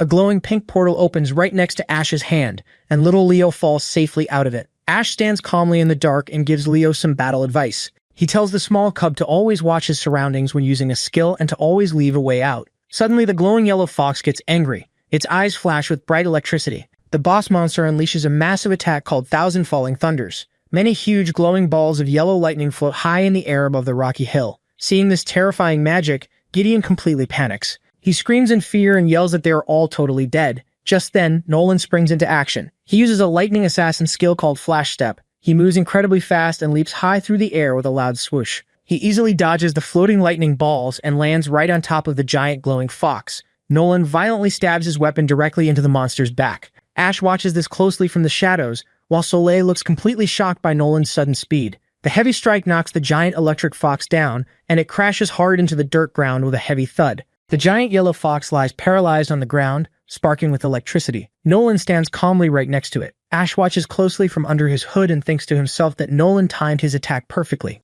Nolan struck at the exact moment the boss monster's skill left it completely open. Ash realizes that Nolan is definitely not a beginner. Gideon happily runs up the rocky hill, tossing his small green bell in the air. He asks Nolan how he managed to get behind the monster so fast and calls the ambush insane. As he gets closer to the glowing lightning balls, Gideon remembers that Nolan is supposed to be an E-rank fighter. He asks how an E-rank could defeat a strong C-rank overlord with just one hit, wondering if Nolan lied about his true rank. On the ground, the golden fox weakly groans and sparks with electricity. Gideon notices the monster is still moving. He holds his glowing green bell high in the air, saying the beast still has some fight left in it. He yells that he will put it out of its misery. Suddenly, two claws stab straight through Gideon's chest. Blood splashes everywhere. Soleil, Holly, and Ash watch in pure shock. Gideon's green bell falls to the dirt with a loud clack. Nolan stands right behind Gideon with his arms shoved completely through his chest. Gideon coughs up blood and asks what Nolan is doing. Nolan just smiles and tells him not to rush, saying he likes to savor the kill. Watching this happen, the small girl Holly turns and runs away crying.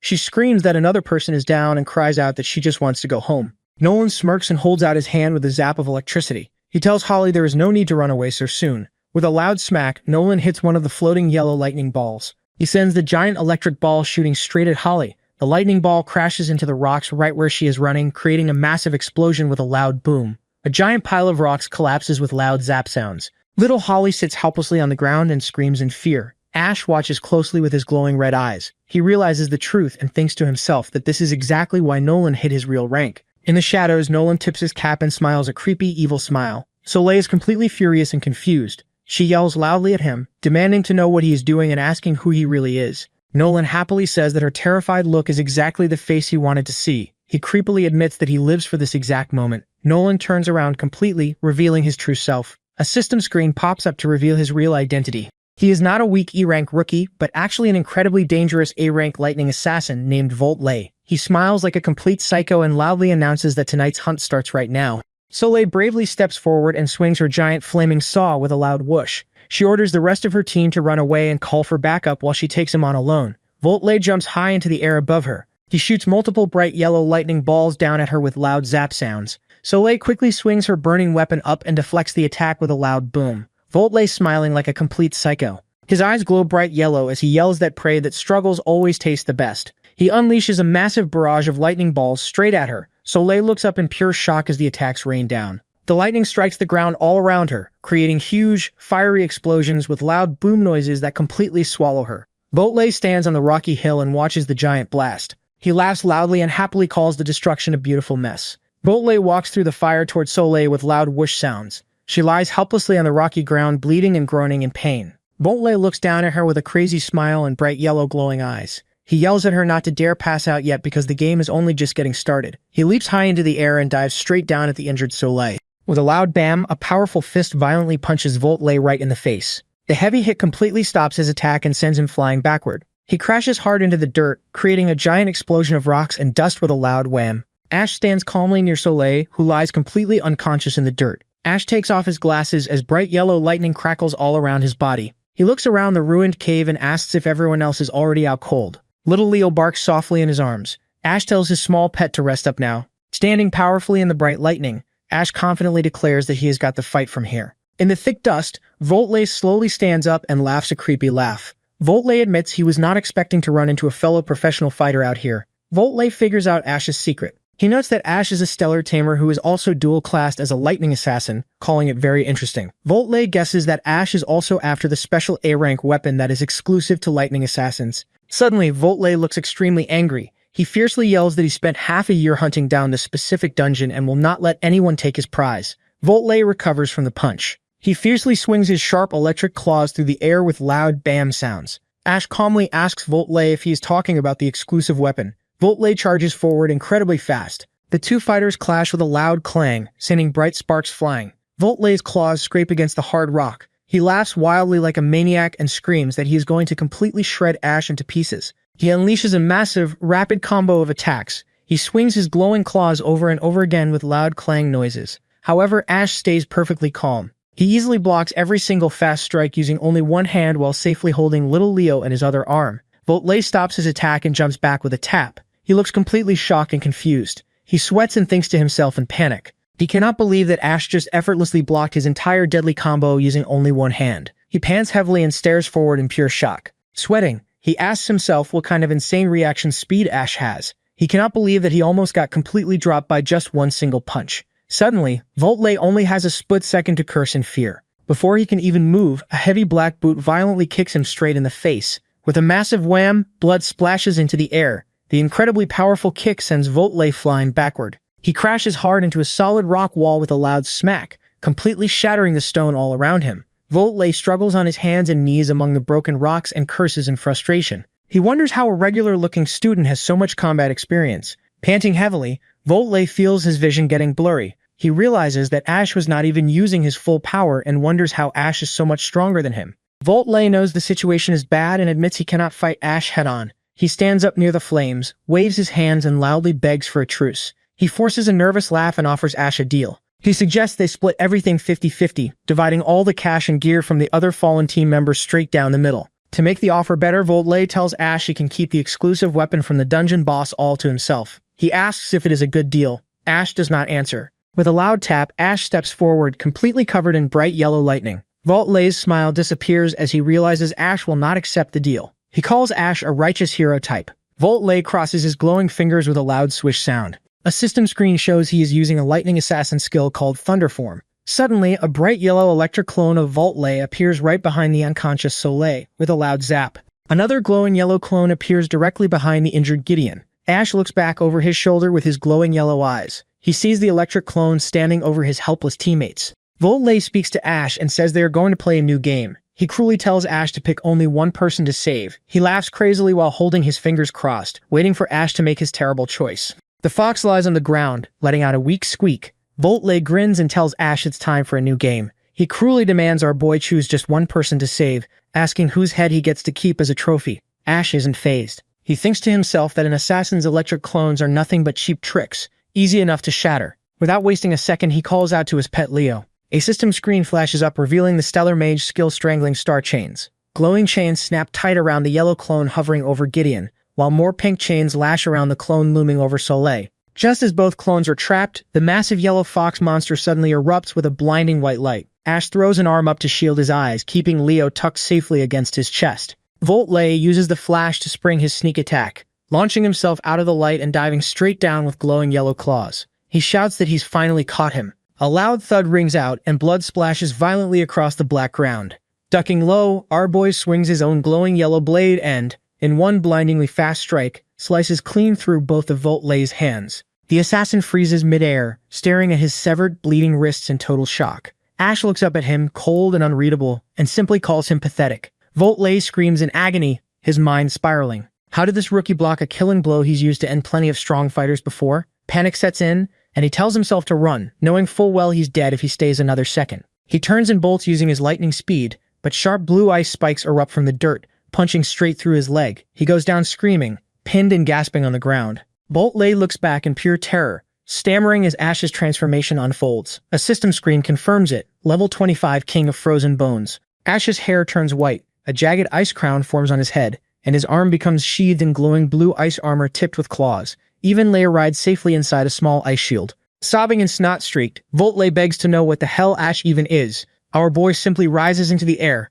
ice spears orbiting his body, every tip aimed at the broken assassin below. Cornered, Lei tries a last, desperate card, screaming that murder is illegal and warning Ash that killing him will bring the authorities down on him. Ash's eyes glow ice blue as energy crackles around his armor. He stares down at the killer and tells him that hearing those words from his mouth is beyond pathetic. Lei breaks completely, begging and calling Ash boss, swearing he was just playing around. Ash raises a single ice claw. The assassin shrieks, sobbing that he knows he messed up, pleading for his life. Then, out of nowhere, a bright orange magic circle blooms on the ground beneath Lei. Yellow lightning spears crash down from the sky, tearing through his body from every direction. Ash's eyes widened. This wasn't him. Someone, or something, else just finished the job. Lei coughs blood as the lightning finishes tearing through him. The giant electric fox lets out a furious growl, and a system message reveals the culprit, the lightning mage skill heart-tearing lightning array. A massive explosion consumes the assassin, and when the smoke clears, all that's left is a scorched crater and a few lightning bolts drifting lazily in the air.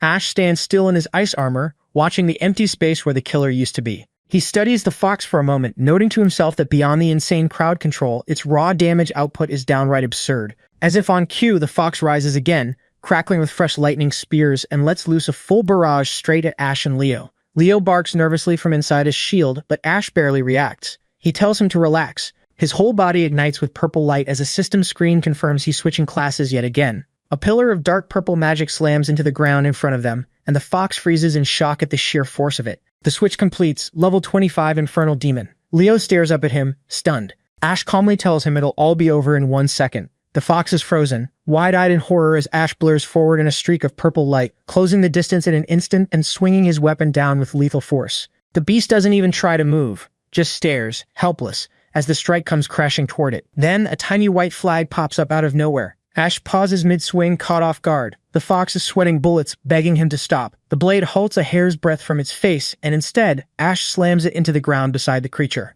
When the smoke clears, the once terrifying monster is sitting in the dirt like a scolded dog, waving its little white flag and squeaking out its surrender. Ash just stares down at it, thoroughly confused. Suddenly, the fox's body flashes and dissolves into pure yellow lightning. A system screen reveals the result, a golden dagger wrapped in crackling electricity, an A-rank exclusive weapon for lightning assassins. Ash studies it, realizing exactly why the dead assassin spent 6 months hunting this dungeon in the first place. Rare doesn't even begin to cover it. Then comes the glitch. A purple system message flickers into view, announcing a beast contract request. On the ground, the once massive boss has shrunk down into a tiny, harmless yellow fox, sweating nervously and squeaking. One final message appears. The lightning fox, Ford, wants to form a contract with him.